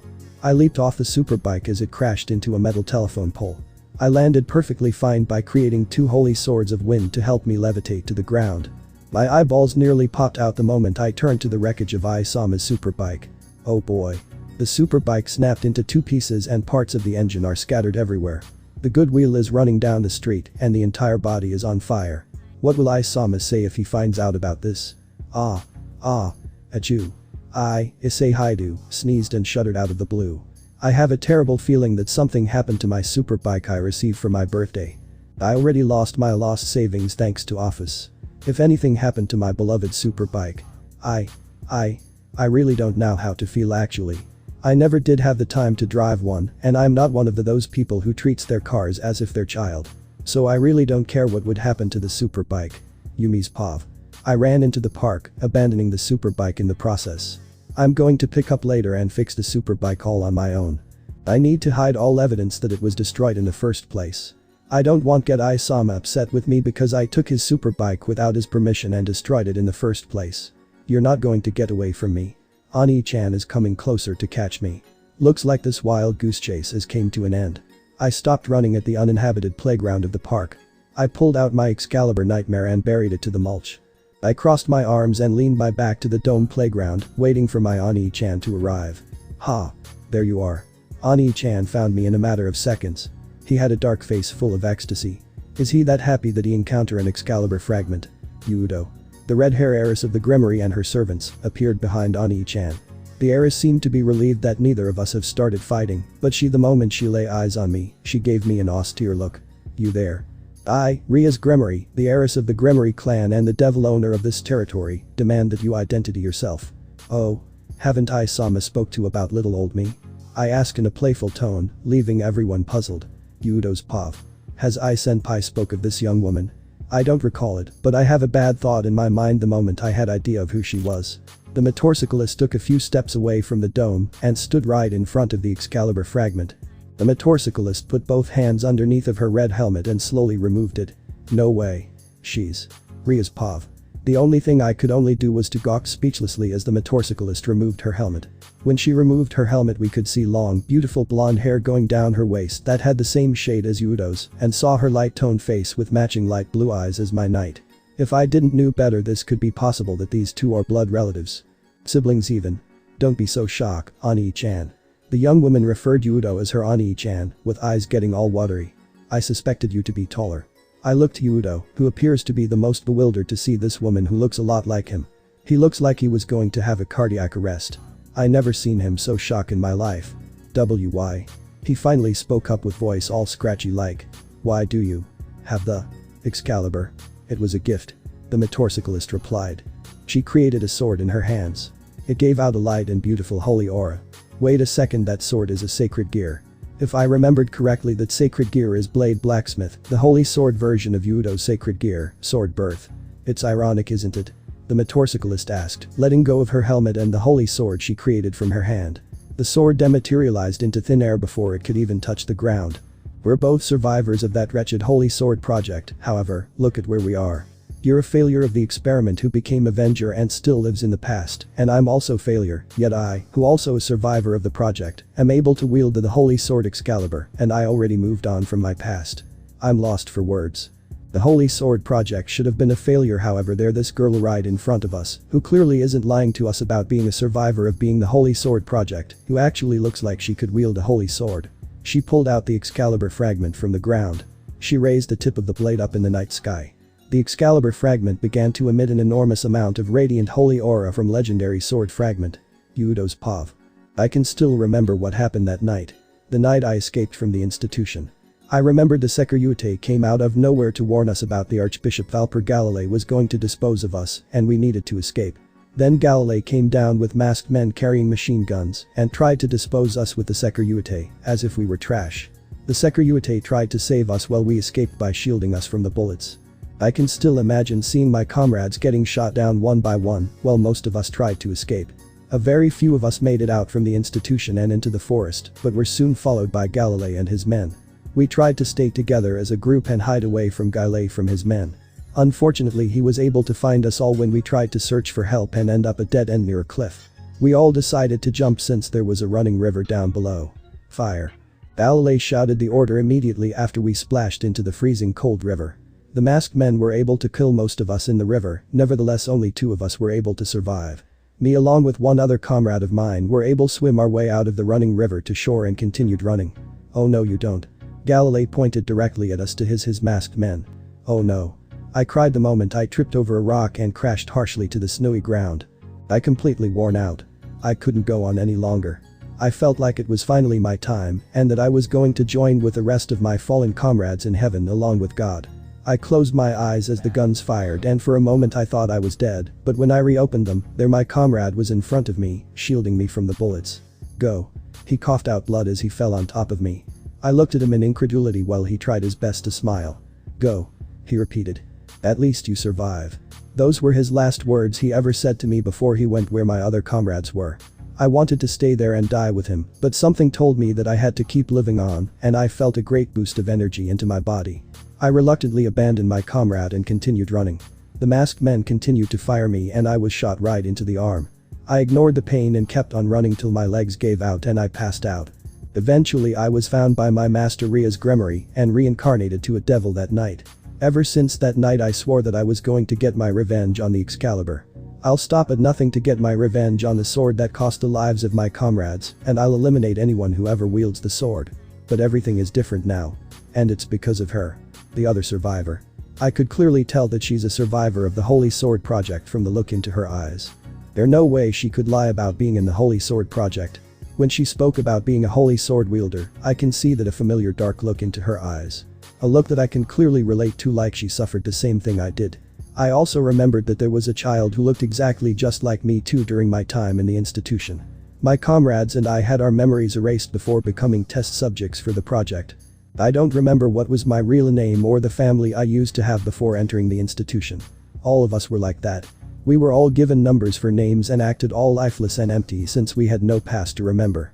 Tell me, Ani-chan. My long-lost comrade said, lowering the Excalibur down to the ground.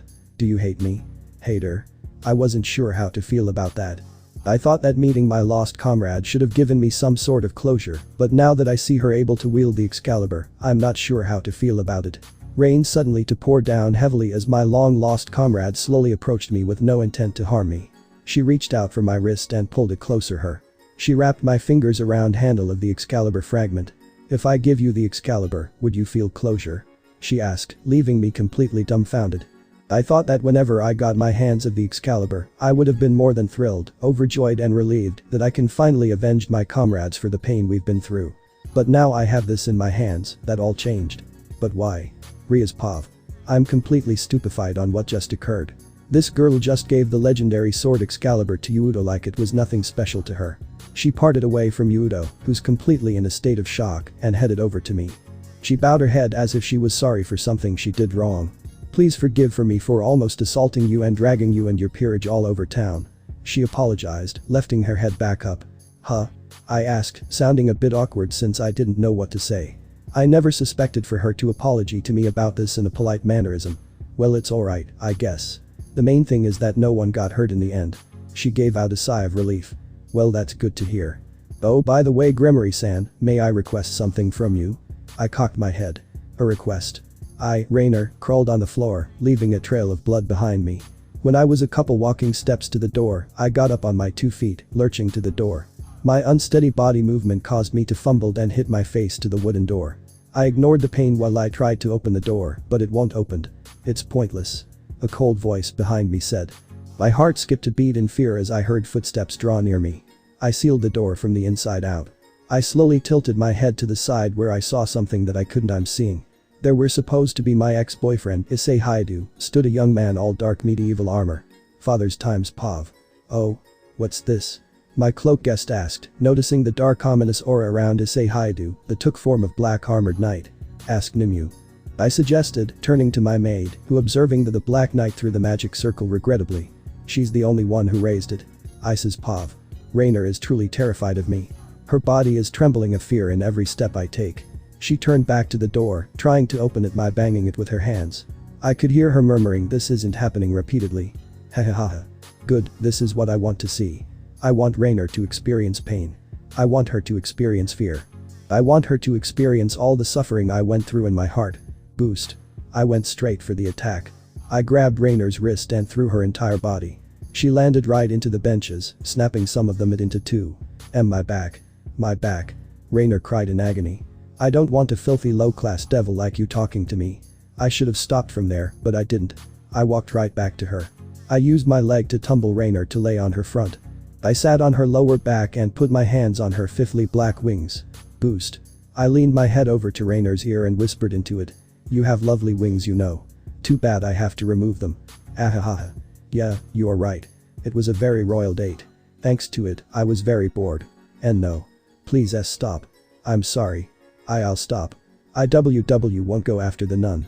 I'm hearing Rainer's desperate pleads in my ears, but I'm not listening to a single word. In one pull, I yank out all her black wings all at once and toss them all into the air. Erg. Rainer's wails echoed in the church.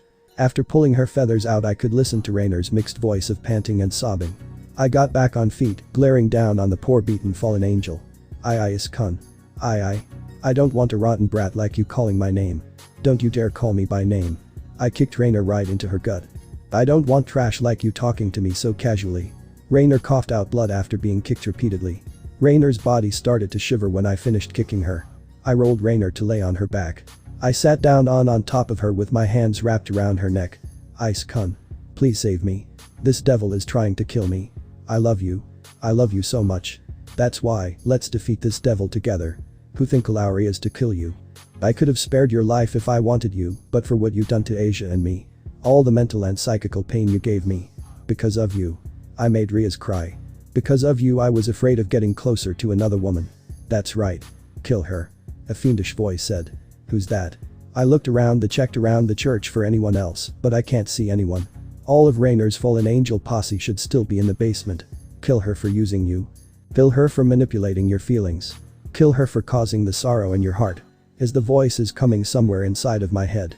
What's wrong, Ice kun? I'm no longer in the church anymore. I'm suddenly within the wide empty realm where I'm sitting on a chair all alone with a mysterious and faceless black figure that matched my body tone standing right in front of me. Listen to heart boy. The fiendish voice said. The voice came from the dark figure. My heart. That's right. The black figure nodded as if he was reading my thought. Tell me what you're feeling. My heart feel like it's in pain. Don't you want to get rid of that pain? Yeah, I want to get rid of this pain reside in my heart. Then get rid of it. Get rid the source that gives you so much sorrow. Get rid of it. You mean get rid of Rainer? That would mean I need to kill her. That's right. Killing her will release you of the pain and grief she placed in your heart. So do it. Do it. The voice encouraged. I blinked for a moment and realized that I was back inside the church where I'm top of Rainer, choking her with all my might while she struggles to breathe. I let go one of my hands around her neck. I raised it up high as I gathered Kai into it. I was going to preform back her Eugen to smash Rainer's head to end her life. Don't do it. A new voice intervened before I could swing my hand to end Rainer's life. I was back into the white realm where there were two figures in front of me. On my left was the same black figure that implored me to kill Rainer for once and for all. And on my right. It's been a while, my Kohai. The owner of the voice greeted me with a cheerful smile that caused me to gape. I recognized the person of the voice. It's one of my predecessors. No. It was the same senpai that sacrificed herself to stop me to interfere the other senpais giving up their lives to protect me during the Kai modification. How is she still here? She should have disappeared after she sacrificed herself to freeze me. You fufu. If you're wondering how I'm here, I left your side. She said as if she was read my mind. Why you never left? I asked, sounding a bit lost and unsure what's going on. She shook her head to the side. No, I didn't. What happened that night during the Kai modification ritual was that I sealed myself in your heart when I petrified you. I've been watching you this whole time ever since. Haven't you noticed the last chair in the realm within the boosted gear? There was 2 chairs within the white world of the boosted gear after the Kai modification. Ddraig was greatly concerned why there wasn't only 1 chair that should have been only for me before he slept. So this whole time my senpai was here with my heart. I don't know why you show up all of a sudden, but you're not going to cloud this boy's judgment. The dark figure gave my senpai a dirty look even though he doesn't have a face. It was clear that he made one by the hostility in his tone. Clouded. Senpai cocks her head as if she wasn't sure what the black figure was saying. No, no. I just want to give something to my kohai before I return him back to reality. Senpai strolled over to me. She placed both of her hands on my cheek and brought my face closer to mine. She placed her lips on top of mine. Wait, what is she? A great surge of memories entered my mind the moment Senpai placed her lips on top of mine. Not the memories of one person, but many of them all entering my head all at once. And I recognize these people too. They are all my other senpais. And these memories.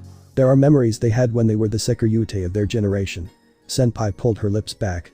She stared at me with a concerned expression. Can you feel it, the emotions in those memories? She asked me. Yeah, I felt great negative emotions entered my heart during the kiss we had.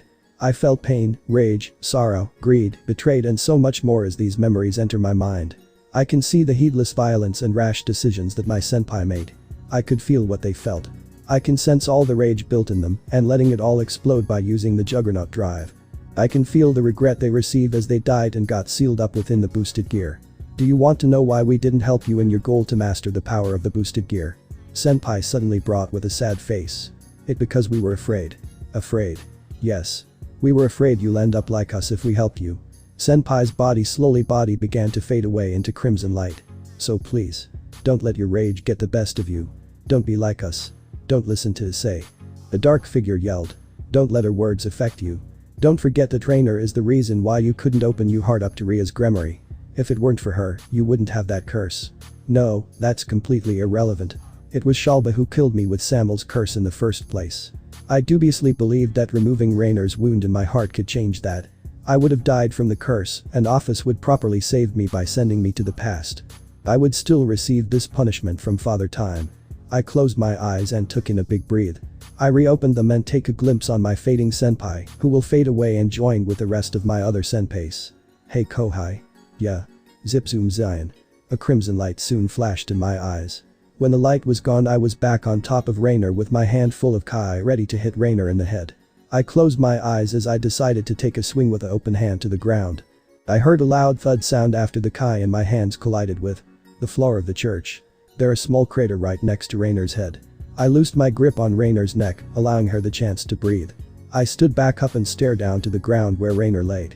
I'm panting to death and sweating everywhere after I realize what I just done. I spared Rainer's life. She's going to live because I no longer have the urge to hurt her anymore. The rage in my heart is gone now. I'm kind of in peace at the moment. I also felt guilty for causing this much pain to a defenseless.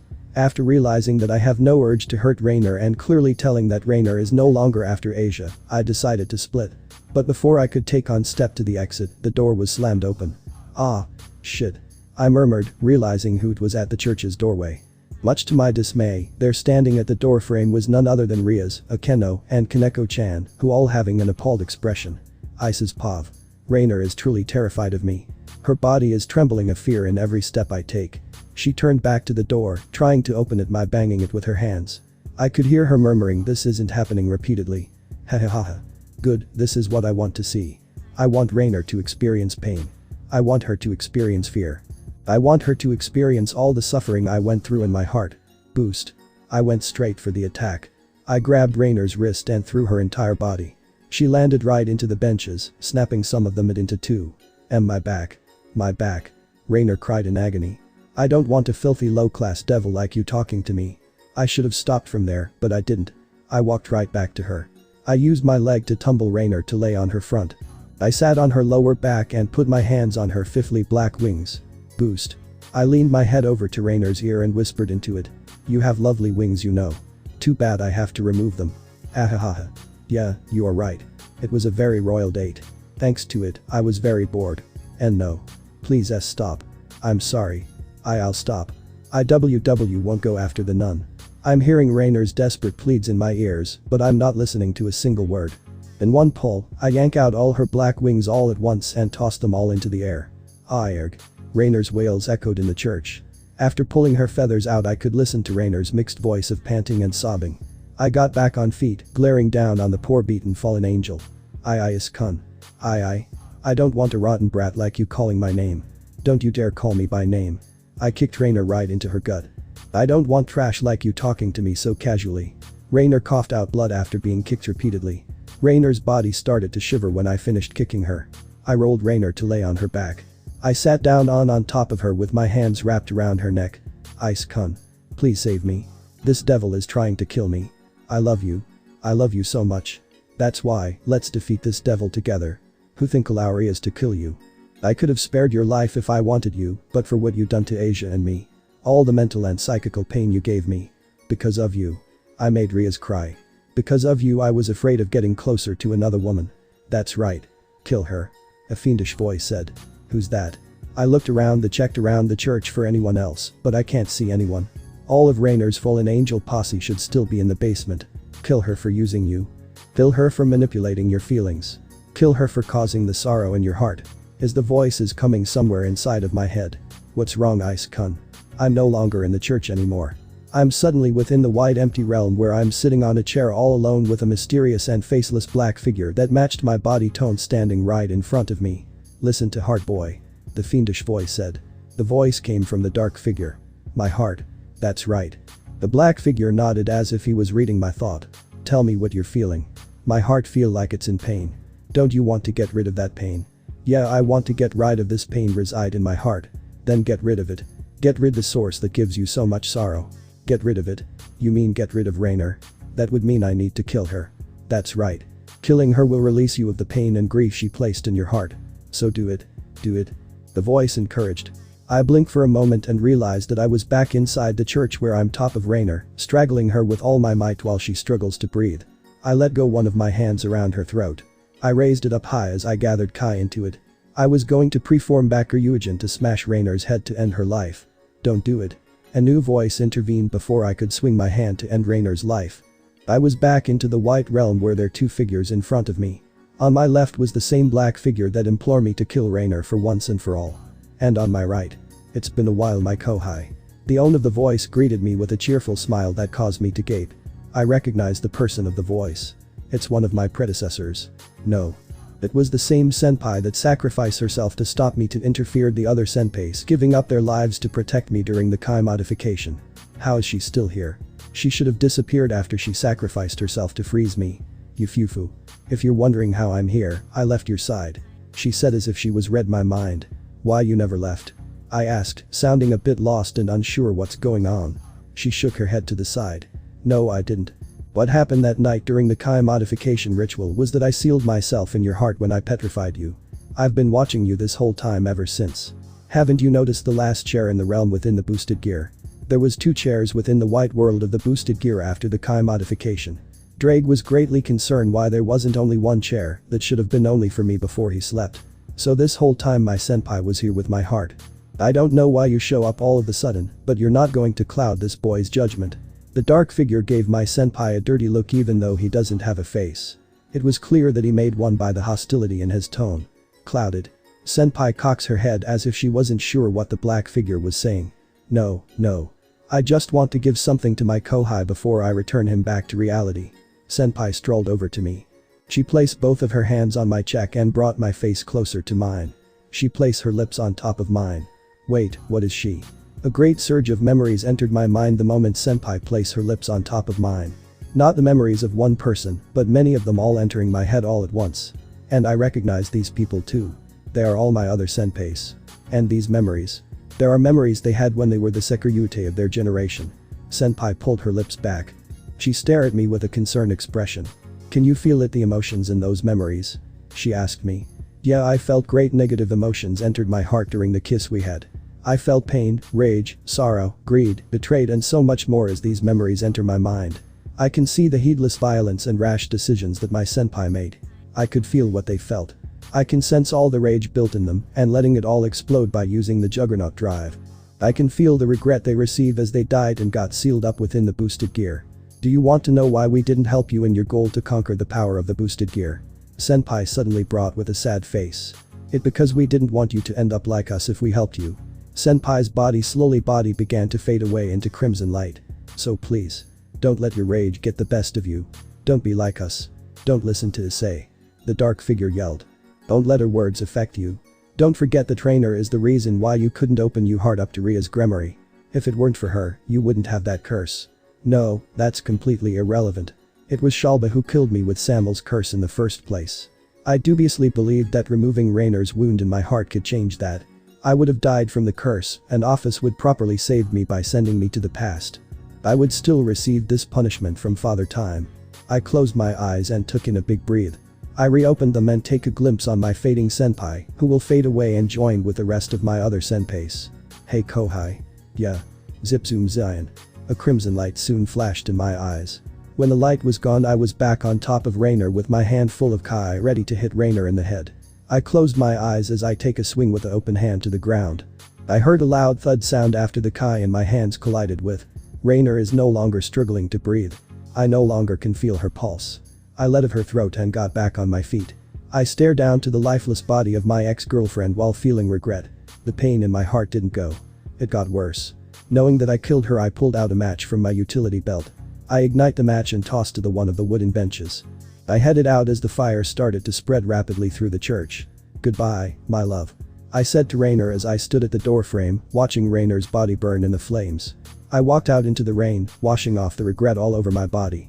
I stare back to the church, where the raging flames finally spread all over the church. In a matter of seconds, the entire church collapsed along with Rainer and her fallen angel posse. Issei. I turned my side to see Riaz with Akeno and Kaneko-chan following her from behind. Issei, is that you? Riaz asked, noticing my change of my appearance. Yeah. I said, turning back to the church, where the flames are dying out. What happened?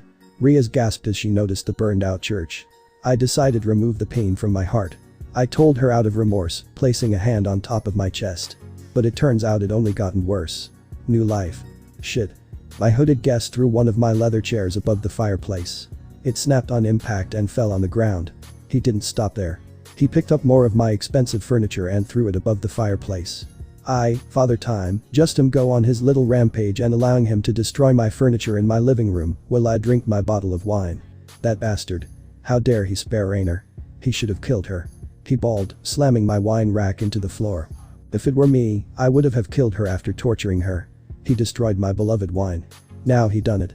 I snapped my fingers and freeze my guest with a magic circle that appeared underneath his feet. This is where your rampage stop. I declared solemnly. I snapped my fingers again, releasing my guest as the magic disappeared underneath his feet. He fell to his knees and took in a heap of fresh air after being relinquished from my spell. He placed a hand on his heart to check his pulse, then back to me with an exaggerated look beneath his hood. If you're going to freeze my body, at least let me breathe. He panted. This wasn't the first time I froze people in place, though it has been a long time since I decided freeze people in their vital organs. I only use this whenever my guest goes too wild on a frenzy, or if I'm too drunk to control my powers. I'm guessing it's the latter since I'm completely wasted at the moment, so I didn't meant stop his lungs. Well, it stopped you from being hysterical. I hiccuped. Stupid drunken bastard. My guest murmured quietly that I quite couldn't catch. What was that? I asked, hoping that he'll repeat that. Nothing.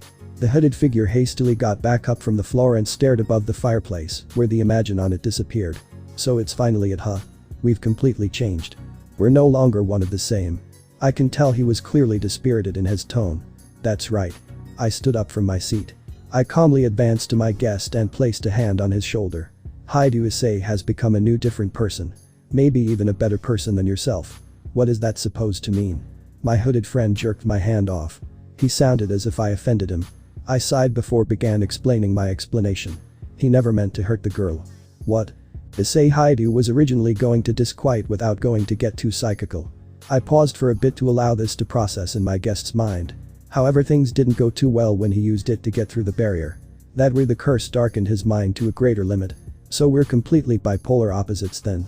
The hooded figure started to chuckle pathetically. I should have known. I rolled my eyes while rubbing the temple of my forehead. You know you can settle who the better man when reconnection happens. The hooded figure made an expression within his hood as if he realized something important and smiled. Haha. That's right. Reconnection. That is where I'm going to settle the score with Issei for once and for all. I, Azazel, walked down the hallway of Special Grigori Hospital. I received a call from Issei last night that he went to settle things with Rainer and her gang. Issei told me everything what in the church that night, however, he sounded very distraught every time he spoke to me. I was greatly delighted to hear that he decided to spare Rainer from his heart, but it made me wonder what exactly happened that night in the church. I never thought it was possible for Issei to go that far to torture Rainer. He told me about the dark figure in head encouraging him to kill Rainer, and that one of his predecessor that survived the Kai modification came in time to stop him and gave him all of the memories of his predecessors. He even told me what happened to him and the girls of the occult research club came to the church. Poor Ice, he has lot of problems to dealt with now. Maybe allowing him to decide it on Rainer's fate was a bad idea, nevertheless it kind of helps me. Father Time warned us that Issei retrieved a second curse soon after he returned back to the past. I got greatly concerned when Issei told me about dark figure that tried to convince him to kill Rainer. After hearing everything from Issei, I decided to check on Rainer and her crew's condition and hopefully get anything on what happened last night. It's a long shot, but I need to gather as much information I can get with this new curse. I entered the room that to the corner where it was assigned to Rainer and her comrades are getting treatment. They're inside the hospital where 3-bedroom where all the girls are resting, while Don Hasek is resting in a room across the hall. When I went over to Rainer's bed, she appeared to me as a lifeless corpse wrapped in bandages. I would mistaken her for one if she was breathing through her nostrils. Ah. Azazel Sama. Rainer opened her haggard eyes and moved them at my direction. Where am I? You're in our special hospital, I said, placing a hand on her cheek. Came to check how you were. You were nearly killed last night. Rainer's face turned pale, and her body shuddered as if she remembers something frightening. The night. She murmured. Where is he? Rainer. I pulled my hand out from Rainer's cheek.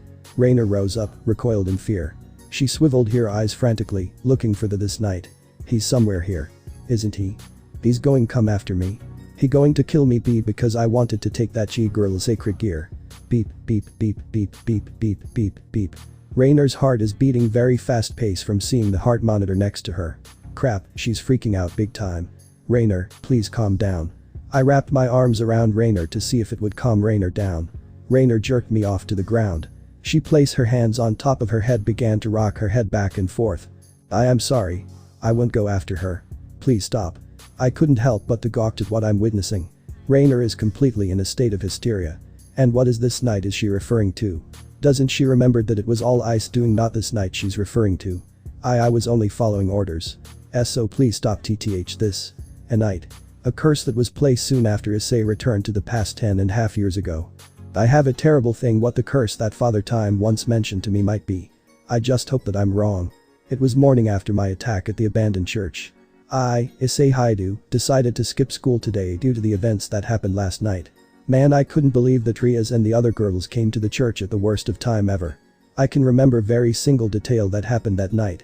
The was slammed opened, and there stood Rias along with the other girls in the occult research club. I stare at them speechlessly as they all noticed the mess I've made. Each one of them had an appalled expression on their faces. Rias is completely stupefied that her eyes and mouth are completely opened. Akeno covered her mouth as her eyes starts to get watery. Out of the three, Akeno must be the most devastated of them all. And finally, Kaneko-chan. She seemed to appear to be unfazed on the outside, but I can tell that she's also surprised on the inside. How?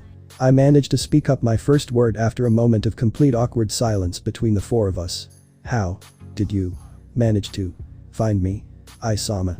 Right before any of the three girls could even say anything, a blonde-haired girl wearing a red motorcyclist outfit showed up to the doorframe of the church.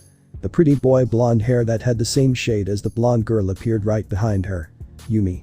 I became astonished when my loyal follower run up to me with none other than her brother, Kiba. Are you alright, Sama? Did something bad happen to you? Yumi examined my body and touching my cheeks if I was injured. It would properly because I'm exposing my true modified form. I only revealed this form whenever I'm fighting a powerful opponent. I'm fine. I assured her, taking her hands off my cheek. Then I realized something. Yumi is in the same room as her Ani-chan and the rest of the Gunmare group. Wait, don't tell me. This girl. Yumi asked us to come here. Ria spoke up in a timid tone. She asked us to rescue you, but as we see now you were able to handle the situation on yourself. I turned to Yumi, who averted her eyes to the ground and had a guilty look on her face. I'm sorry. I got worried that something bad might happen if you went to handle this all on your own. So that how it is. Yumi was fully aware what I was going to do tonight. She became concerned that my past will come to cloud my judgment and properly thought that Rias and the others might be the ones who can prevent me from making a big mistake. I gave out a resigning sigh. That's alright, Yumi. I know you were trying to help me. I quickly patted my beloved ninja's head before gave my attention to the Gunmare group. Was this your doing? Rias asked, eyeing at the beaten to death Rainer, who's lost conscious next to me. Yes. I affirmed it with no hesitation, yet having sense of guilt in my tone. She isn't the only one either. There are 3 other battered fallen angels in the basement. Wait, you wounded 4 fallen angels to death all by yourself. I shifted my gaze to Akeno, who looks like that her heart couldn't take any more of this.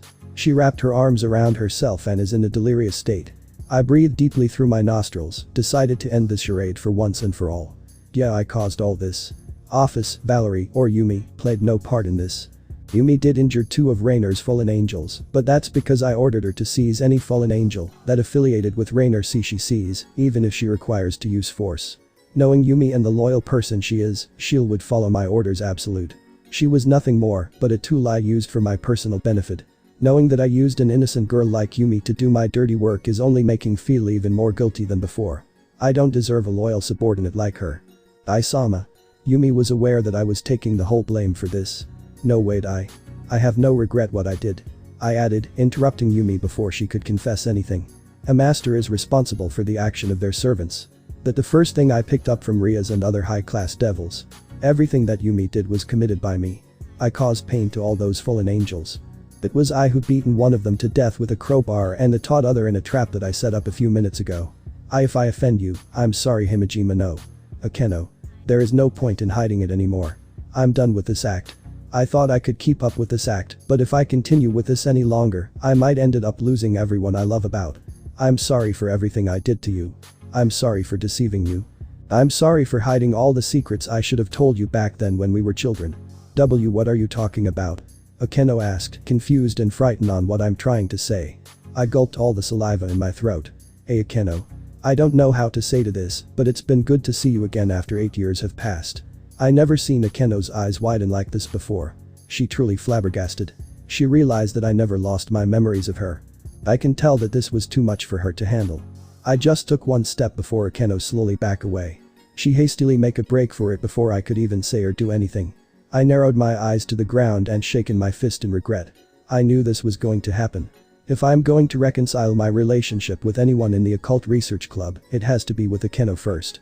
I'll tell her everything about myself if I have to make things right with her. I just hope she'll listen. Wait, you remembered Akeno. I raised my eyes to Rias, who looked completely enraged. She approached me, raised her hand, and slapped me across the face that caused me to nearly lose my balance. Do you even know how much grief you put in her heart? For a second I was still fazed that Rias slapped me like that, however I quickly got over it. This is what I truly deserved. I touched my cheek to feel that I don't feel any pain from it. It must have been my healing factor that caused this. If I had a reflection, I properly won't have a red hand mark on my face. Look, I can before I could even start telling Rias anything, I got slapped again on the other cheek, and this time I feel on the ground. I looked back up to Rias and noticed her eyes were getting watery as well. She too ran out from the church room, leaving just me, Kiba, Kaneko-chan, Rainer, and Yumi left on the main floor. Senpai. I turned to see Kaneko-chan, who also seemed a bit disturbed just by looking at me. What? I said. Do you also hate me as well? No. She shook her head to the side. I'm just disappointed. You know that I truly sorry for everything for what I did, right? Kaneko-chan shook her head again, albeit this time she shook her head vertically. Do you think I have a chance to make things right? I don't know. You ended up hurting both Rias Buchu and Akeno Fukabuchu. I'm not sure if they can forgive you so easily for what you just did to them. What Kaneko-chan said is right. I wasn't sure how to make this up to Rias and Akeno. After that, Kaneko-chan left to go check on Rias and Akeno. At the same time, I sent Yumi to go with her brother to spend some quality time together, while I called Azazel-sensei to bring a recovery team for Rainer and her gang. As I waited for a special someone to come by the park, I thought of something important. What could I do to reconcile with Rias and Akeno? Would telling them the whole truth about myself will work? Would they even believe me if I told them? I don't know what else to do. Ha wow. A sudden voice. At the same time I heard the voice from behind me. There is also a sound of something dropping on the ground. When I turned around, there is a sister who is on the floor. She is spreading her arms wide open and has her face on the ground. That certainly is a clumsy way of falling down. Hey, are you okay? I approach the sister and give her my hand so she can stand up. Oh. Why do I keep on tripping over? Oh, I'm sorry. Thank you very much. The sister took my hand and looked at me. There was an exclamation point on top of her head when she looked into my heterochromia eyes. Her eyes seemed to get watery as if she was reunited with some she cared deeply about. I gave out a small, sincere smile as she asked me. Have I seen you before? Yes. I told her as my eyes were getting watery as well. Where? Here in this exact same stop. I told her. I helped her back to her feet. I took her hand and placed it on my cheek. They felt warm and soft. It felt so soothing that it felt like it was healing me. As the wind blew, I said this to her. Stay by my side. There where her veil fell off from the sister's head, I felt a headache coming through my head. She also appeared to have a pain in her head. After the headache faded, the sister stared at me with her gentle green eyes. Ise-san. After she called my name, I let myself loose. I pulled her in closer to myself and wrapped my arms around her back. I rested my face on her shoulders and allow all the emotions in my heart out all at once. Life 00. How the situation at hand. I, Michael the Archangel, asked my beloved little sister, Gabriel, after terrible incident in heaven have just occurred. We're currently meeting in the Ceres council room in private while Uriel and Raphael go investigate on what could the incident occurred in the first place. We were able to subdue it in time before it could break the seal. Gabriel gave me the good news much to my relief. That's good to hear. I sighed, wiping off the sweat on top of my forehead. I got up from my seat and was about to leave, however Gabriel grabbed me by the wrist. I turned back to see her with a troubled look on her beautiful face. Ani-sama, forgive for prying, but why did it decide to release itself now out of all the times it could have escaped? She brought up. I too wondered the same thing. I admitted what was on my mind. A few hours ago there was a special item created by our beloved God himself that we had no choice but to seal it up a long time ago during the Dark Ages. We never had trouble over this item before due to an unforeseen awakening. The sacred item that our God created began to break the seal that our God himself made by its own. After feeling its animus energy that quickly spread through heaven, I began to wonder to myself, why did God of the Bible's greatest failure decide to awaken itself for the first time after being sealed for over a millennium years? Ise-san. What's going on? How did we end up here? Where is Anasama and others? And what happened to your body? Asia, who's completely startled, began to ramble multiple questions while Ice, still had her around my arms and crying all over her shoulder. After I cried for a bit more, I removed my arms around Asia and pulled my face away from her shoulders and looked back at my precious Asia. Oh Asia. I sniffed the snout back into my noise. There is so much I need to tell you that I don't know where to begin. And after I waited for you here and see if I could bring back your old memories back. Fortunately it worked. It's been a few hours after I was able to bring the memories of Asia back. The both of us were sitting together on the bench in the park. Albion Jr. was also there with us, sleeping on Asia's lap as if it was some sort of nest. For the last few hours I've been spilling everything to Asia that happened to me after my time travel. She didn't say much as I told my long tale, though she did made a lot of shocking reaction for the stuff I did during my time away. It seems that you've been through a lot, Ise-san. Asia said it with a bitter smile as she gently stroked the back of Albion Jr. Yeah I did. I nodded. Asia looked at me with concerned eyes. So what are we going to do now Ise-san? I put up a gentle smile and place a hand on top of Asia's hand. Let's go on a date. Ria's Gremory, sat in my desk all day after I felt that I wasn't sure what to think after witnessing the beaten to death fallen angel in the abandoned church. Sure we eliminated fallen angels in the past, but that was only because we were ordered by the Archduke Aguirre since they aren't listed into the Grigori protection. Sure I was aware that there were fallen angels in my territory, but they didn't committed any suspicious activity. I wouldn't mind turning a blind eye if they kept their distance from each other. And to make matters worse, Akeno is in a complete and distraught after hearing Issei's confession. She's completely devastated. I tried comforting her by going to the shrine she lives in, however she refused to come out from her room and speak with me. And to top everything off, I feel in great heartache after seeing Issei admits that he committed this act right behind my back. He even admitted that Ophis, his employer, had no part of this and he done this all by himself. I knew he was an enigmatic person, but I never suspected him to torture his opponents till they're out cold. He even beaten a poor, defenseless, and injured girl to death for crying out loud. I mistook him for a nice guy for crying out loud. There's no way I want a monster like him into my peerage at all. GRR. This irritates me. I hate the fact that Issei tortured a defenseless girl and her friends, plus he deeply hurted Akeno, but I can't find in my heart to truly loathe him. He committed despicable action against fallen angels that all we know could have been innocent. He caused grief to my best friend who I treat like a sister. And worst of all he did this behind my back. I should be frustrated at him by now, but at the same time I can't truly hate him. I can't find it in my heart to hate him. Knock, knock. Excuse me. I snapped out of my deep thoughts when the sound of the door opened. There standing at the doorframe stood a young deadpan girl with long girl hair and dull grey eyes wearing a familiar gothic Lolita clothes. I blink in surprise to realize that the person who currently walking into the club room uninvited as if she didn't have a care in the world. Office. I called the woman's name. Good afternoon. She bowed her head. I quickly looked out the old clock where both the small and long hands pointing at the 12. Did I kept myself in deep thought all this time that I missed my morning classes? When I looked back at her, she had this to say. We need to have a talk. I says Pav. Ah, we played a lot today. Why yes. I'm a bit tired. We are walking on the street while laughing. It's already evening. Asia and I spend the whole day together like a couple. Asia is walking beside me with one arm around mine, while the other is carrying a ratchcun that I won for her in the arcade. We headed back to the park to rest for a bit on the benches and watch the sunset together. This is nice. I said, putting my arm around Asia to bring her closer to me. Ise. Asia's face turned bright red as her head rested on my shoulder. Should we even be doing this? What do you mean? I asked. Well, shouldn't you be resolving your issues with Ryazan-sama and Akeno-san? My peaceful expression turned bitter after Asia said that.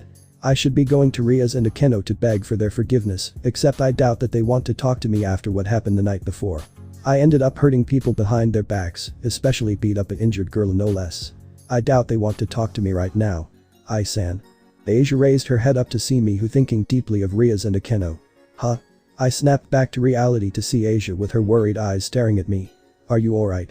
Asia asked as she cocked her head. Yeah. I put on a forced smile and petted Asia's head. It's that everything that happened to me was too much that I needed a small break. True, I need to go Ryaz and Akeno-san to beg for forgiveness, but since none of us are in the state of mind to speak to one another, I doubt they would listen what I have to say. Ai-san. Asia's expression changed as if she was guilty of something. Properly she felt sorry for me to go over the edge to protect her, but that wasn't the case. This is all my doing and I'll be the one to take responsibility for everything. Don't worry about it. I assured it in a quiet tone. I slowly bring my face closer to her. I'll find a way to fix everything and try to make things back to normal. Our lips were only centimeters apart to touch one another, but, Asia Argento. We finally meet. I quickly pulled my face back after hearing a familiar voice. Asia and I shifted our heads to see a gentle-looking, handsome young man with blonde hair dressed in the noble clothing. Asia grabbed onto my arm firmly and I could feel her body trembling in fear. She's being terrified just by seeing this man.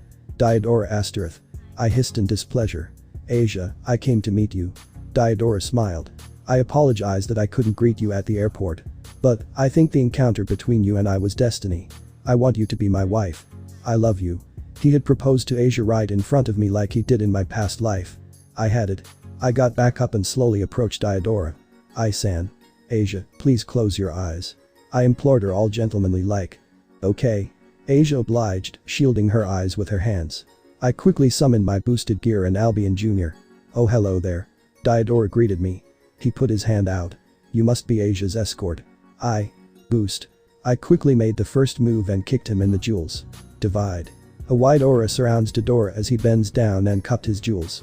I lifted up one leg and spun around to perform a roundhouse kick right into his face. Diodora's body fell backwards as he lost conscious. Albion Jr. fell off from my right arm and landed on top of Diodora's distorted face. By the time Albion Jr. left Diodora's face, it was wet and smelled like urine. Asia, you can open your eyes. I told her after I checked that Diodora was truly unconscious. Asia shifted one of her fingers to peek to allow an eye to peek through to make sure everything was safe. After checking everything was safe, she put her hands down and smiled. Ai-san, you're okay. Asia got off from her seat and ran up to hug me. Whoa, where's the fire? I jested as Asia buried her head into my chest. You were fighting without your scale mail. Asia reminded me. I thought you might get hurt if you weren't wearing it. She's right. I did just fought Diodora without using my scale mail at all. Ever since I achieved Balance Breaker, I never battled without it. However, since Ddraig is now in a dormant sleep, I couldn't rely on Ddraig's power as much as I used to. Now I learned how to fight with what I have instead. I wonder how much longer will I have to go through this handicap anyways. Ddraig, please wake up. I'm going to need to rely on your powers deeply in the near future. Hey, let's go now. I whispered softly into Asia's ear. Where? Asia asked. To the club room. We went straight to the Kuo Academy after that with no stops or detours. By the time we reached to the front door of the club room, I stopped. Ai-san. Asia tugged my sleeve. What's wrong? I don't know what to do. I confessed honestly. Just imagining what Ryaz would say makes me shuddered. I really done it now, haven't I? I place a hand on my forehead and breathe out some air. Man, why does my life have to be so complicated? Ise-sama. There was a voice who called me right behind us. Before either Asia or I could even turn our backs, I felt a soft sensation of lovely oppai pressed on my back as a pair of arms wrapped around my neck. By the time I moved my head to the side, I can see Yumi's head resting on my shoulder. Where have you been, Ise-sama? I've been so.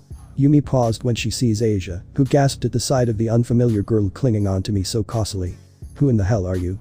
Yumi, who made a dirty look and spoke in a dark, hoarse voice, asked. This is the first time I see Yumi act like that before. She never behaved this back in Kyoto before. She usually sweet and innocent with people. So what is she like that now? Wait, her eyes are glaring at one of Asia's arm, which was interlocking with arm of my own. Don't tell me she's jealous. I am Asia Argento. Asia, whose body is shivering, answered Yumi's question very timidly. Asia Argento. Yumi's expression drastically changed as her face turned red. She quickly lets go of me and genuflected directly at Asia. Oh, I'm deeply sorry speaking to you like that, Asia-sama. I thought you were some cosplaying skank who was going to fool Ise-sama out of his money. No, it's alright. Asia is trying her best to apologize to Yumi, but she seems she doesn't know her name. Yumi. The blonde-hair ninja identified herself to Asia. Yumi Kiba is my name. Ah. You must be Kiba-sen's twin sister. Asia realized, clapping her hand together. That's right. Yumi said, getting back up. I've heard a lot about you from Ise-sama. He speaks very fondly of you. He does. Asia's face becomes red once more. Yup, he does. There was new voice joining in the conversation. Before I knew it, Valerie was here next to us. It's an honor to meet you, Asia-san. Valerie greeted as she offered a hand to Asia. I'm Valerie Teeps. Oh, you're Gasper's friend, right? Asia asked while shaking hands with Valerie. Yup. Valerie nodded. Valerie leaned her face closer to Asia. Hey, Valerie is whiffing Asia's neck filled with ecstasy. You have a nice aroma. Valerie complimented as she licks her lips. She's looking a lot like a sadist who's very eager to deliver torture to her masochist. Maybe a little bite won't hurt. Oh no, you don't. I yanked Valerie's collar away from Asia's neck. Eck. Valerie choked when I yanked her collar.